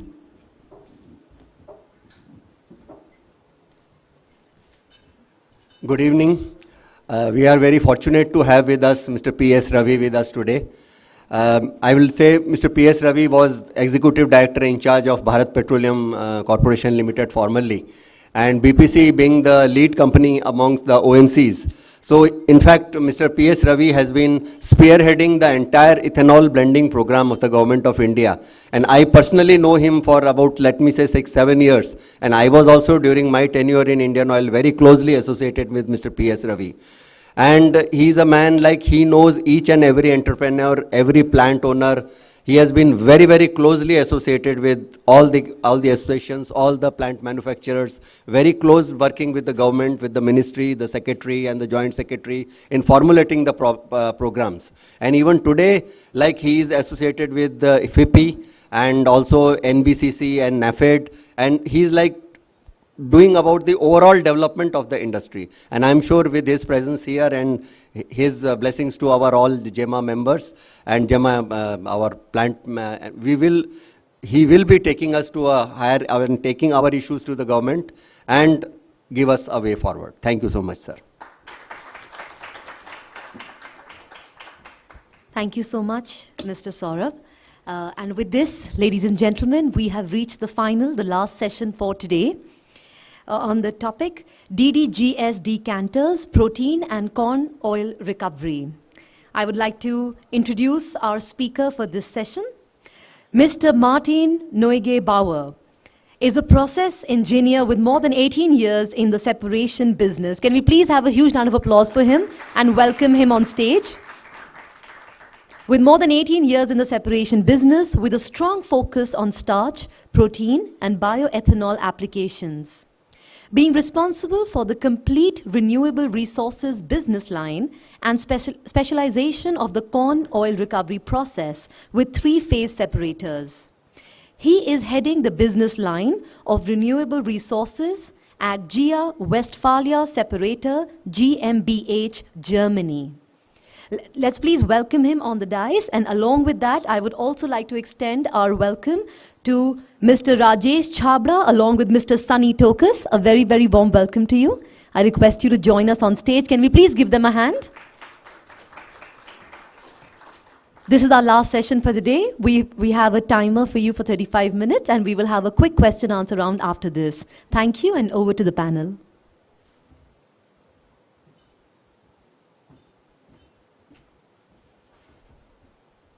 Yeah, hello everybody. Good afternoon, and thank you very much for the invitation. It's a pleasure to me to be part of this event. Thank you very much again. And I'm happy to speak here about the oil recovery. And thank you also to Mr. Adapa. He mentioned already the golden solids. I would like to speak about the golden oil.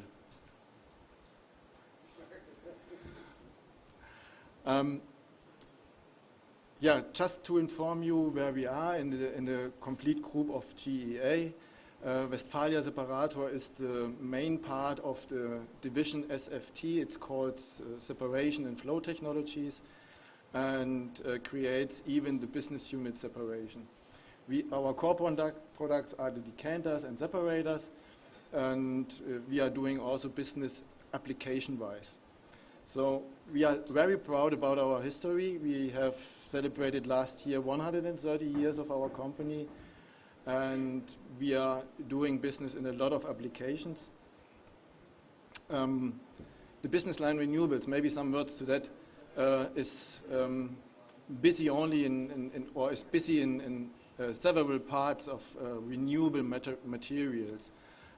Whether they comes from plant-based or whether they comes also from animals. At the end, our end products are even proteins, starch, but also biofuels like biodiesel and also bioethanol. And I would like to sketch a bit the idea about the ethanol production and what is going on in this area, what is the classical process. I would like to discuss with you the standard setup in Europe and also in US, and will give you some examples how it works, how we can generate the corn oil out of the synstillage or even the syrup after the evaporation. And the main topic is there is some added value in the corn, not only the DDGS and not only the ethanol.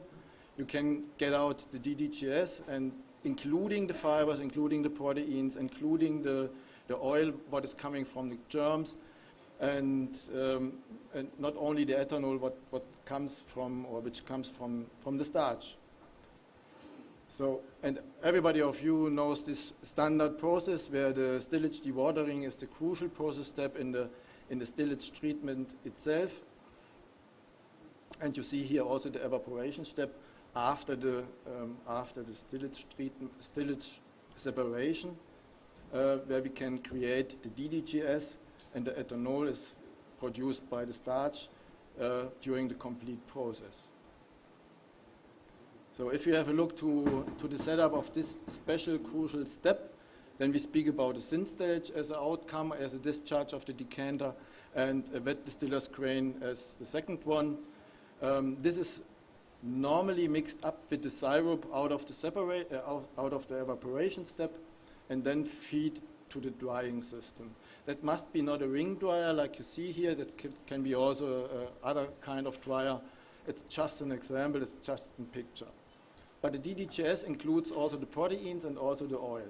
And therefore we have a look onto that one, what we can do to get it out. In the US, any years ago, they start also with some safety issues. Some of their dryer burnt down because of the high content of oil in the DDGS. That was also one reason why the colleagues over there asked for a solution to get out the oil. Just to inform you a little bit about what happens in a decanter. Decanter consists of a drive system on the left-hand side. You see here we have a rotating bowl, and in the bowl there's also rotating a screw, which is conveying out the solids which are settled on the inner bowl surface. You have on the left-hand side even the solid outlet of the wet cake, and on the right-hand side the liquid outlet of the synstillage.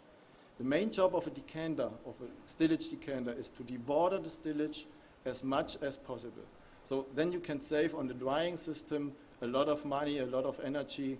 So each and every percentage what you can dewater mechanical-wise, you save money on the dryer side.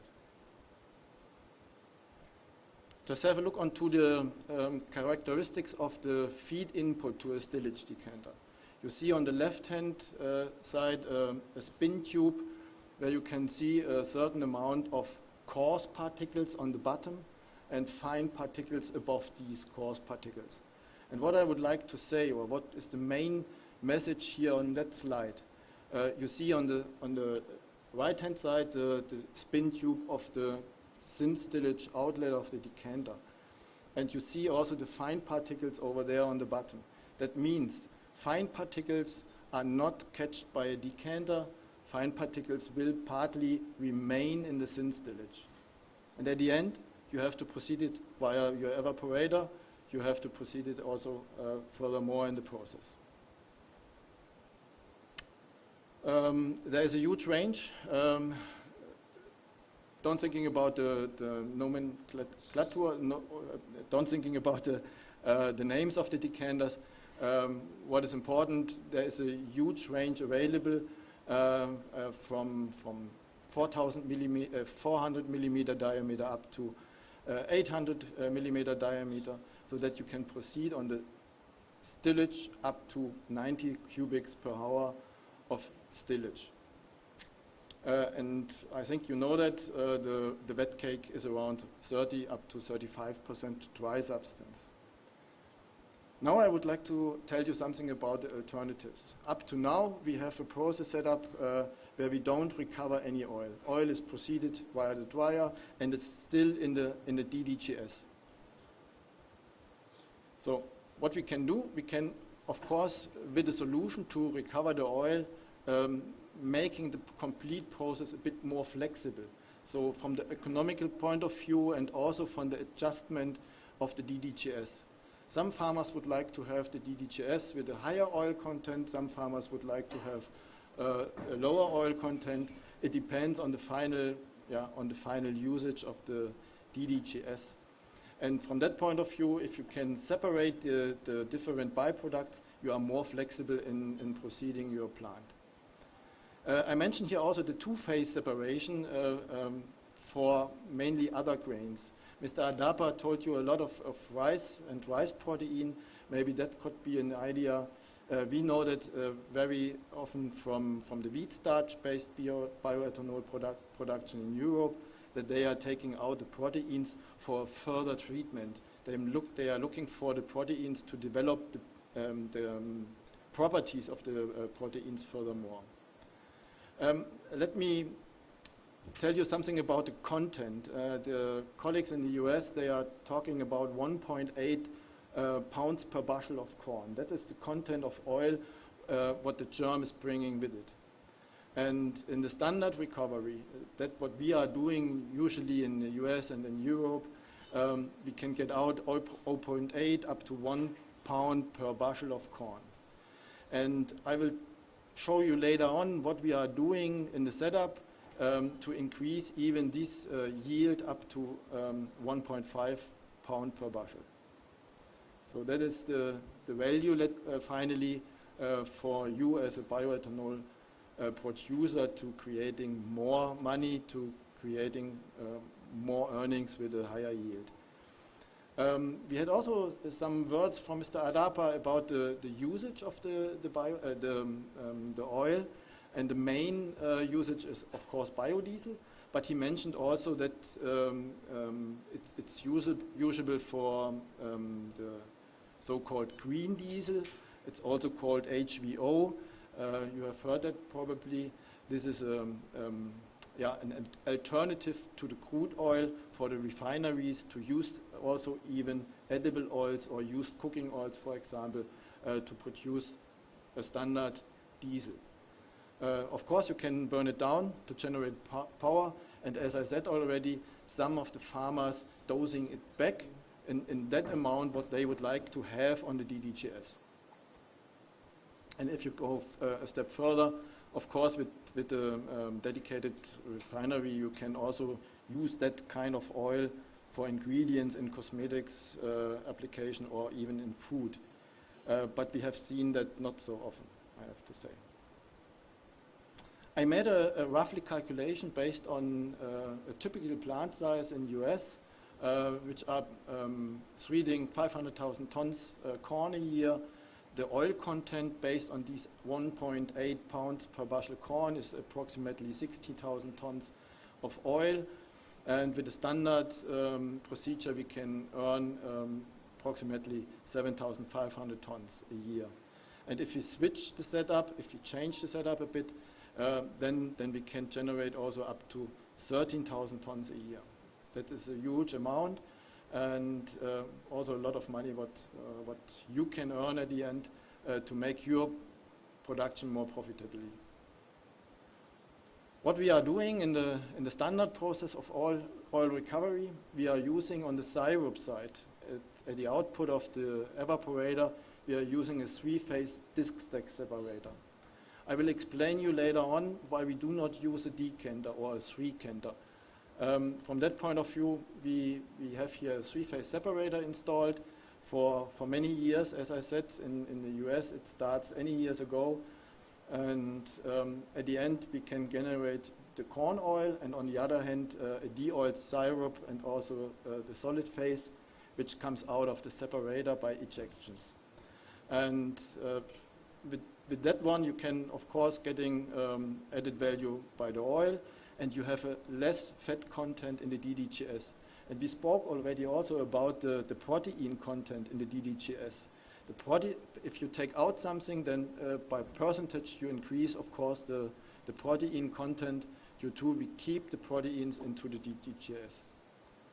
Yeah, and the safety reasons I explained already. you save your dryer system when you not have so much oil in the feed. Let me explain some words to the differences between a three-phase decanter and a three-phase separator. The three-phase separator has a definitely smaller footprint. It's more easier to install. We can handle also up to 40 cubics per hour throughput capacity, and we have definitely a higher clarification area due to we have these amount of discs in such a separator. We can also catch also the smallest droplets of oil, so the efficiency of such a separator with a G-force of just around 8,000 G is definitely higher and better than a decanter can realize. That with approximately 4,000 G has a less clarification area, and if you have a look onto the service side and to the CIP side, then a decanter is not really CIP able. What you can do with a separator by flushing the separator with caustic or with acids, even also with just with water.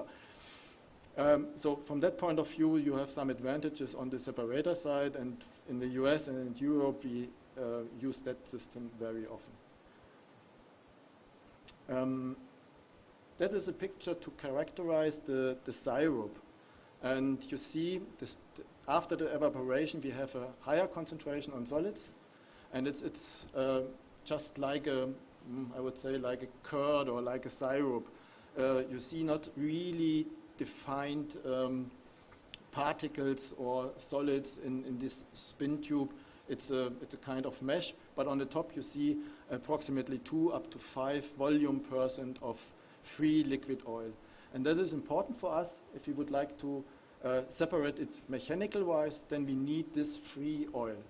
And the high G force allows us to press out the oil and to, let me say, maybe it's not the right word, to destroy the bounds between the solids and the oil, which is existing, and therefore you can use the emulsifiers to optimize that point.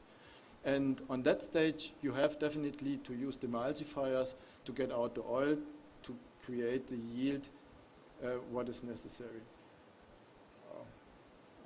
I'm missing some, okay, sorry for that. What we are doing now is we switch the position from the older system, from the syrup to the thin stillage side, where we can generate up to 50% more yield than in the former situation. That is based on experiences. We have 2 plants running, one in Latin America, one in Europe. That's why I name it sometimes new standard.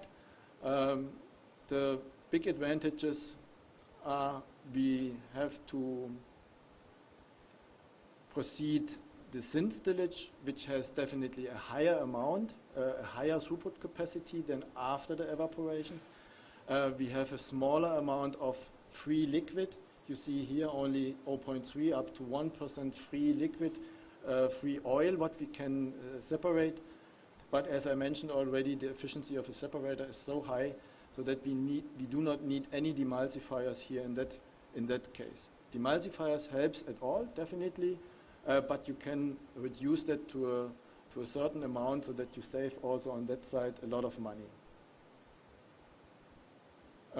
Additional advantages are definitely you can saving costs also with the deloading on the evaporator side.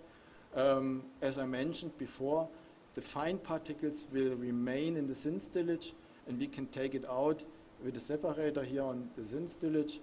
And you spoke also a lot of the protein recovery. That is also possible with that separator. In these fine particles, the proteins are included. Not at all, but the main part of the fine particles is based on the protein phase.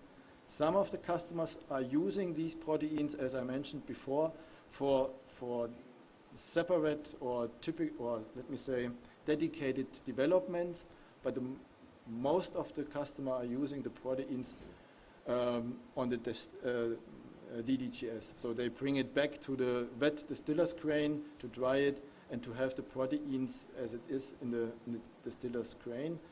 That is the value for the DDGS, finally.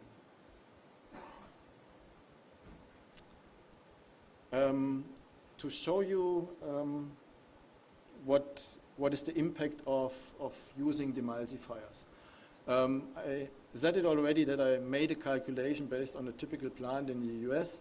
They will earn on the ethanol side maybe $120 million a year, 7.5 million US dollar oil, and they have to pay for the demulsifiers just around 360,000 US dollar for the demulsifiers a year. If they have installed the corn oil separator at the end of the evaporator. If you are using a decanter, then they have to pay a bit more for the demulsifiers. So they have approximately to invest 540,000 US dollar. These data we have from our customer side, so it's not on our side, but it means in these standard process you can save additional 180,000 US dollar during the operation of the plant if you use a separator instead of a decanter. So, and that shows you at the end the efficiency of a decanter is lower than the efficiency of a separator. That is the main message. And if you speak about this new setup, when we are using the separator, the three-phase separator in front of the evaporator on the syn stillage, then we do not need any demulsifiers, or only a less amount. Yeah, when it comes to the separators, what we have to use, then we speak about typical machines with the names of RSE 80, RSE 90, RSE 110, up to 300. And that means at the end we have throughput capacities realized up to 40,000 liters per hour, 40 cubics per hour. And by the way, yes, you have to install on the syn stillage maybe 2 separators instead of 1 after the evaporator. But at the end, it's a calculation on the cost side. You have invest a bit more in the capex, but you earn a lot of money and you save OPEX costs on the demulsifier side, on the efforts to clean up the evaporator, to run the evaporator. And all these things will generate a lot of profit for the producers of ethanol and corn oil. Just to mention it, the separator in front of the evaporation is not only a self-dislodging separator, it's a self-dislodging separator with nozzles included, so that we can handle better these high volume stream. And we have a volume stream which is 4 times higher compared to the syrup.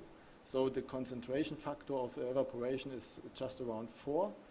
And we need only the double capacity on the separator side. So the capex will be slightly higher, but we use a slightly different ejection system in this kind of separator. But that means that we need some strainers before. What we can provide is a complete PFD or an PNID, so that everybody knows how you should install such separators in a proper way, that you will get the maximum of corn oil for your production. 9 minutes left. Oh, I'm very fast. Sorry. As you know, some facts I can tell you. That's some typical pictures of the stillage decanter. You see the feed, and you see also the outlet on the solid side with the dry matter substance up to 35%. That is what you know. I would like to show you some data. These data are from 2023. Let's have a look only on the right-hand side. The corn oil prices last year were just around 1.4 US dollar per kilogram, and nowadays I checked this shortly before this meeting. The guys in US will get for the corn oil just around $900 up to $1,000 per ton, so that the prices are also vary over the year and over the years, definitely. And the ethanol price in US is just around 3.1 US dollar per gallon, means, if I calculate it right, means €1, $1, 0.8 to $1 per liter. You know better than me what about the DDGS prices here in India and also the ethanol prices. So when it comes to our references, then we have a lot of installations. The main one, of course, in US. They started very early with the corn oil recovery based on different reasons. At the end, we speak about more than 130 separators we have installed and alone in US, and also in Europe and Latin America we have erected such installations already. What we would like to plan for the future is to bring up a webinar so that everybody is available or it's invited to participate a webinar, what we will provide over the next few months with more informations to that setup to the corn oil recovery. You can always have a call to me. You can always have a call to my colleagues. And from that point of view, I have to say thank you very much for listening. And yeah, I save time for the next coffee break. Thank you very much.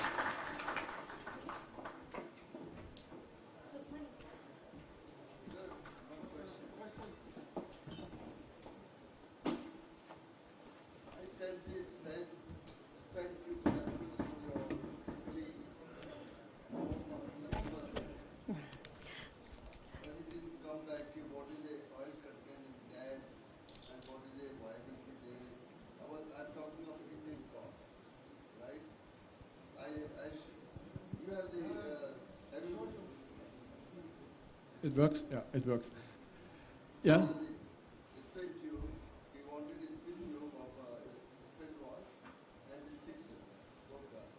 Yeah, it's, yeah. No reply. Then we will change it.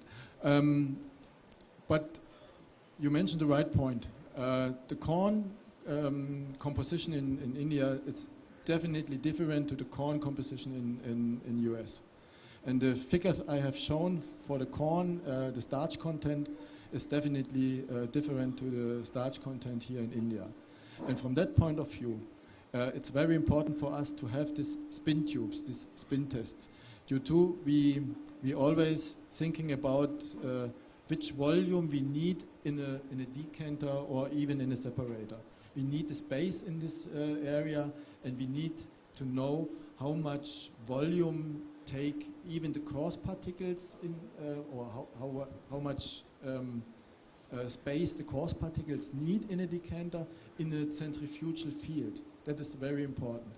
And if we speak about a concentration by rate, that doesn't help us due to the coarse particles have a volume concentration, I say just only figures, with 10 volume %, but they have 30% of rate, and we have also 10 volume % of these fine fraction, and these fine fraction has only one or two or 3% of weight. That's why it's very important to have the spin tests in front of let me say, in front of designing the right machine for the setup. That's very important. Sorry for that you didn't get. I want to know in 1 ton how much percent oil I can get out of this spin. Yeah.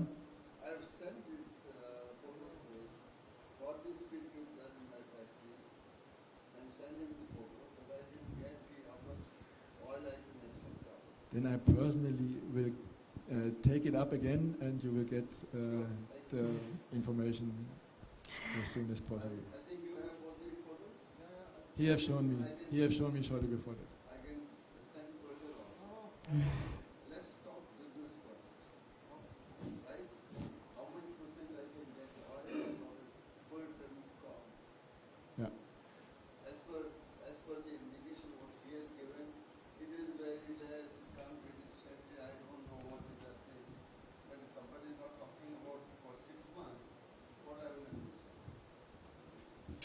Sorry for that. I have to apologize that. Sorry. Surely. You should But- tell me the business-wise, ki this percentage, I don't know much. I want, No, normally- I want 1, 2 equal to 3. Right? Yeah, we will take care about it, definitely. We would like you work on the Indian corn more, because India is going to be a big market, 200 plants.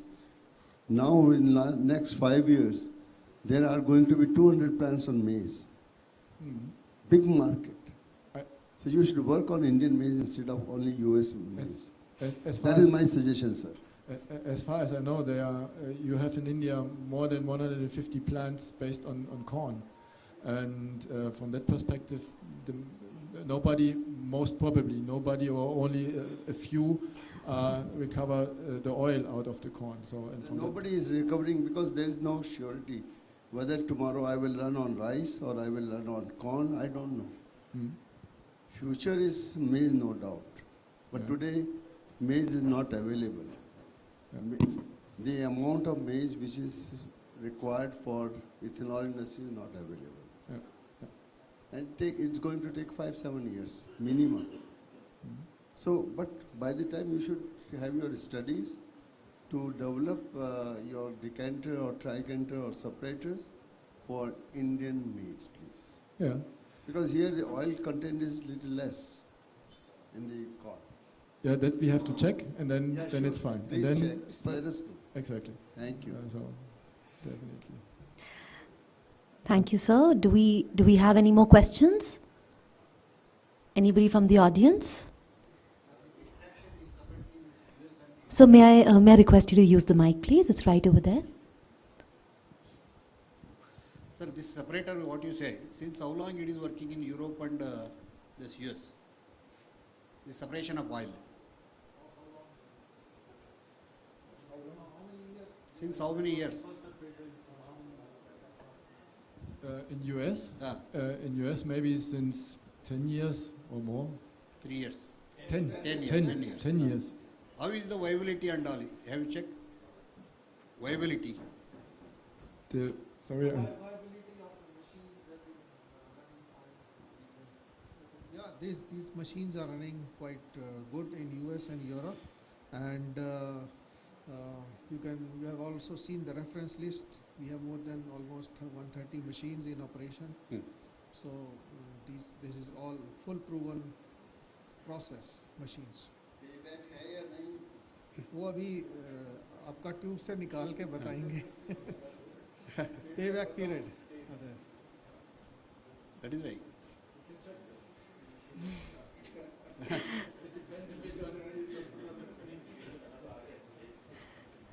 It's an interesting question also for us. So I can ask our customers what they have to pay for what are their costs and what their earnings at the end.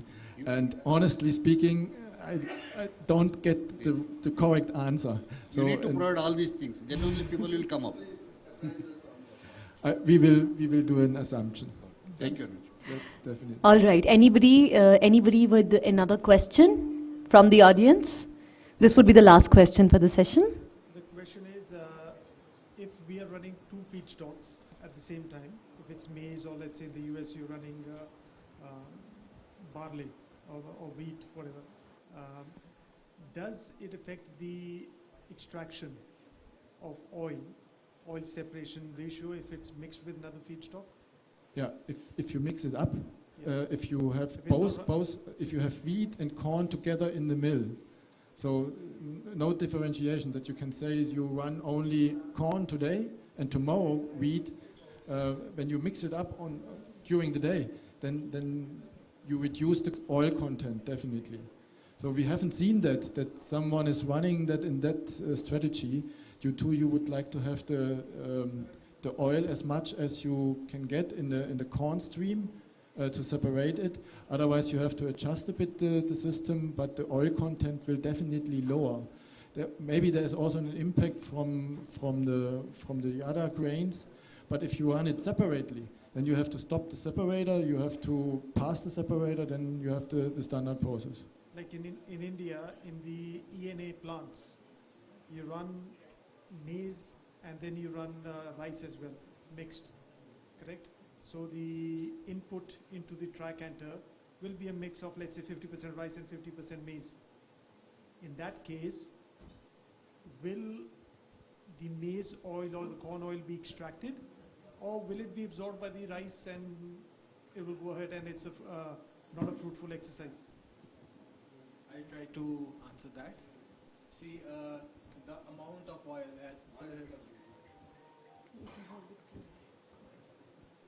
as we mentioned moments back, like, oil content in Indian maize is already observed low compared to the American corn. And if you're further adding rice to it, then the percentage of oil is further going down. This will certainly affect the separation performance, because we have less than we expect at least 1% of oil before we can separate it. So you will end up having less pure oil being separated from the separator can work on that. There is no physical deformation happening here, but the purity of oil will certainly go down. So this can be one effect, but again, this is just an assumption. We have no live experience on such blending. But then if you were to talk about purity, does the purity affect the end product when we're trying to go and sell the product? When it's going for biodiesel itself, let's say? Of course, of course. The main issue for biodiesel is the amount of free fatty acids. So, and that you have to check. So I have no experiences, and most probably we have also from other customer side no experiences in blending different grains. That we have, maybe we have to run a trial or something like that to see what happens. So have your dish stacks or tricanters, have you run them on rice? Because let's say rice also, according to one of the gentlemen who was presenting before you, said rice also has 4% oil. So can that also be extracted through your machines or no? No. I think there is some No, in rice you have no free oil. As I mentioned before, we need this spin test, and we have to see even this free oil level, and on rice you do not see that. It was about rice protein as far as I remember. Yes. And we do have, that's a separate subject. We do have experience with the rice protein separation, but that is not from a distillery point of view. It's a food plant, and it's a dedicated line for rice protein and starches. What I mentioned, if we have some bioethanol companies, they are running wheat in Germany, for example, and they are using on the thin stillage a two-phase separator to take out even these fine particles which are including or which have the protein phase in it. And they are working on the proteins. And maybe you can do it in a similar way on rice. I'm not really sure about that, but that could be an option. So I apologize for intervening. We need to take a quick tea break. We can continue the conversation along with tea. I'm so sorry for intervening. We'll have to just keep in mind the time allocation. Thank you so much. But I think can we please have a huge round of applause? With this, we conclude our series of very interesting sessions for today. And I think the last session has brought us to some very relevant, some very interesting questions. I'm sure the exploration, the exchange shall continue. Thank you so much to the wonderful speakers on the stage and for the audience for bringing forth their thoughts and their questions for us. Please join us for tea. We will see you back in the hall at 5:45 p.m. sharp for the final segment of our program. Thank you so much, ladies and gentlemen. The panel, can we please have a photograph?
May I please request everyone to be seated?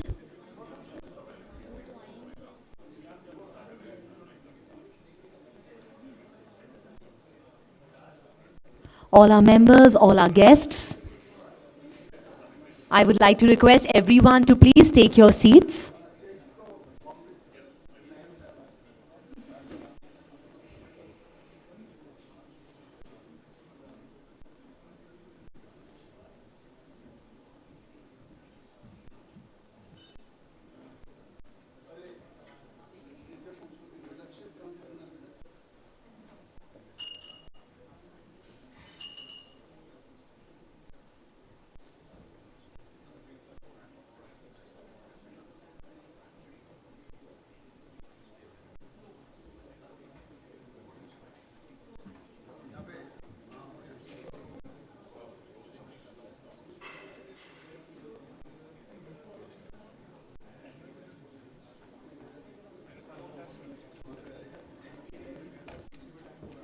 So,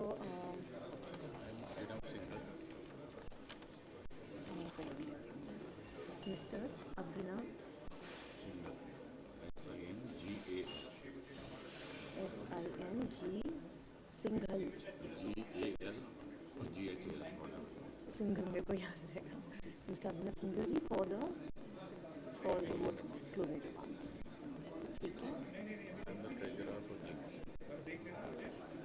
और वो introduction देंगे. अच्छा मुझे पता नहीं था. हाँ.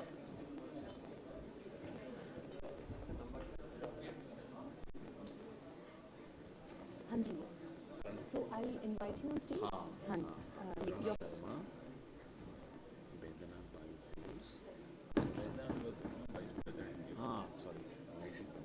Mr. Pranav Sharma. Vice President, GEMA.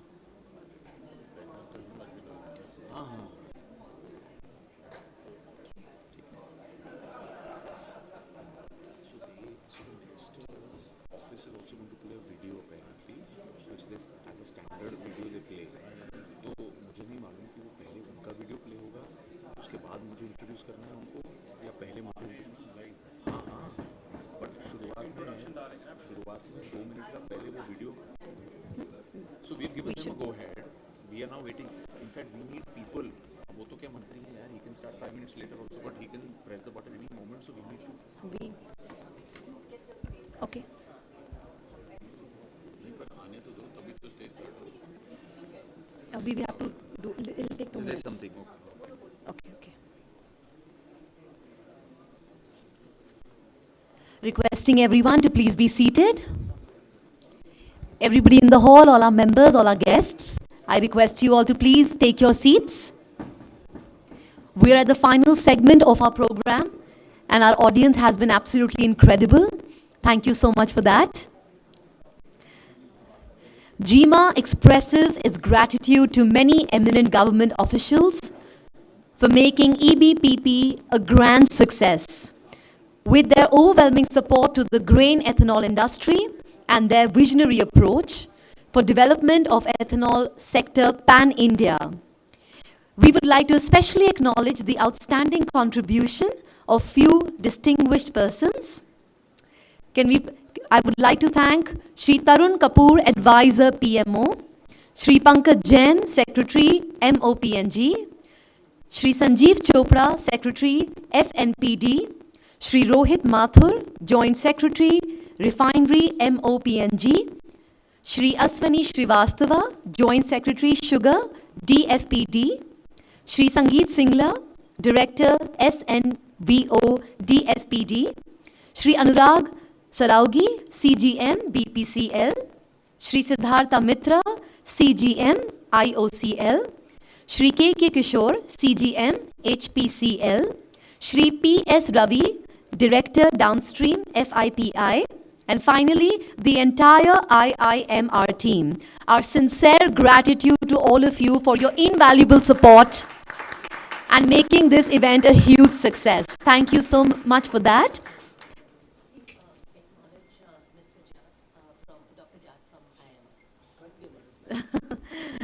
Dr. Jar, thank you so much from IIMR. We are very, very appreciative of all your support. It's extremely invaluable to us. Thank you so much for that. And now I would like to welcome on stage Mr. Pranav Sharma, Vice President GEMA, for the next segment to please officially introduce and welcome our Honorable Minister who will be connecting with us virtually in a few moments from now. Since we're in a technical world, just to get the correct connection, just allow us a few moments. He will be joining us shortly.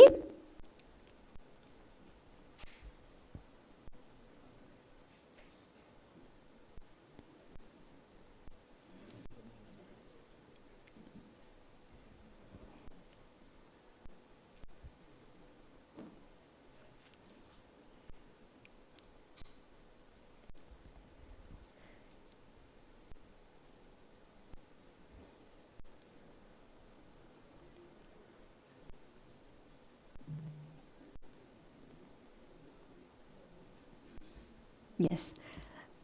Mr. Pranav Sharma, may I please request you to join us on the dais?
Shri Gadkari ji will be joining us in a few moments.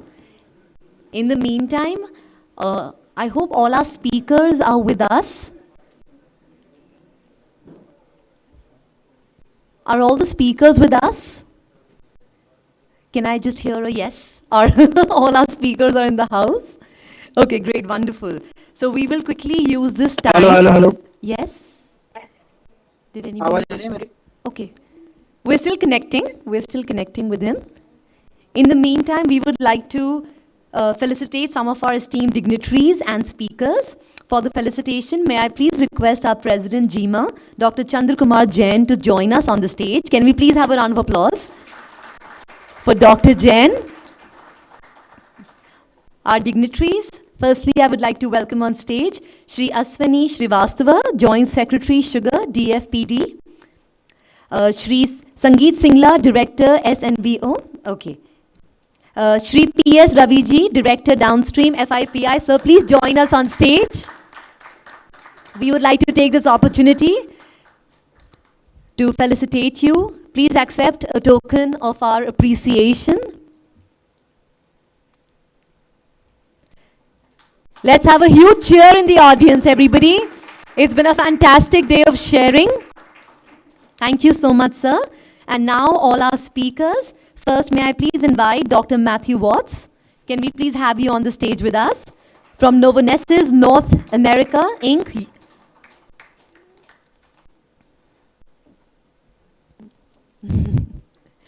Audience, can we be a little more enthusiastic? Thank you.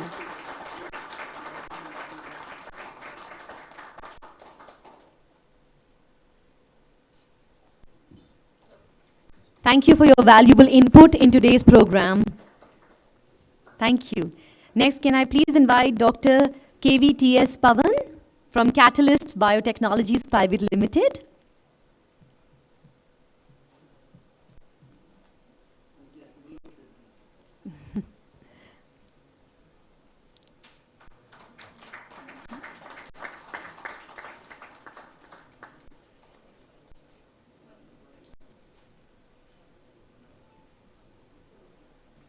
Thank you so much, sir. Next, I'm sure the power-packed session of today. Can we please have Dr. Mukherjee on stage? Oh, all right. May I please request Dr. Vijay Adappa, Novonesis South Asia Private Limited India, to grace the stage.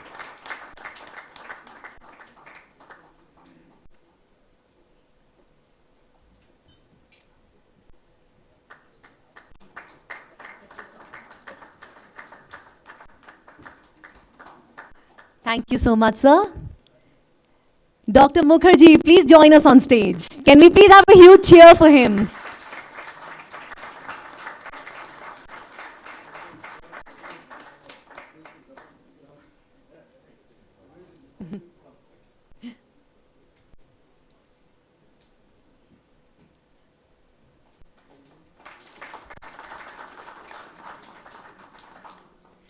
And finally, can we please invite on stage Mr. Martin from GEA, Westphalia Separator GmbH, Germany.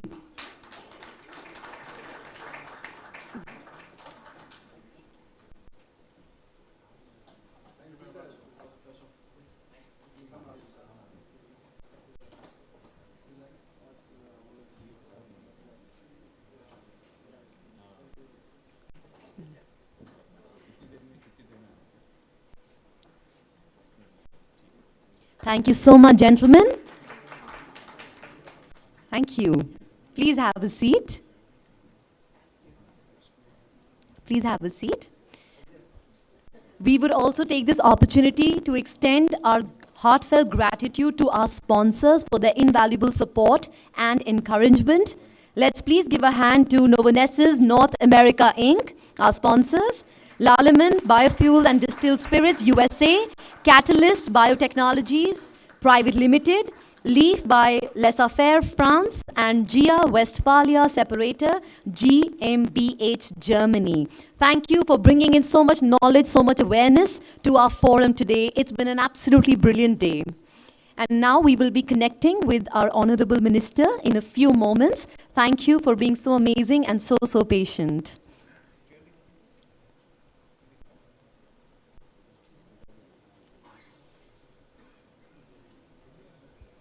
I have my final gratitude for the audience. I'm saving that for the end.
Just a few more minutes and we will be connecting.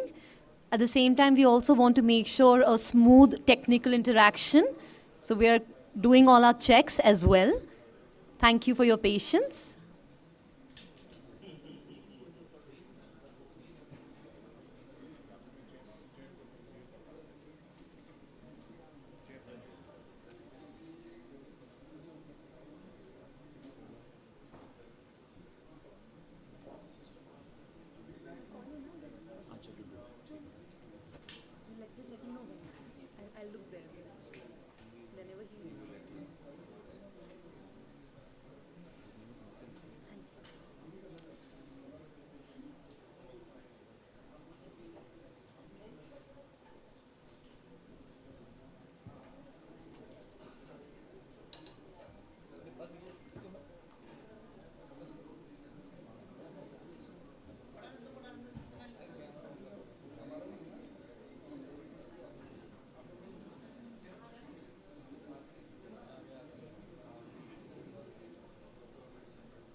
May I request our audience, everybody at the back, can we request you to please come forward? There are lots of seats empty in the front. You can all join us in the front, please.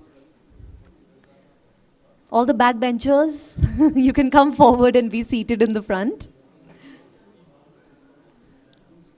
We have lots of vacant chairs right in the front. You can all have a seat over here.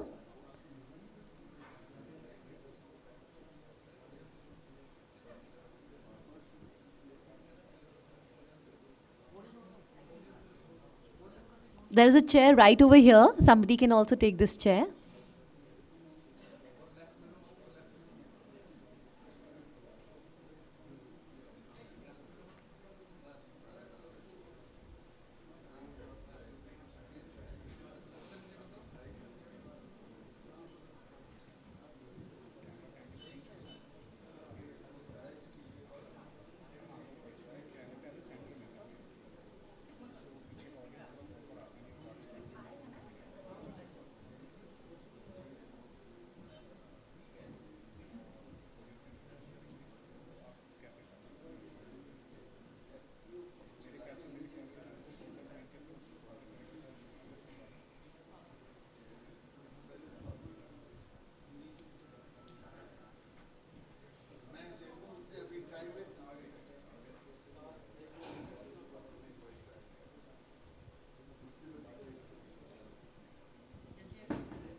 May I please request Mr. Pranav Sharma, Vice President GEMA, to please join me on stage, or wherever he is, to please formally introduce and welcome our Honorable Minister, who I thought had just joined us on the screen.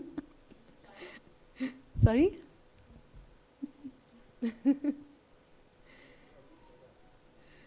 Well, thank you, audience, for being so wonderfully patient. It's been absolutely amazing to have had you all join us today with some incredible sessions, great discussions, many questions, lots of food for thought.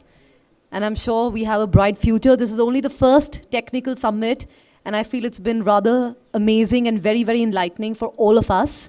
And we really look forward to seeing you all next year again for our second summit, which I'm sure is going to be bigger, brighter, with all you wonderful people joining us and being a part of this amazing, amazing community.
Sir एक request आई हुई है, एक दो सवाल अगर आपसे कोई पूछना चाहे तो जवाब दे दीजिए।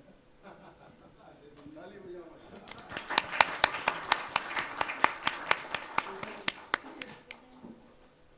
आइए सर, आइए।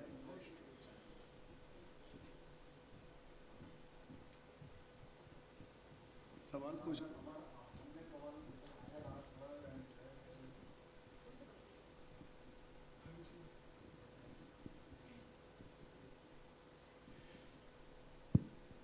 Yeah, firstly, thank you very much, GEMA, for having me here. Jain sir, thank you very much. It's, I'm actually feeling overwhelmed because when we started this program, and particularly most of you, we got associated with 2021 onwards, and the way things has transformed, and you all have shown so much of interest, and I think close to 40 to 50,000 crore investment must have happened in the last 3, 4, 5 years. 40 to 50,000 crore investment, and still growing, So that way I'm very, very happy to see you all, that you have actually supported a very big and good initiative for the country. And actually, I should compliment GEMA. You have made my life, or not my life, our life of oil industry a little comfortable, though Jain Saab may be having some other thoughts in his mind. I felt very happy when Arushi had sent me the agenda, and I saw that the focus today has been more on apart from ethanol. Yeah. So how do you valorize the byproducts? In fact, we had experts coming in and speaking to you. Yeah. From being just one product and one byproduct, it's good to see that our grain distilleries would keep moving up. They'll become much more multi-product, multi-byproduct, let me say.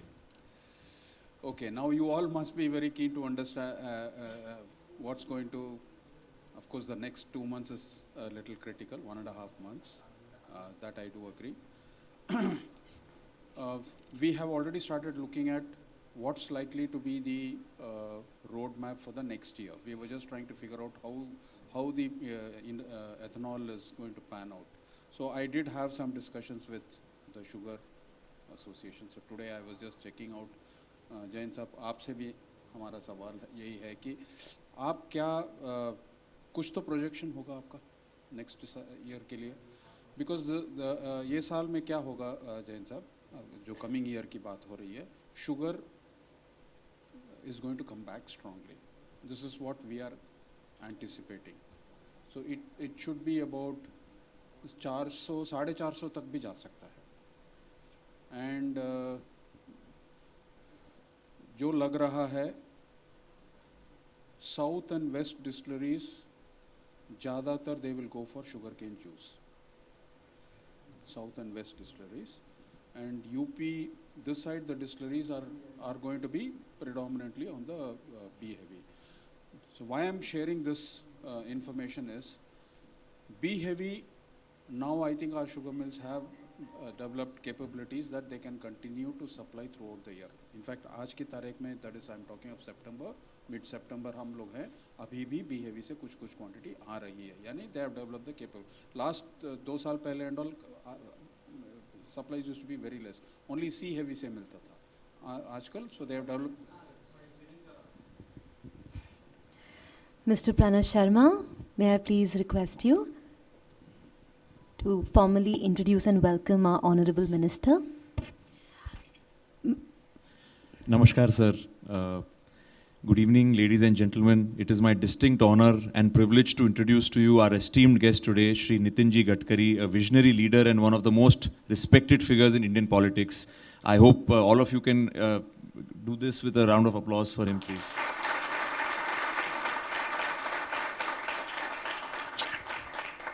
Shri Gadkari ji currently serves as the Minister for Road Transport and Highways of India, where his dynamic leadership has revolutionized India's infrastructure.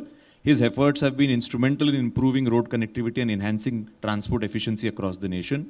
Under his guidance, we have seen remarkable developments in the construction of highways, expressways, and innovative projects aimed at reducing congestion and improving mobility. In addition to his work in road transport, Shri Gadkari ji has a long and illustrious career also in public service, having previously served as MSME Minister, Shipping Minister, and Minister for Road Transport, where his leadership has fostered growth and sustainability in these sectors. Generating waste to wealth and promoting ethanol-based economy for our country has been his pet subject for almost 30 years now. Leading the initiative to promote flex engine manufacturing for our ethanol industry will give our ethanol industry economic liberation in the true sense eventually, I feel. His innovative thinking, dedication to development, and strong commitment to the welfare of this country and the people have earned him immense respect and admiration from all walks of life. Hailing from the same city and knowing him personally has been a real privilege for me. ये पौधा जो ethanol का sir आपने लगाया आज बहुत बड़े उद्यान में तब्दील हो गया है, जिसमें 40,000 करोड़ से ज़्यादा इन्वेस्टमेंट हम सब लोगों ने मिलकर कमिट किया है, और ये सेक्टर आज लेकिन फिर से आपसे सहारे की विनम्रतापूर्वक निवेदन कर रहा है. आपके मार्गदर्शन और सहायता की आशा से हम आपको निवेदन करते हैं कि आप हम सबको मार्गदर्शन दें और गाइड करें. सर, हमें बताते हुए बहुत खुशी हो रही है कि आज एक साल में grain ethanol manufacturers association 100+ members की एक बहुत कोहेसिव और स्ट्रॉन्ग इंडस्ट्री बॉडी बन गई है और डॉक्टर जैन ने इसका नेतृत्व किया है और शुरुआत करी थी। जेमा आपसे आशीर्वाद के लिए फिर से निवेदन करती है। With this friends, please join me in welcoming once again Gadkari ji. Thank you. We request you to address us, sir. Thank you. Thank you very much.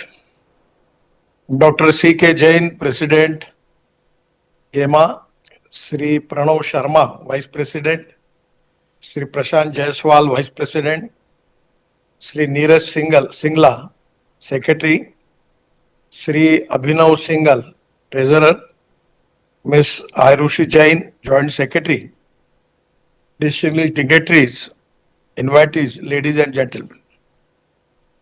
First of all, I am giving my special thanks to all of you for you are taking initiative, making the formation of Green Ethanol Manufacturing Association, GEMA. This organization is very important and which can be useful for all of you for the development of your business. In Indian situation, the future of the Indian ethanol industry is very good. Presently, we have the import of fossil fuel of 22 lakh crores. And this is not only economic challenge, but this is at the same time, this is a ecology and environment point of view. This is also a big problem. I am responsible for road transport sector in the country. And this sector contributes 40% of air pollution because of the fossil fuel. And now this 22 lakh crore of import, every time it is increasing. In the future, I feel that it is going to be 25 lakh crore of the cost we have to spend on the import of the fossil fuel. So this is the exactly appropriate time where we need to reduce our export and increase the potential in our economy, that how we can reduce the import and how we can increase the export. That is very important. The most important thing which is related with this subject is, in our GDP growth, 12% contribution is coming from agriculture and allied industry, 20-24% from manufacturing sector, and 52 to 56% from the service sector. Now, once upon a time, 90% of the population in India belongs to rural agriculture and tribal India. But because of compulsion, having no employment, no progress, no development, and not economic viability in the agriculture, for that reason, the people from the rural agriculture and tribal and forest area migrated from villages to the cities like Calcutta, Mumbai, Delhi, Chennai, Bangalore, Pune. And that is the reason that 35% of the population is migrated. Now the population belongs to rural agriculture India is now 65% and 60 to 65%. And the contribution in GDP from this 65% people is only 12%. And that is the reason in the rural agriculture, tribal and forest area, the people are facing the problem of unemployment. They actually don't have good school, good colleges, hospitals, roads, and that is the reason the life of the people in the rural agriculture India, this is really a priority for the government, how we are going to develop this area. Now the problem, economic point of view, is a big problem, that in the forest area, we cannot make mining because there are a lot of rules and regulations related with the Environment and Forest Act. Now, in a situation, it is a decision taken by our government under the leadership of Modi ji. Already, he always explained that the dream of the future India is, we want to make India Atmanirbhar Bharat. We want to make India $5 trillion economy. We want to make India third largest economy in the world. And for that reason, the most important thing is we need to reduce our import and increase our export, and giving priority for rural agriculture, tribal and forest area of our country. And this is the subject now where 22 lakh crores of fossil fuel we can replace majority of that, and by which we can make the rural agriculture and tribal India strong. Now we have got ethanol policy, the bioethanol already we are decided to add 20% ethanol into the petrol, out of which presently we are only up to 15 to 16%. So probably this year we may cross this limit, but now though there is a 20% addition of ethanol in petrol, we have now started the flex engine in the country. I am really happy that Indian Oil has decided to start 400 pumps in particularly in the four states, that is Karnataka, Maharashtra, Uttar Pradesh and Tamil Nadu, because these are the area where maximum ethanol manufacturing is going on. So the flex engine means you can run the car with 100% bioethanol. Now I have got the Innova from Toyota, and that Innova is a flex engine, the first prototype Innova in the world complying Euro 6 emission norms, and it is on 100% bioethanol. I am using here in Nagpur, also in Delhi. So the average of this Innova is coming to average compared with the petrol Innova, it coming to 25 rupees per liter petrol as a rate. So there is a lot of saving, no pollution. And Innova is generating 60% power from that. And now the Tata and Maruti Suzuki has also decided to start flex engine. The UP government has decided to give special concession for the flex engine. And now that is the reason that the scooter manufacturer, it is also a big industry.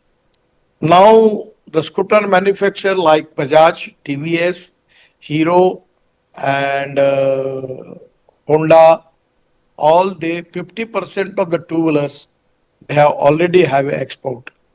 So today, now the flex engine two-wheeler is available, three-wheeler is available. The Bajaj is already having the motorcycle, which is on flex engine, means 100% ethanol. The TVS has got the motorcycle already. I launched that motorcycle on from TVS and Bajaj in 100% ethanol. And the Hero has also got, Honda has also got. So there is a now just 2 months before, I got opportunity to launch Bajaj motorcycle on CNG. Now you just understand the economics. The economics is by going to using petrol for motorcycle, the cost is Bajaj motorcycle, the cost was coming to 2 rupees 25 paisa. And for CNG, it is coming to 1 rupees per kilometer. And the same thing in the ethanol also. The rate of petrol is 120 rupees per liter and ethanol is coming 60 to 62, 63, something 64, 65, not max on that more that there. So ethanol is economically viable. Now the problem is that by starting the flex engine, government, we also already try to convince the appropriate people in the government that they should give some GST concession on flex engine. That is also the important issue. And I feel that the ethanol, there is a demand, huge demand for ethanol also. Even the Sri Lanka and Bangladesh, they want to use ethanol. So by which we have a lot of potential for export of ethanol. So now the generator set, we have more than 5 lakhs generator set, consuming 400 crores of diesel. Now especially the Kirloskar and other generator company has designed the generator engine. Already one of the companies working on that their generator will be work on ethanol. So there is a 50% saving to them and less pollution. So I feel that now there is a huge potential. At the same time in agriculture, by using parali, rice straw, in Panipat we have a project where we are making 1 lakh liter of ethanol per day and 150 ton of biobitumen and 88,000 ton per year sustainable aviation fuel, Hawaii Indan. Now there is a technology available that we can make aviation fuel from ethanol. because the cost economics is very important. Four important things which are related with the business is proven technology, economic viability, availability of raw material, and marketability of finished product. Now in the generator set also we can use it. And I feel that now there is also a proposal. The experiment has already going on in area that they are adding 15% ethanol into the diesel. So that is going to increase the demand of the ethanol. Now we have 400 plants in the country in the process. They are making bio CNG and bio LNG from rice straw. So already in Western UP, Haryana, Punjab, lot of projects are there. 60 projects have already completed, and they are making bio CNG, by which also lot of tractor, truck, buses and car we can run on bio CNG. The GST on bio CNG is very less. So that is to be reason that today there is a huge market is available. Now the problem is that because of the policy changing from the government, making ethanol from broken rice, and Food Grain Corporation was actually it was to be mandated to them to supply the rice to broken rice or old rice to ethanol manufacturer. There was some problem previously, but presently the issue is resolved. So you will get the rice from the food car from India. Because of the time of the election, there was a feeling that there was a shortage of food grain, then it will be a problem. The most interesting thing is the problem in agriculture which we are facing, that our commercial price and market price and our MSP, there is a huge difference. Our MSP is on higher side and market price to the lower side. And that is the reason that the price of the corn coming to 1200 rupees per quintal. So that was a big problem. So government decided to give some good rate, reasonably increase the rate of ethanol from corn. And today the rate of the corn going up to 2800 rupees per quintal. Why? Because the demand was increased. But today is for this year, the acreage for particularly in the corn is increased by 1.5 times. And that is the reason that corn will be sustainably very important fuel for ethanol industry. And it is also one of the important at giving good revenue and profit to the farmers. So my feeling is for this year, the corn will be somewhere 2000 to 200, 1200. There will be, the rate will be come because the production of corn will be increased. So getting you rice from the food corp of India, broken rice from the farmers, and at the same time, because of increase in production of corn, now there are also a huge demand for that. I will request you two things. Being an industry in your area, if you can make the plantation of corn by using selecting a good variety, which is giving good productivity to the farmer, and assure them that whatever the rate of the market may be, we will give some 25-50 rupees more for that. So there will be transport cost will be reduced, logistic cost will be reduced, and you will get the corn with a reasonable rate. At the same time, some of the rice mills, they are also have the broken rice where you can get the broken rice from that. So there are a lot of government support for all of you for making different type of material using for ethanol. There are good, reasonably good rate. In Assam, in Numaligarh, we are making ethanol from bamboo. And that is the technology's cost is very high. The problem is we need to reduce the capital cost. We need to reduce the production cost and increase the profitability. Regarding the corn, the byproduct, and regarding rice, the byproduct is that powder, which can be used in animal fodder. So their rates are also equally good. So I feel that the future of this industry is bright.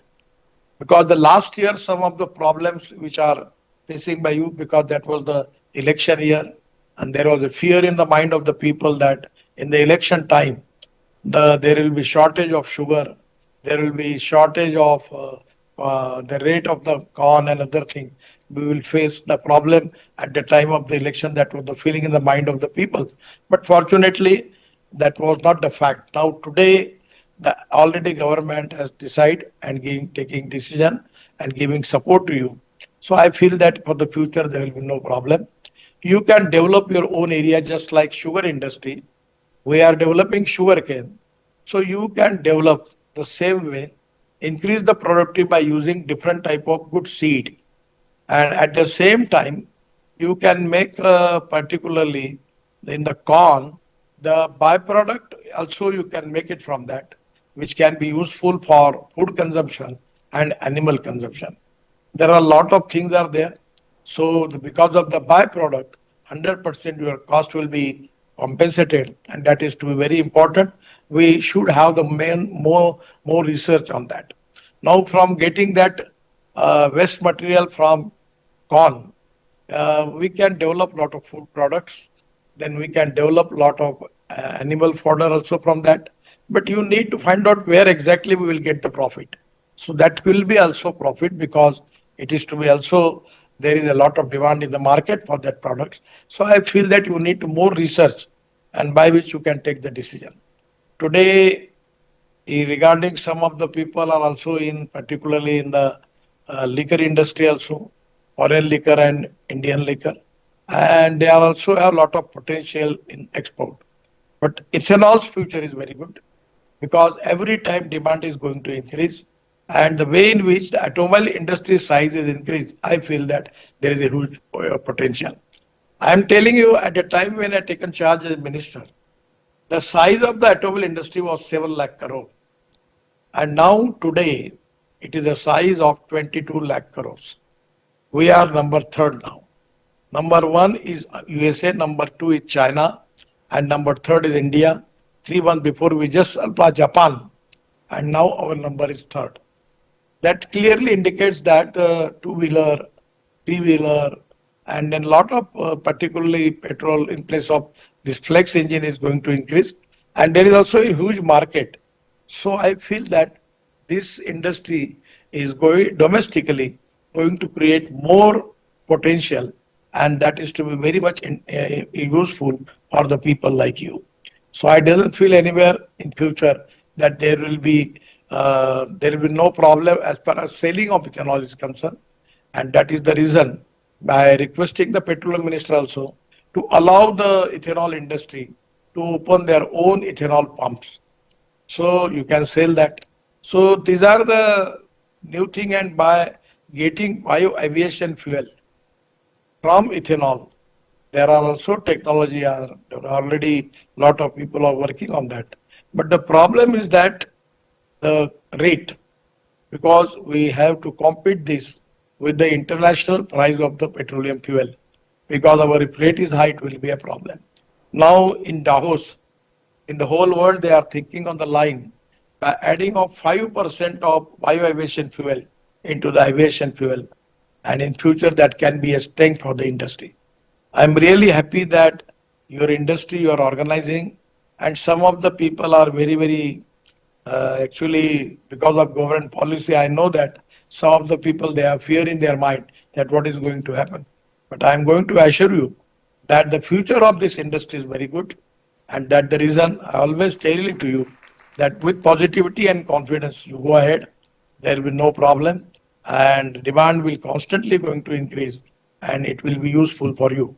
In Bihar, now there is a huge potential. There are 10 to 15 industries, ethanol industries. In Bihar, there is a potential for next 100 industries of ethanol, making ethanol from the corn. In the rice area, you can go for broken rice. And there are a lot of new technology which are available, by which you can go for bio-CNG and bio-LNG also. This can be also a good thing. And from that industry, whatever the waste you are getting, that will be an organic fertilizer, where it can be by adding special culture in it. We will increase the fertility of that, and that is also equally useful. So I giving the new thought to all of you. In your area, if you can facilitate farmers to giving them good quality of seeds for corn, you can help them by harvesting all the material and giving some support to them. And as a byproduct from the waste of the corn, which material which is as a waste is available, fodder is available, from that in biodigester, by using that material you get the bio-CNG and bio-LNG. Even you can go for green hydrogen. That is to be the future. So I'm really happy that industry is good. You are doing excellent job, and I am confident And I'm very much positive about the future of this industry. We are always supporting you. We are very cautious about you. And whenever there is a problem, we will try to help you. Once again, I'm giving my best wishes to all of you for your future. Thank you very much. Namaskar.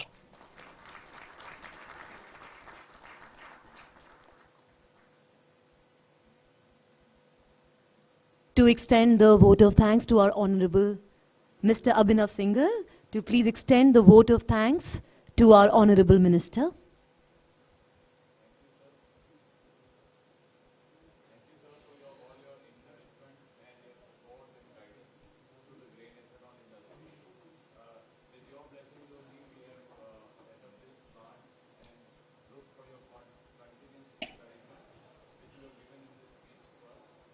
This has boosted our morale many folds.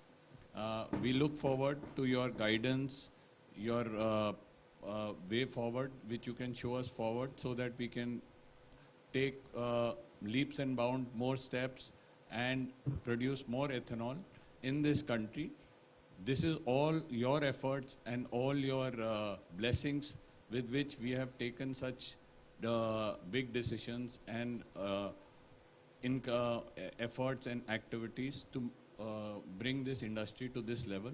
We are maturing as an industry. We hope that it will mature further with your support and guidance. On behalf of everyone here in this hall, I thank you once again for everything, and we look forward for your Ashirwad and guidance in future also. Thank you. Thank you. Thank you.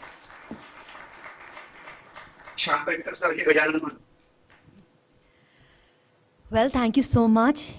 And we're not done yet. We just need a few more moments. Everybody, I request you to please be seated.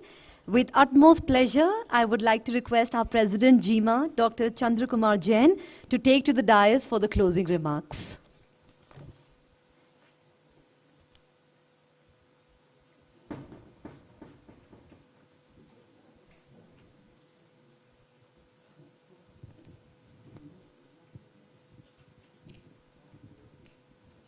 जी माँ के मेरे साथियों,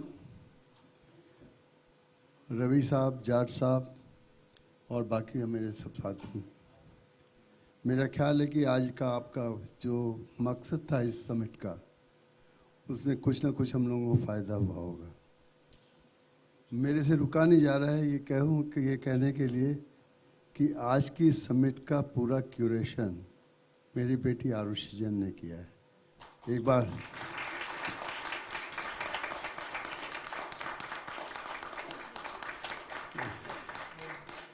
इसके पास 12 proposal थे, शुरू से आखिर तक उनको सेलेक्ट किया, उनके जो हमारे से रेलिवेंट हैं उनको इसने छांट के आपके सामने प्रस्तुत किया।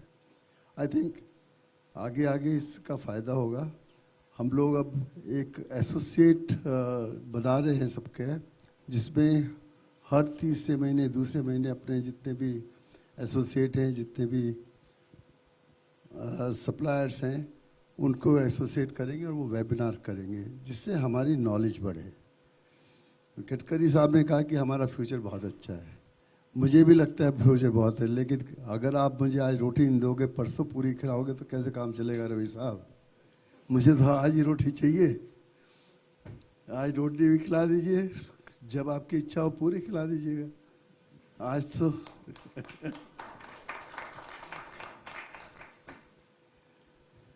सर आपने अभी बताया है कि आप बहुत खुश हैं कि हम लोगों ने इस प्रोग्राम को आगे बढ़ाया। अब सर आपकी बारी है हमें खुश करने की, हैं, हमारी मदद करिए, यही मैं कह सकता हूँ। और सबका धन्यवाद, बहुत बहुत शुक्रिया, आपने इतने पेशेंसली, आज कुछ कमी भी रहेगी, कुछ घुसने में कमी रहेगी, बहुत भीड़ थी, लेकिन मेरा ख्याल है कि आपको पूरे प्रोग्राम में बड़ा आनंद आ गया और अच्छा रहा। अब हम जल्दी कोशिश करेंगे कि हम मिलते रहें इस तरह से। धन्यवाद, थैंक यू, जय हिंद। सब खड़े होकर एक बार राष्ट्रीय गान करेंगे।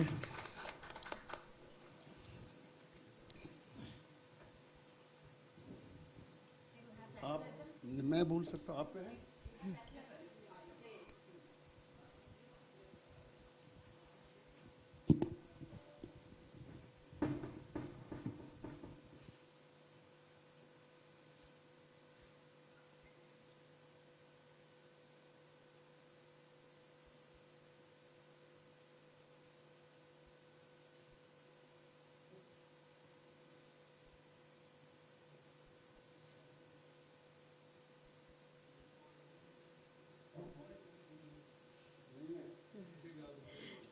Everyone, please join in. अधिनायक जय हे भारत भाग्य विधाता पंजाब सिंध गुजरात मराठा द्राविड उत्कल बंगा विंध्य हिमाचल यमुना गंगा उच्चल जलधि तरंगा तव शुभ नामे जागे तव शुभ आशीष मांगे गाहे तव जय गाथा जन गण मंगलदायक जय हे भारत भाग्य विधाता जय हे जय हे जय हे जय जय जय जय हे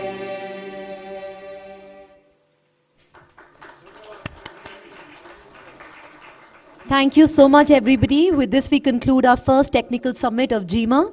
Thank you for being a wonderful audience. We'll see you all next year. Thank you and Jai Hind.